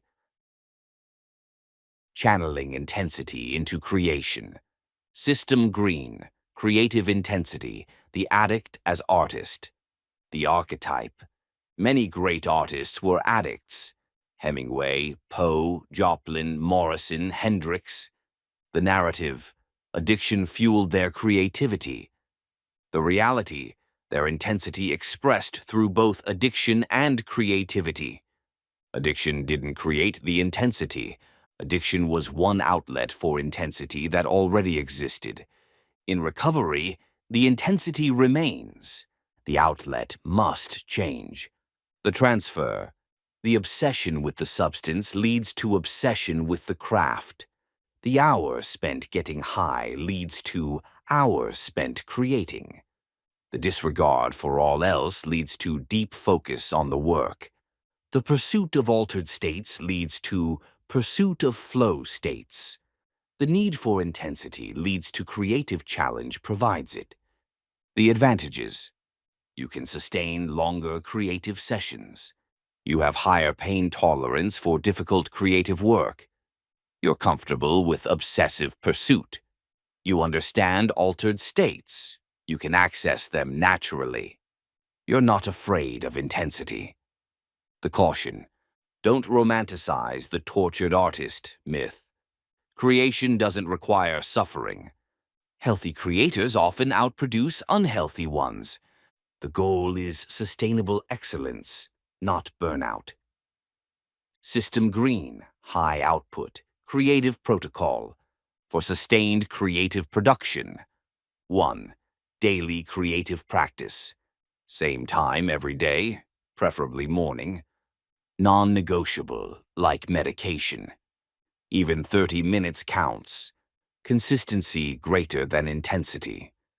2. Low activation energy. Everything ready the night before. No friction to starting. Sit down and begin immediately. Decisions already made. 3. Separate creation from editing. Create first, judge later. First draft equals get it down. Editing equals separate session. Perfectionism is a creativity killer. 4. Quantity over quality, initially. More output equals more chances for greatness. Shitty first drafts are normal. You can't edit nothing. Volume teaches faster than perfectionism. 5. Finish things. Incomplete projects drain energy. A finished, okay thing greater than unfinished, great thing. Build the completion muscle. Ship it, even if imperfect. 6. Protect the creative state. No input, reading, scrolling, before creating. Morning brain is freshest, most creative. Consume later. Create first. Input fills your head with others' ideas. 7.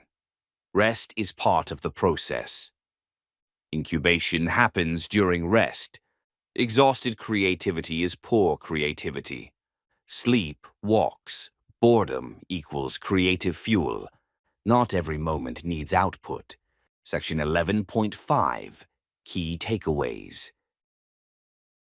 System green. Protocol. 11. Key takeaways. 1. The addict's engine is an asset. Same intensity that drove addiction can drive excellence when properly directed. Hyperfocus, pain tolerance, resourcefulness, intensity. These are superpowers, not defects. 2. The transfer risk. Engine will run regardless. Must consciously direct it. Watch for work addiction, achievement addiction. Recovery fundamentals remain non-negotiable. 3. Flow state cultivation. Natural high from complete immersion. Conditions. Clear goals. Challenge/skill match. Immediate feedback. No distractions. Intrinsic interest. Protocol. Identify activities. Remove friction. Protect time. Prime state. Start small. 4. Deep work. Distraction-free concentration on cognitively demanding tasks. Rare and valuable in fragmented attention world. Time blocking, ritual creation, embrace boredom. Addicts positioned well. Hyperfocus capacity exists. 5. Creative output mode. Intensity transfers from substance to craft. Daily practice. Low activation energy. Separate creation from editing. Quantity initially, then quality. Protect creative state. Consume later. 6. The shift. From recovery, preventing disaster, to optimization, creating excellence. From managing a liability to leveraging an asset. From surviving to thriving. From recovering addict to high performer with recovery foundation. 7. The balance. Intensity without obsession. Excellence without burnout. Production without neglecting recovery. Achievement without new addiction. Architect's log. Final system. Note: you've spent years running the engine at full throttle, in the wrong direction. The engine isn't the problem. The direction was. Now you have a choice. Idle the engine, survive, manage, prevent. Redirect the engine, thrive, create, build. Most recovery frameworks focus on idling. Don't let the intensity run. Manage the cravings. Control the impulses. This is necessary in early recovery.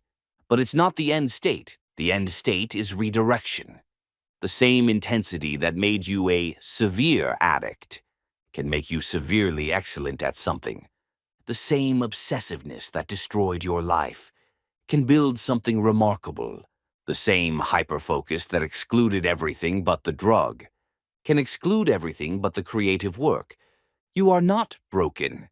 You are high-performance hardware that was running the wrong software. Time to install better software and let the engine run. The system architect. End of protocol. 11. Advanced optimization. Architect's log. Peak performance protocols for established recovery. Systems tuning. See this protocol for full implementation details, clinical rationale, and genotype-specific considerations. Protocol content begins on the following pages. Hydration science. Protocol 12. Hydration science. Electrolyte architecture. Restoring the electrical grid.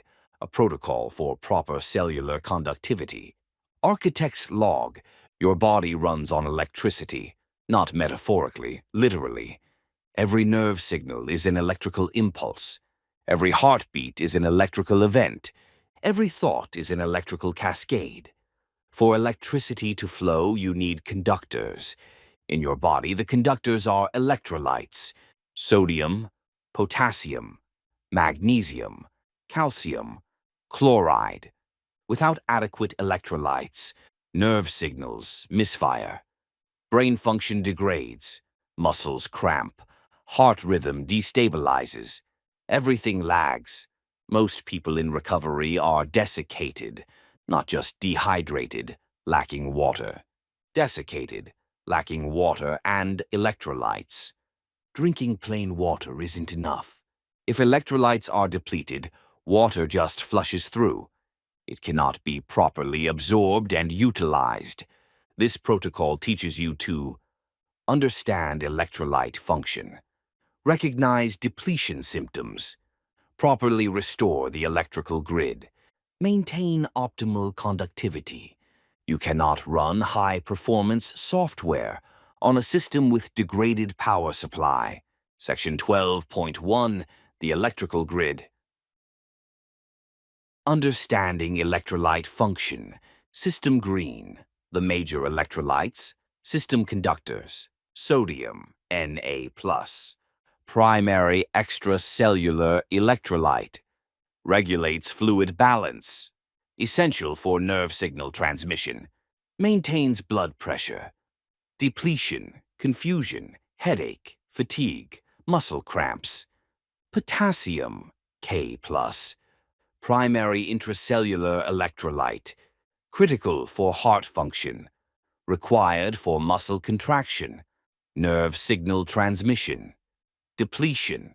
Heart palpitations, weakness, constipation, fatigue. Magnesium, Mg2+. Cofactor in 300+ enzymatic reactions. Muscle and nerve function. Blood sugar control. Blood pressure regulation. Depletion. Anxiety, insomnia, muscle cramps, restlessness, tremors. Note: most common deficiency in addiction recovery. Calcium, Ca2+. Bone structure, muscle contraction, nerve signaling, blood clotting. Depletion, numbness, tingling, muscle spasms, confusion. Chloride, Cl-. Maintains fluid balance. Stomach acid production, usually paired with sodium. Depletion, rare in isolation, usually with sodium. Critical system failure, how addiction depletes electrolytes. Alcohol, powerful diuretic, flushes water and electrolytes.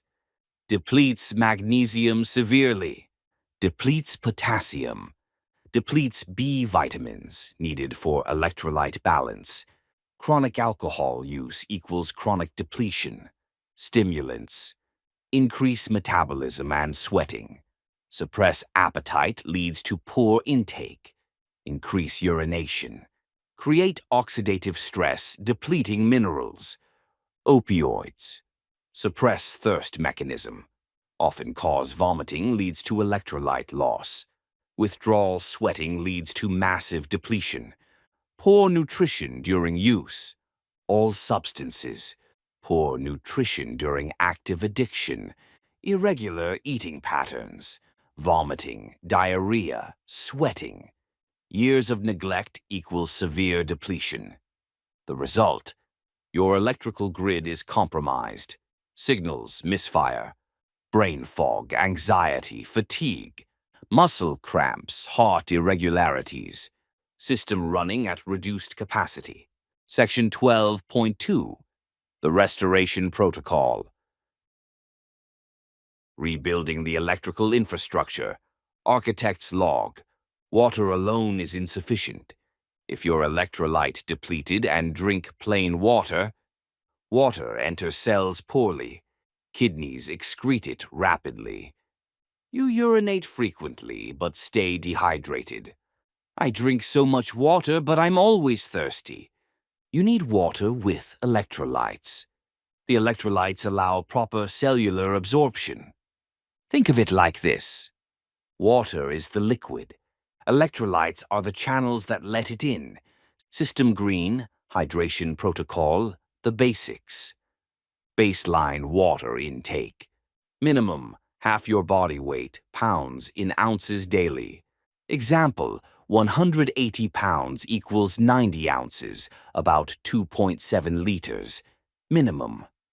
More if sweating, exercise, hot climate, caffeine intake.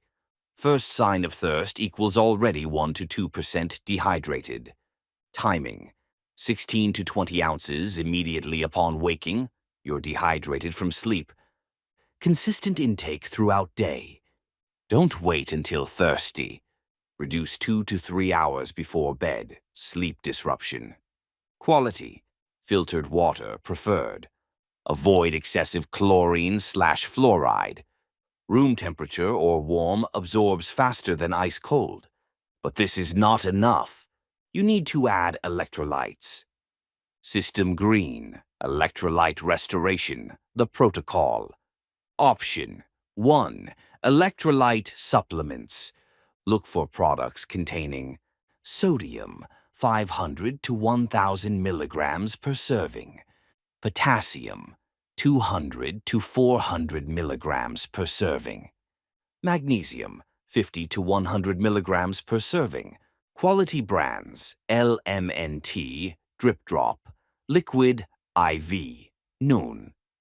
Avoid high sugar, sports drinks. Gatorade equals sugar water. Protocol: 1 to 2 servings daily minimum. Morning and afternoon. More if sweating, exercising, or symptomatic. Option 2. DIY electrolyte drink. Basic recipe: 32 ounces water, 1/4 teaspoon sea salt or Himalayan salt, 1/4 teaspoon potassium chloride, no salt or new salt, 1 tablespoon lemon or lime juice, taste plus trace minerals. Optional: 1 tablespoon honey or maple syrup, if desired. Option 3. Food-based electrolytes. Sodium, sea salt, olives, pickles, bone broth. Potassium, avocado, banana, potato, spinach, coconut water. Magnesium, dark chocolate, nuts, seeds, leafy greens. Minimum daily targets. Sodium, 2,000 to 3,000 milligrams, more if active. Potassium, 3,500 to 4,700 milligrams. Magnesium, 400 to 600 milligrams. System green, magnesium, the recovery mineral.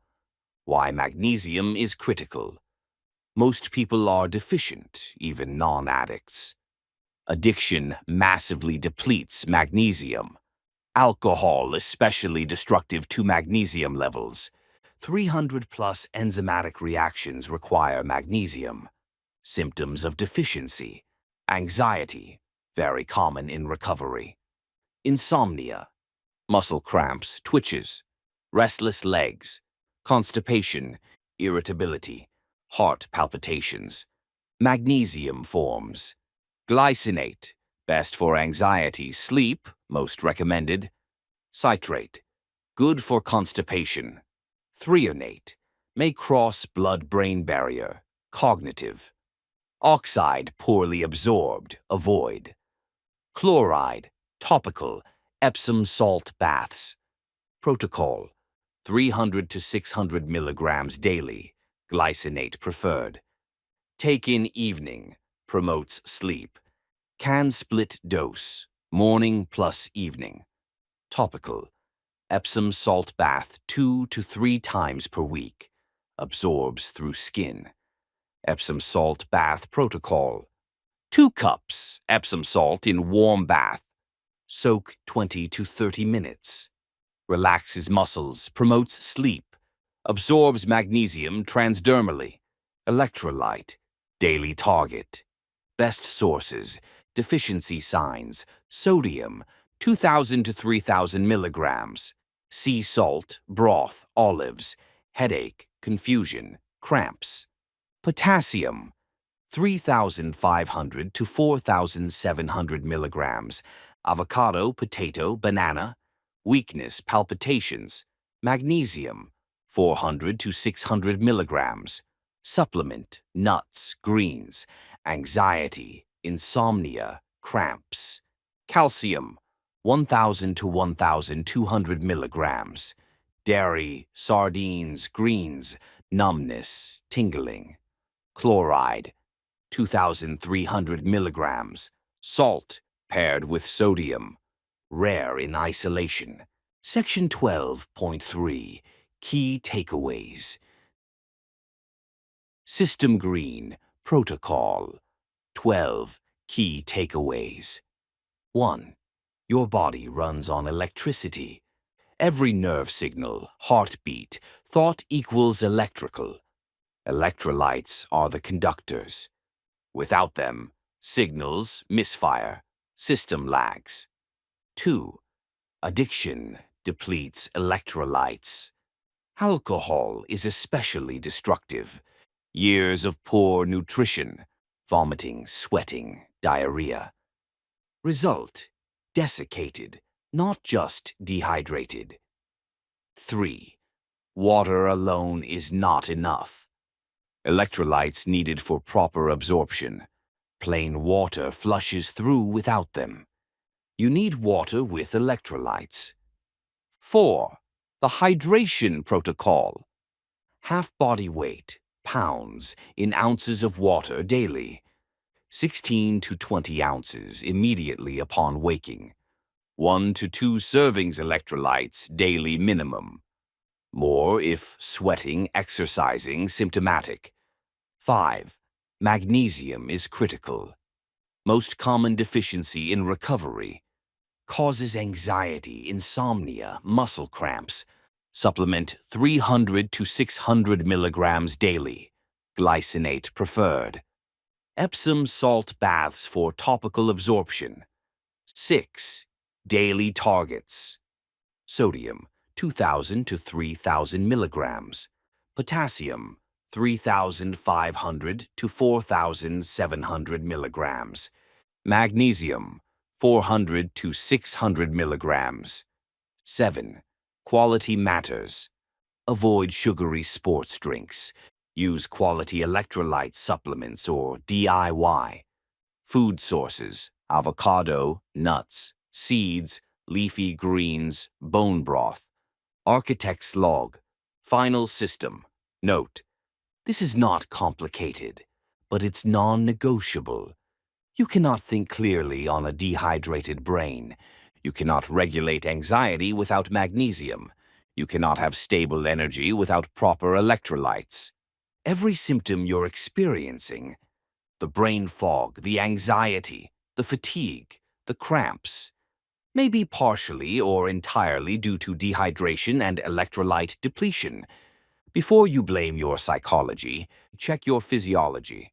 Drink water with electrolytes, supplement magnesium. Watch symptoms improve. It's almost too simple, which is why people ignore it. Don't ignore it. Your electrical grid needs restoration. Start conducting. The system architect. End of protocol. 12. Hydration science.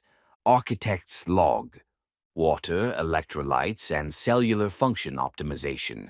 Coolant systems. See this protocol for full implementation details, clinical rationale, and genotype-specific considerations. Protocol content begins on the following pages.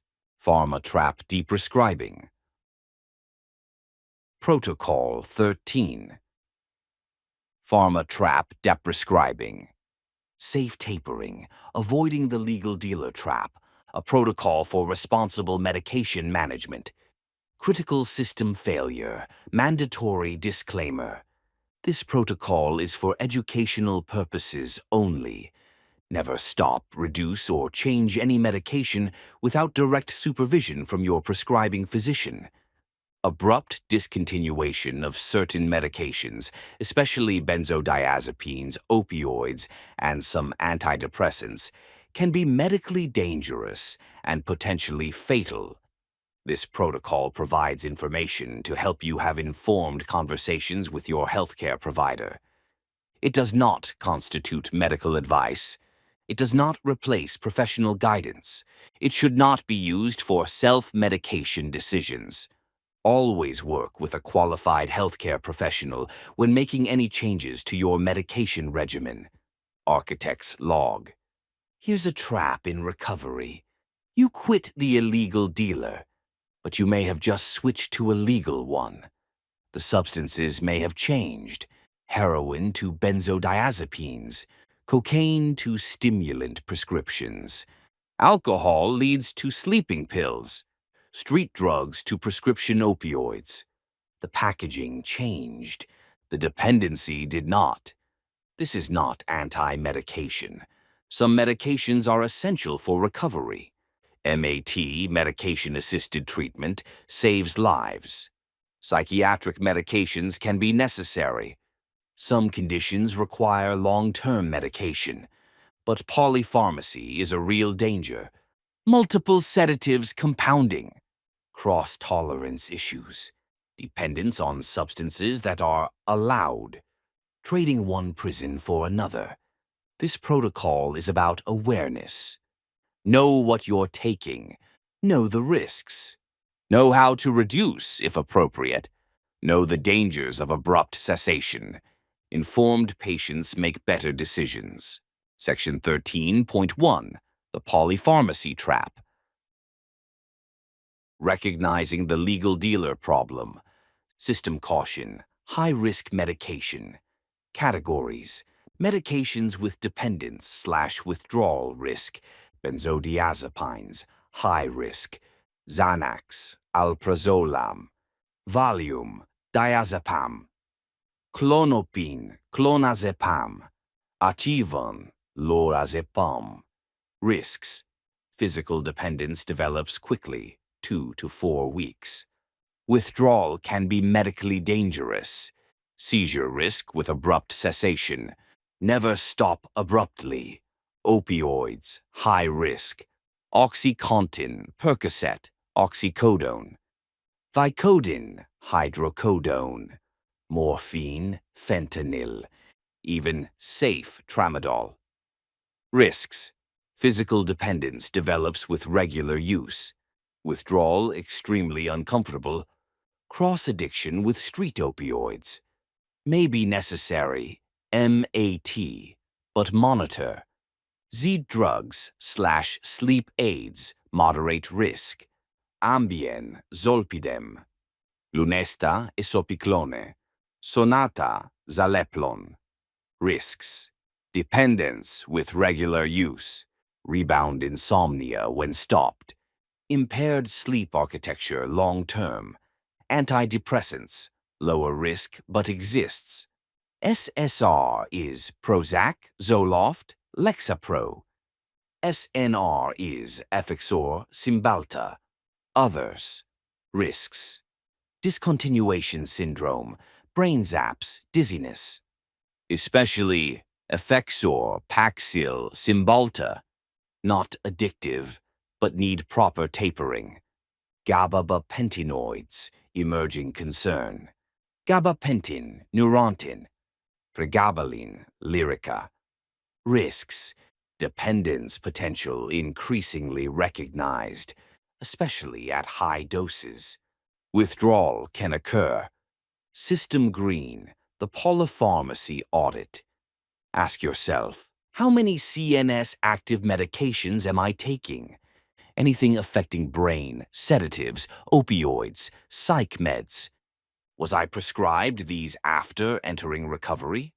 Did I accumulate them while sober? Do I need them to function daily? Physical dependence formed? Have doses escalated over time? Tolerance developing? Do I panic if I might run out? Psychological dependence? Am I hiding usage from recovery community? Shame equals warning sign. Would I be uncomfortable if my sponsor saw my pill bottles? Gut check. Red flags. 3+ CNS active medications simultaneously. Benzodiazepine taken daily for months/years. Opioid prescriptions unrelated to severe pain/MAT. Escalating doses to maintain effect.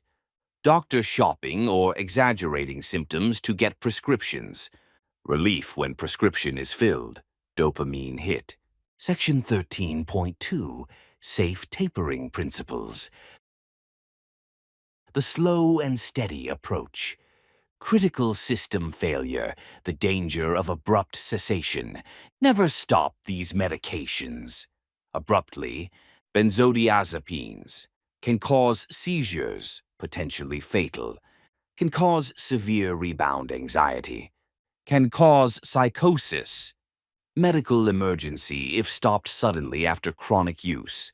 Opioids, withdrawal extremely uncomfortable, flu-like severe, rarely fatal in healthy adults, but dangerous if dehydrated, cardiac issues, or pregnant. Relapse risk during withdrawal is high.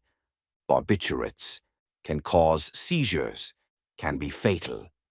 Rare now, but still prescribed sometimes. Alcohol, for reference, can cause seizures. Delirium tremens can be fatal. Always taper or detox medically. Antidepressants, usually not dangerous but very uncomfortable. Discontinuation syndrome, brain zaps, vertigo, flu-like. Especially Effexor, Paxil, Cymbalta. The rule: slow is safe, abrupt is dangerous. System Green, tapering principles. These are general principles. Specifics require your doctor. 1. Slow is the rule. The longer you've been on a medication, the slower the taper. Months to years of use equals months of tapering. Low and slow prevents severe withdrawal. 2. Percentage-based reduction. Typical: reduce by 10 to 25% of current dose. Wait 2 to 4 weeks before next reduction. Smaller reductions as dose gets lower.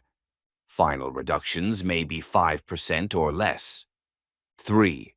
Listen to your body. Some withdrawal symptoms are expected. Severe symptoms equals tapering too fast. It's okay to pause and stabilize. Can even go back up temporarily if needed. 4. Liquid formulations help. Pills are hard to cut into tiny pieces.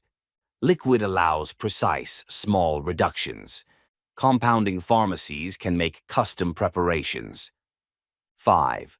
Switching to longer-acting versions. Shorter half-life equals harder to taper.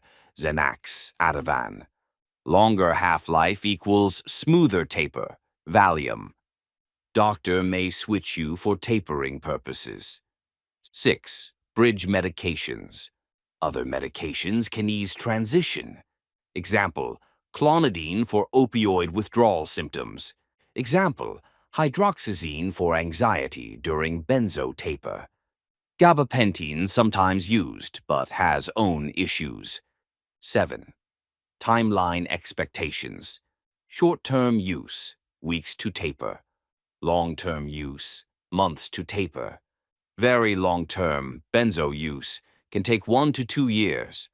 Rushing equals relapse or medical danger.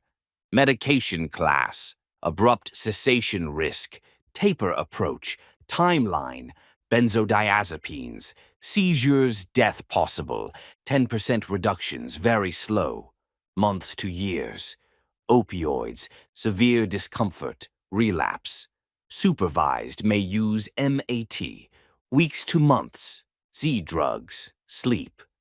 Rebound insomnia, gradual reduction, weeks. Antidepressants, discontinuation syndrome, slow taper, bridge meds, weeks to months. Gabapentinoids, withdrawal symptoms, gradual reduction, weeks. Section 13.3. Working with your doctor. How to have the conversation. System green. Initiating the deprescribing conversation. If you believe you're over-medicated. 1. Prepare your case. List all current medications, doses, duration. Note any concerns about dependence. Note any side effects. Bring your recovery context. 2. Be honest with your doctor. I'm in recovery from addiction. I'm concerned about my medication regimen. I'd like to explore reducing medications safely. Don't hide your recovery status. 3. Ask questions. Is this medication necessary long-term? What would a safe tapering schedule look like? Are there non-addictive alternatives? What withdrawal symptoms should I expect? 4. If your doctor dismisses concerns, you have the right to a second opinion. Consider addiction medicine specialist. Consider psychiatrist with addiction expertise. Your concerns are valid. 5. If your doctor prescribes casually, a doctor who easily prescribes controlled substances to an addict is not looking out for your best interest. Find a new doctor. This is not good care.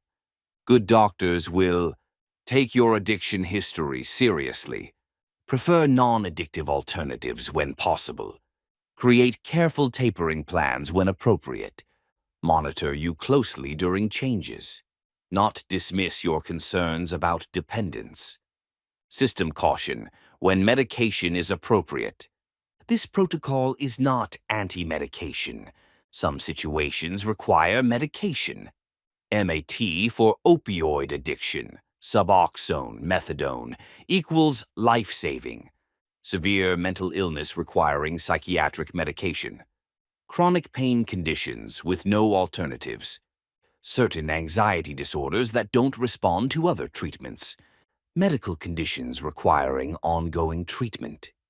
The goal is informed consent. Know what you're taking and why. Minimal necessary medication, not piling on. Regular review, is this still needed? Addiction-aware prescribing, provider knows your history. No substituting one addiction for another. Medication is a tool. Tools can be used well or poorly. The goal is appropriate use, not zero use. Section 13.4, Key Takeaways. System green, protocol. 13. Key takeaways. 1. The pharma trap is real, switching from illegal to legal dependency. Polypharmacy accumulates in recovery. Dependence is dependence regardless of prescription. 2. High-risk medications.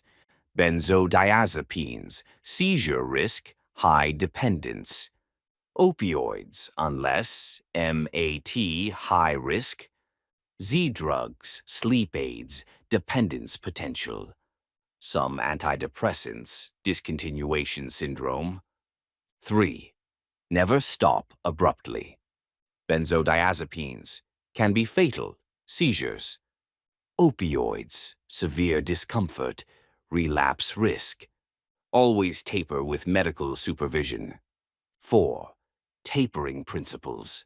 Slow is safe, abrupt is dangerous. 10 to 25% reductions every 2 to 4 weeks. Smaller reductions as dose gets lower. Can take months to years for long-term use. 5. Bridge medications. Other medications can ease transition. Switching to longer-acting versions helps. Liquid formulations allow precise tapering. 6. Work with your doctor. Be honest about recovery status. Ask about tapering possibilities. Seek addiction medicine specialist if needed. You have right to second opinion. 7. Medication isn't bad. MAT is life-saving. Some conditions require medication. Goal: informed, minimal, appropriate use. Not substituting one cage for another.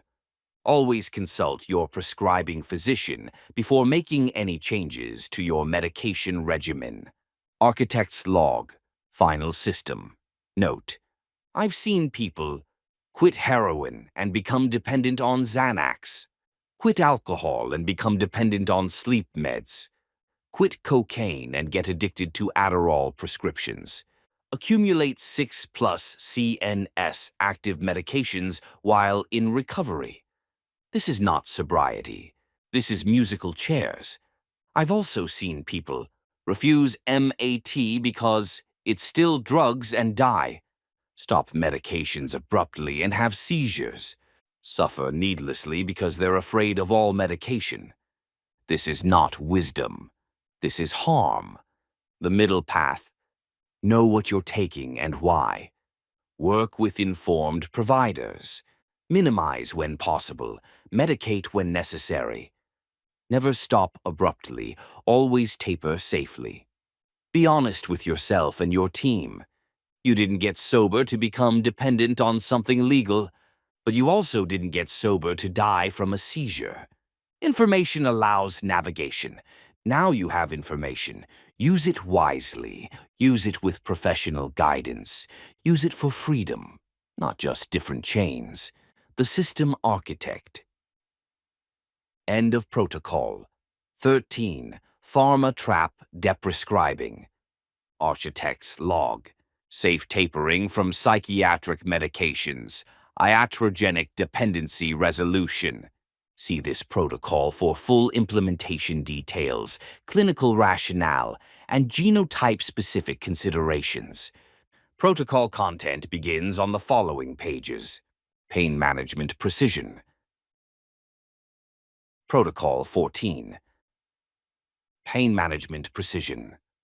Non-opioid strategies, treating pain without reactivating addiction. A protocol for managing the pain-addiction intersection. Architect's log. Here's the brutal reality. Pain doesn't care about your recovery. You can be 10 years sober, then you get injured, or you have chronic pain, or you need surgery. And suddenly the same class of drugs that destroyed your life is being offered to you by a doctor. For many people in recovery, pain management is the highest risk scenario. Legitimate medical need. Doctor-approved use. I have to take them. It's different this time. It's for pain. Relapse dressed in medical clothing. But the flip side is also true. You deserve to have your pain treated. You don't have to suffer needlessly. Being in recovery doesn't mean accepting constant pain. This protocol navigates the intersection. How to manage pain without opioids when possible. How to handle necessary opioids safely when required. Understanding the emotional amplifier of pain. Non-pharmacological pain management strategies. When pain is undertreated and advocacy is needed, pain is real, recovery is real. Both must be honored. Section 14.1. The Pain Addiction Connection. Understanding why pain is dangerous. Critical system failure, why pain threatens recovery. The danger zones. 1. Opioid exposure. Opioid pain medication triggers the reward system. For opioid addicts, immediate relapse risk. For non-opioid addicts, cross-addiction risk. Legitimate use can become illegitimate fast. 2. Suffering as trigger. Chronic pain creates desperation. Desperation compromises judgment. I can't take this anymore. May lead to using anything for relief. 3. Sleep deprivation. Pain disrupts sleep. Sleep deprivation equals relapse risk factor. Weakens all recovery defenses. Creates vulnerability cascade. 4. Mood deterioration. Chronic pain causes depression. Depression equals relapse risk. Hopelessness undermines recovery. What's the point of being sober if I'm in agony? 5. Isolation. Pain limits activity. Canceling recovery activities. Missing meetings, avoiding friends. Isolation spiral. Protocol 16. The paradox. You need to manage pain to protect recovery, but pain management methods can threaten recovery.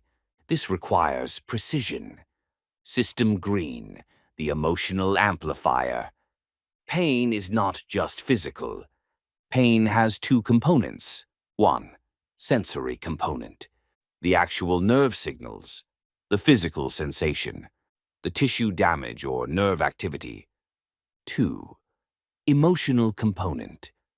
The suffering layered on top. The meaning assigned to pain. The fear, frustration, hopelessness. The "I can't take this" narrative. The amplification effect. Same physical pain plus different emotional state equals different experience. Physical pain plus calm acceptance equals manageable.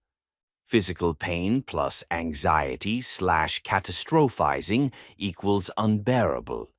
Physical pain plus depression equals hopeless suffering. Physical pain plus fear equals amplified intensity. This is neuroscience, not weakness.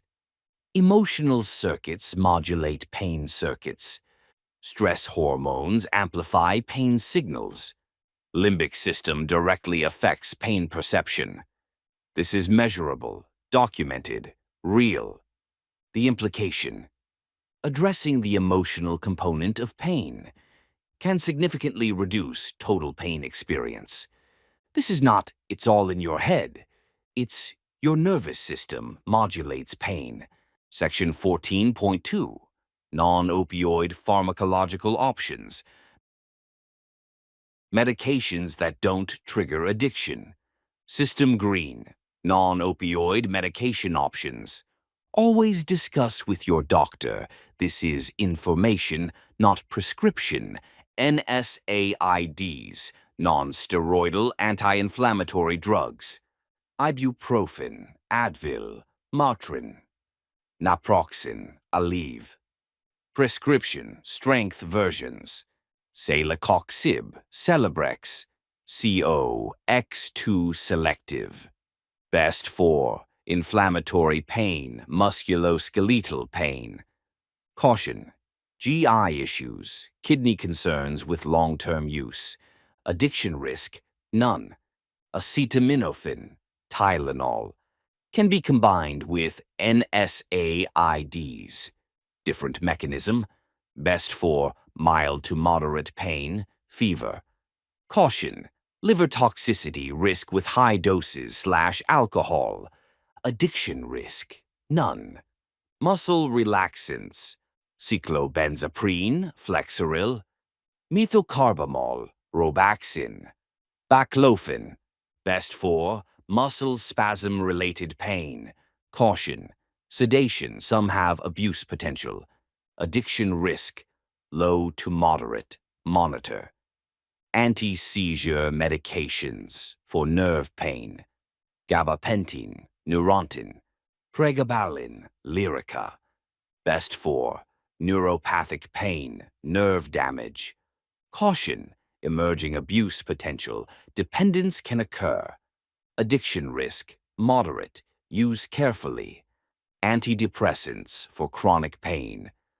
Duloxetine, Cymbalta, SNRI, amitriptyline, Elavil, TCA, best for chronic pain conditions, fibromyalgia, neuropathy. Caution, takes weeks to work, side effects. Addiction risk, low.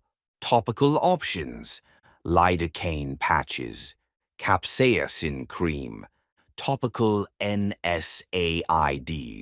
Voltaren gel, tiger balm, menthol preparations. Best for localized pain. Caution, minimal systemic absorption. Addiction risk, none. Medication type, examples, best for addiction, risk, NSAIDs, ibuprofen, naproxen, inflammatory/musculoskeletal, none. Acetaminophen, Tylenol, mild to moderate pain, none. Muscle relaxants, Flexeril, Robaxin, muscle spasm pain, low to moderate. Anti-seizure, gabapentin, Lyrica, nerve pain. Moderate, monitor, antidepressants. Cymbalta, amitriptyline, chronic pain, low. Topicals, lidocaine, capsaicin, localized pain, none. Section 14.3, non-pharmacological strategies.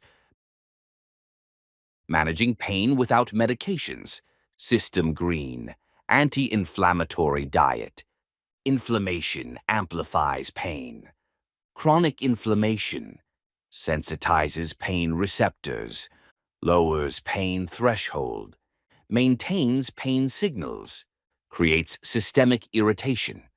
Anti-inflammatory eating, reduce/eliminate processed foods, refined sugar, vegetable/seed oils, canola, soybean, corn. Trans fats, excessive alcohol, obviously. Refined carbohydrates, increase.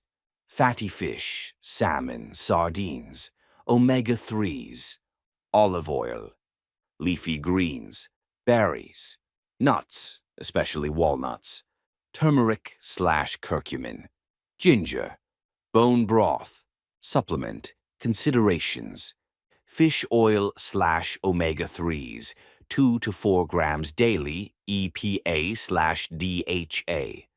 turmeric/curcumin with piperine for absorption, magnesium, many are deficient, vitamin D, test levels first, timeline, don't expect overnight results. Anti-inflammatory diet reduces pain over weeks to months. Not a quick fix, but a sustainable strategy. System green, somatic movement and physical therapy. Movement as medicine. The instinct with pain, don't move. The reality, appropriate movement reduces pain. Why movement helps. Increases blood flow to tissues. Reduces muscle tension/guarding. Releases endorphins, natural painkillers. Prevents deconditioning that worsens pain. Improves mood, reduces emotional amplifier. Movement options. Physical therapy. Professional guidance for your specific condition. Targeted exercises for your pain source. Manual therapy techniques. Education on movement patterns.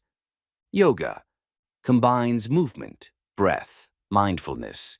Gentle styles for pain, restorative, yin, therapeutic. Evidence-based for chronic pain conditions. Tai Chi/Qigong, gentle, flowing movements. Excellent for chronic pain. improves balance, reduces fall risk. Meditative component helps emotional amplifier. Aquatic therapy. Water reduces joint load, allows movement that's painful on land. Warm water relaxes muscles. Walking. Most accessible movement. Start slow, increase gradually. Outdoor walking adds nature benefit. The principle: find movement that doesn't worsen pain. Do it consistently. Gradually increase capacity. Movement is medicine. System Green, mind-body interventions. Addressing the emotional amplifier, mindfulness-based stress reduction, MBSR. 8-week program specifically for chronic pain/stress. Evidence-based, extensively studied. Changes relationship to pain. Reduces suffering component. Free/low-cost options available. Meditation. Body scan meditation. Awareness without resistance. Breath meditation activates parasympathetic. Loving kindness meditation reduces emotional suffering. Apps, Headspace, Calm, Insight Timer. Breathwork. Slow, deep breathing activates vagus nerve, reduces stress hormones, directly modulates pain perception. 4-7-8 breathing, box breathing. Biofeedback. Learn to control physiological processes. Heart rate variability training. Muscle tension awareness. Professional guidance recommended.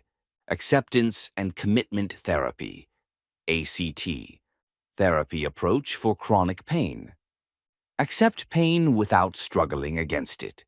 Commit to values-driven action despite pain. Reduces suffering. Increases function. Pain reprocessing therapy, PRT. New approach for certain chronic pain types. Retrains brain's interpretation of signals. Effective for centralized/nociplastic pain. Works with pain neuroscience education. The key insight: you cannot always control the sensory signal. You can influence the emotional response. Changing the emotional response changes the experience. Intervention: what it is, best for. Access: MBSR, 8-week mindfulness program. Chronic pain, stress, classes, online programs. Meditation, daily practice, various types. Emotional amplifier reduction. Apps, free resources. Physical therapy. Professional movement guidance. Specific pain conditions. Prescription/referral. Yoga. Movement plus breath plus mindfulness. General chronic pain. Classes, videos. Anti-inflammatory diet. Food-based inflammation reduction. Systemic inflammation. Self-directed. ACT/PRT. Specialized therapy approaches. Chronic pain suffering. Therapist. Section 14.4. When opioids are necessary. Harm reduction for high-risk situations. System caution. Sometimes opioids are medically necessary. Situations where opioids may be required. Acute surgical pain. Severe traumatic injury. Cancer pain. End-of-life care. Certain chronic pain conditions after non-opioid options exhausted. Being in recovery doesn't mean suffering needlessly. It means managing risk while treating pain. If opioids are prescribed: 1. Full disclosure. Tell every provider about your addiction history. Tell them what substances, opioids, other. Tell them your recovery status. No secrets. Secrets kill. 2. Minimize duration. Shortest duration possible. Clear end date. No refills without re-evaluation. Plan for transition to non-opioid. 3. External control. Someone else holds the medication. Counted doses, not bottle access. Spouse, family member, friend dispenses. You don't control supply. 4. Accountability. Sponsor/accountability. Partner knows. Daily check-ins during use. Increased meeting attendance. No shame, just safety. 5. Exit plan. Clear tapering schedule before starting. Know exactly when and how you're stopping. Plan for transition period. Non-opioid alternatives ready. 6. Relapse awareness. Know the warning signs. Taking more than prescribed. Running out early, seeking additional sources. Hiding use from recovery community. Euphoria focus instead of pain relief. If these appear, immediate intervention needed.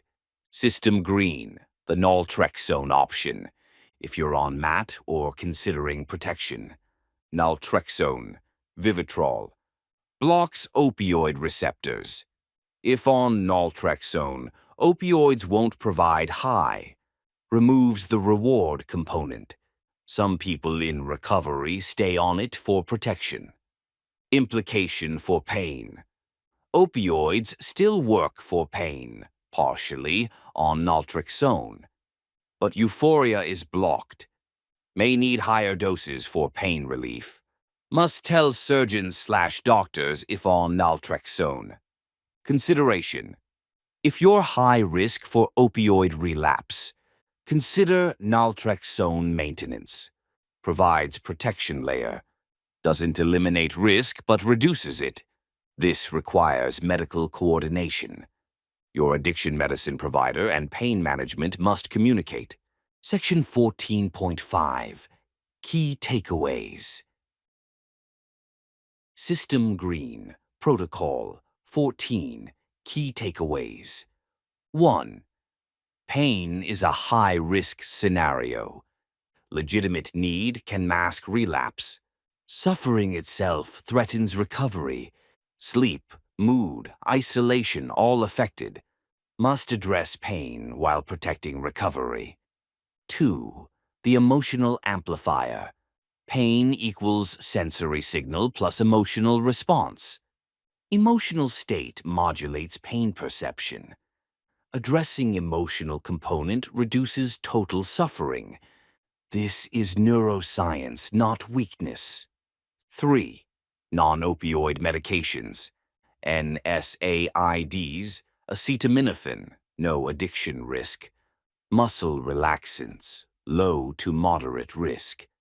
Anti-seizure meds for nerve pain, moderate risk, monitor. Antidepressants for chronic pain, low risk. Topicals for localized pain, no risk. 4. Non-pharmacological strategies. Anti-inflammatory diet, weeks to see effect. Movement/physical therapy, movement is medicine. Mind-body interventions, MBSR, meditation, breathwork, ACT. Address the emotional amplifier directly. 5.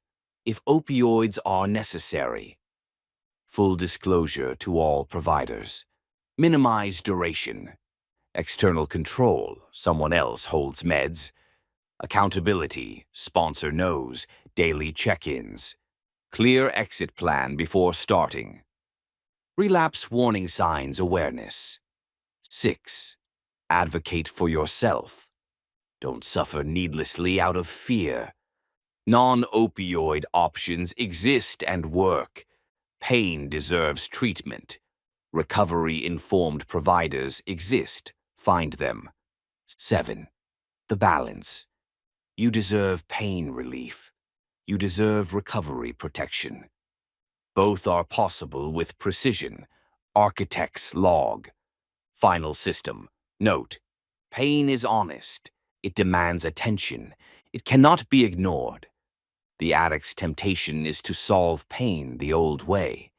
Chemical oblivion. Instant relief. Damn the consequences. The recovery temptation is the opposite. Suffer nobly. Refuse all medication. pain as penance. Both are wrong. The right path is precision. Address pain directly with appropriate tools. Use the least risky, effective intervention. Protect recovery with structure and accountability. Don't pretend pain doesn't exist. Don't pretend recovery doesn't matter. You can have a root canal without relapsing. You can have surgery without relapsing. You can manage chronic pain without relapsing. But you cannot do these things carelessly. Inform your providers. Structure your medications. Address the emotional component. Use non-pharmacological strategies. Keep your recovery community close. Pain is not a death sentence for recovery. It's a test, and you can pass it. The System Architect. End of Protocol. 14. Pain Management Precision. Architect's Log. Non-opioid pain protocols, genotype-matched interventions, chronic pain mapping. See this protocol for full implementation details, clinical rationale, and genotype-specific considerations. Protocol content begins on the following pages. Sexual dysfunction restoration. Protocol 15. Sexual dysfunction restoration. Intimacy, reboot, reclaiming connection without chemical buffers. A protocol for restoring authentic sexual function. Architect's Log. This is the protocol no one wants to talk about, but it's essential. Addiction doesn't just damage your brain, your liver, your relationships. It damages your sexuality in ways that are embarrassing to discuss, confusing to understand, distressing to experience, critical to address. The damage varies by substance and behavior. Stimulants. Hypersexuality during use leads to flatline after. Opioids. Complete suppression of libido. Alcohol. Arousal dysfunction, emotional numbing. Pornography. Warped arousal templates, real partner dysfunction. All. Chemical dependency for intimacy, inability to connect sober. The result, cannot perform without substance, cannot feel aroused by real partners, cannot experience emotional intimacy, cannot tolerate vulnerability, cannot distinguish desire from compulsion. This protocol addresses the reboot. What happened to your sexual system? What the flat line is and why it's normal. How to restore authentic sexual function. How to rebuild intimacy without buffers. This will take time, and this will require patience. But your sexuality is recoverable. Section 15.1. The Damage Assessment. Understanding what addiction did. Critical system failure, sexual system damage by substance. Stimulants, cocaine, meth, Adderall abuse. Hypersexuality during use, marathon sessions. Associated sex with the high, wired together. Dopamine depletion leads to cannot feel aroused without stimulant. ED without the drug. Extreme content escalation, if porn involved. Opioids, heroin, painkillers. Severe libido suppression. Hormonal disruption, low testosterone common. Inability to orgasm during use. May not have had sex for years. Forgot how sexuality feels. Alcohol. Arousal dysfunction. Whiskey dick. Emotional numbing during sex. Performance anxiety when sober. Associated intimacy with intoxication. Cannot let go without alcohol. Pornography. Porn-induced erectile dysfunction, PIED. Escalation to extreme/novel content. Real partners don't trigger arousal. Delayed/impossible orgasm with partner. Emotional disconnection during sex. Arousal template warped by screen. Cross-cutting damage. Intimacy equals vulnerability equals threat. Cannot experience sex without dissociation. Performance anxiety. Shame around sexuality. Partner trauma from past behavior. System caution. The chemical intimacy trap. The pattern. Many addicts have never had sober sex, or haven't in decades.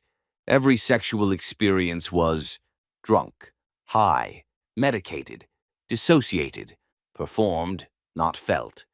The result: no template for sober intimacy. Vulnerability feels dangerous. Body sensations feel too much without buffer.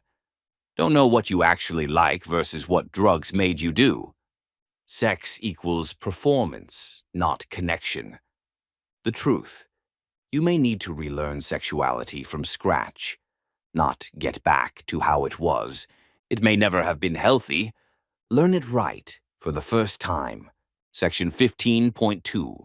The flat line. The necessary reboot period. Architect's log. There's a phenomenon that terrifies people in early recovery. The flat line. Zero libido. Zero arousal. Zero interest in sex.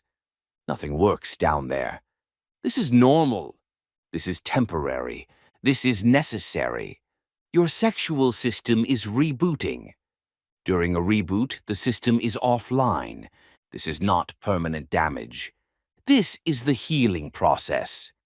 System green, understanding the flat line. What's happening?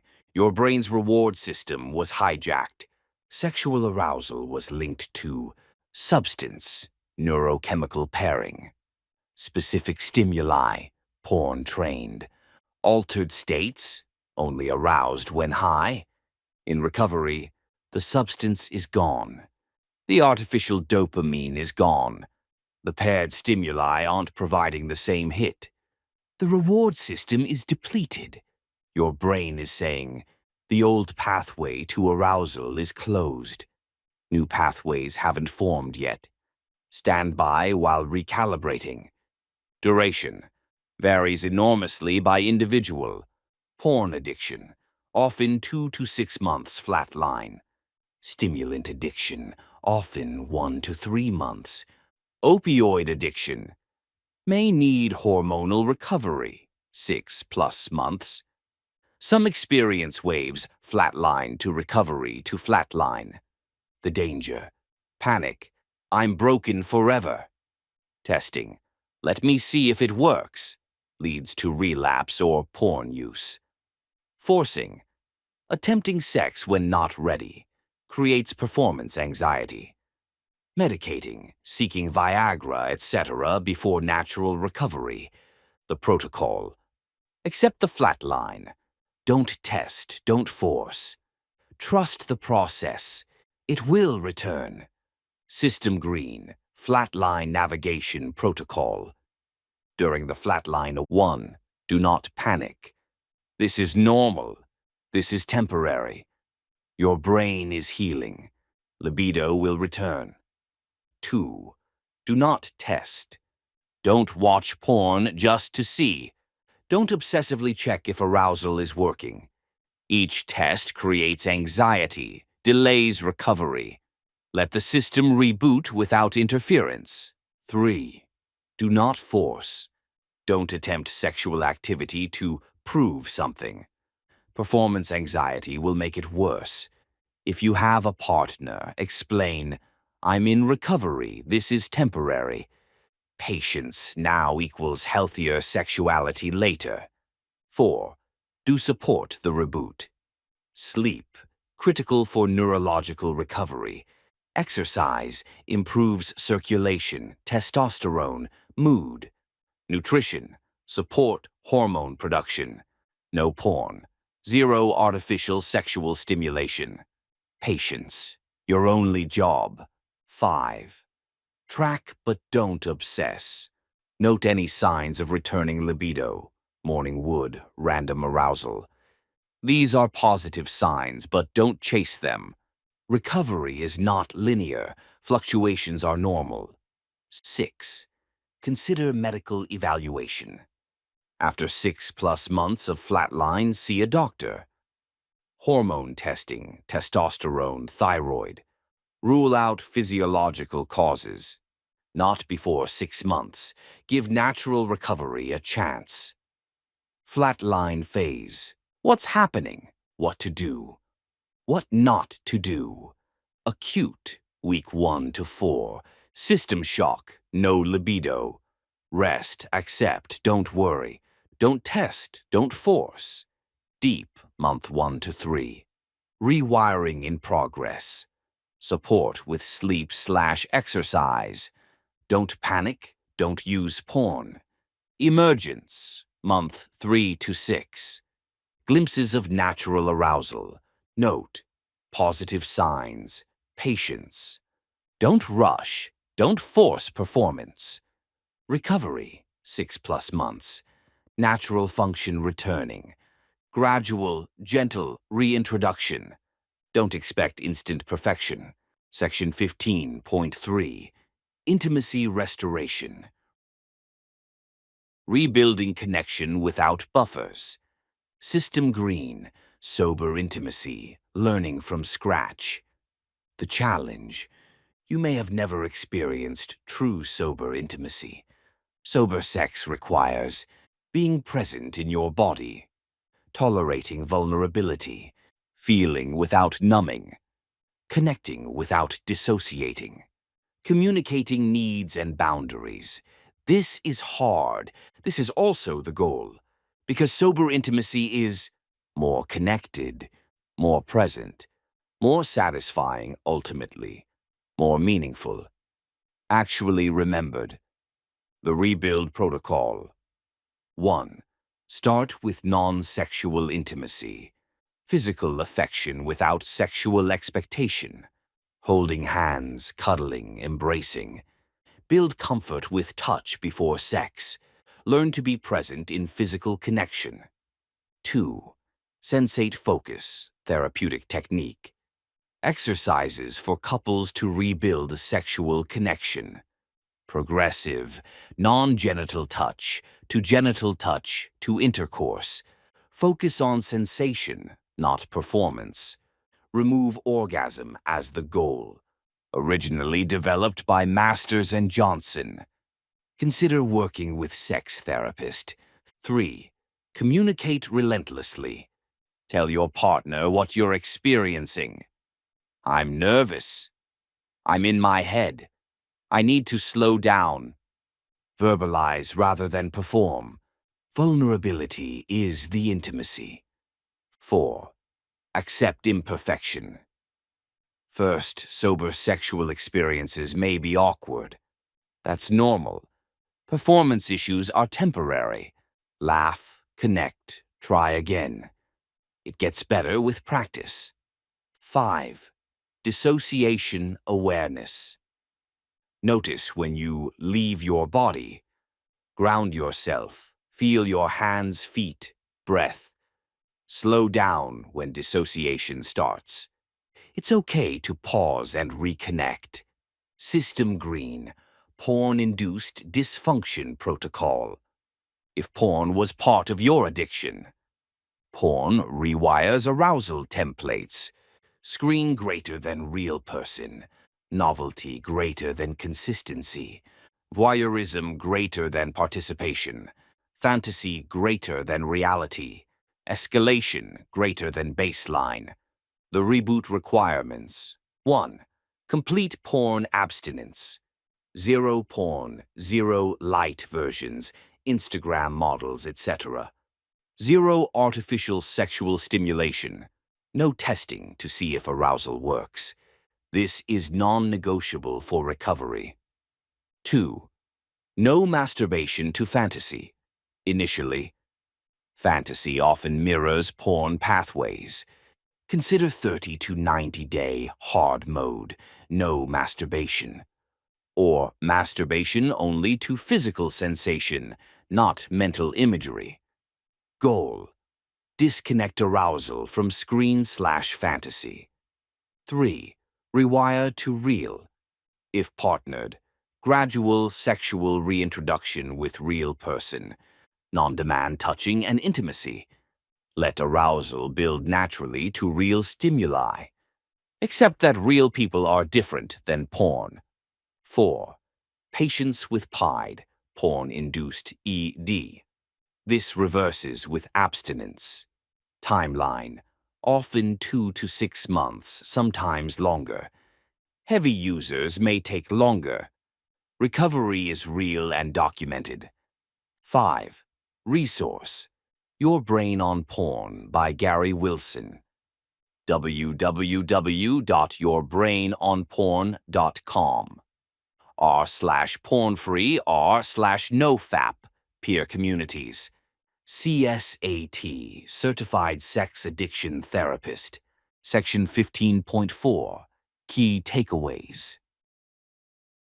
System Green, Protocol 15, Key Takeaways. 1. Addiction damages sexuality. Stimulants, hypersexuality, then flatline. Opioids, libido suppression, hormonal damage. Alcohol, performance dysfunction, emotional numbing. Porn, arousal template warped, PIED. All, chemical dependency for intimacy. 2. The flat line is normal. Zero libido period during reboot. Duration varies, often 2 to 6 months. Temporary and necessary. Don't panic, don't test, don't force. 3. Flatline protocol. Accept and don't interfere. Support with sleep, exercise, nutrition. Zero artificial sexual stimulation. Track signs of recovery without obsessing. Medical evaluation if 6+ months. 4. Sober intimacy requires relearning. You may have never had healthy sober sex. Start with non-sexual physical intimacy. Sense it focus exercises. Consider therapist. Communicate. Accept imperfection. Note dissociation. 5. Porn-specific recovery. Complete abstinence from porn/artificial stimulation. Consider hard mode, no masturbation, initially. Rewire to real person gradually. PIED reverses with abstinence, patience. 6. The bigger picture. Sexuality is recoverable. Sober intimacy is better, ultimately. Vulnerability is the goal, not the obstacle. This takes time. Be patient with yourself. 7. Professional help. Sex therapist for couples/individuals. CSAT, Certified Sex Addiction Therapist. Endocrinologist if hormonal concerns. These issues are treatable. Architect's log. Final system. Note, sexuality in recovery is rarely discussed. It's embarrassing, confusing, scary. But ignoring it doesn't make it go away, and the issues don't resolve on their own. The flat line terrifies people. Am I broken forever? No. You're rebooting. Sober intimacy terrifies people. I can't be that vulnerable. You can learn. It takes practice. Porn-damaged arousal terrifies people. Real people don't turn me on. Your brain is plastic. It will rewire. This is one of the deepest levels of recovery, reclaiming your body, reclaiming your capacity for connection, reclaiming sex as something meaningful, not just something desperate or compulsive. It takes time. It takes patience. It takes willingness to be awkward, vulnerable, imperfect. But the reward is enormous. Actual intimacy, actual connection, actual presence in your body. Not performance, not dissociation, not chemical override. Real. You deserve that. The system architect. End of protocol. 15. Sexual dysfunction restoration. Architect's log. Pause-related sexual dysfunction, hormonal recalibration, intimacy recovery. See this protocol for full implementation details, clinical rationale, and genotype-specific considerations. Protocol content begins on the following pages. Cross-reference the full recovery kernel system. Final transmission. 44 core protocols addressing every domain of recovery. 25 Centurion papers providing deep dive expansions. 4 special protocol modules for edge cases and identity work. 2 substance-specific exit guides. The system is modular. The system is cross-referenced. The system serves you, not the other way around. You are not your crash. You are the system that survived it. You are not your diagnosis. You are the architect rebuilding. You are not broken. Your firmware needed updating. Deploy patches as needed. Cross-reference by affliction. Trust the process. Execute the protocols. Your system, your recovery. The System Architect. End of Volume 1. Boot Sequence. The Recovery Kernel. Deploy patches as needed. Your system, your recovery.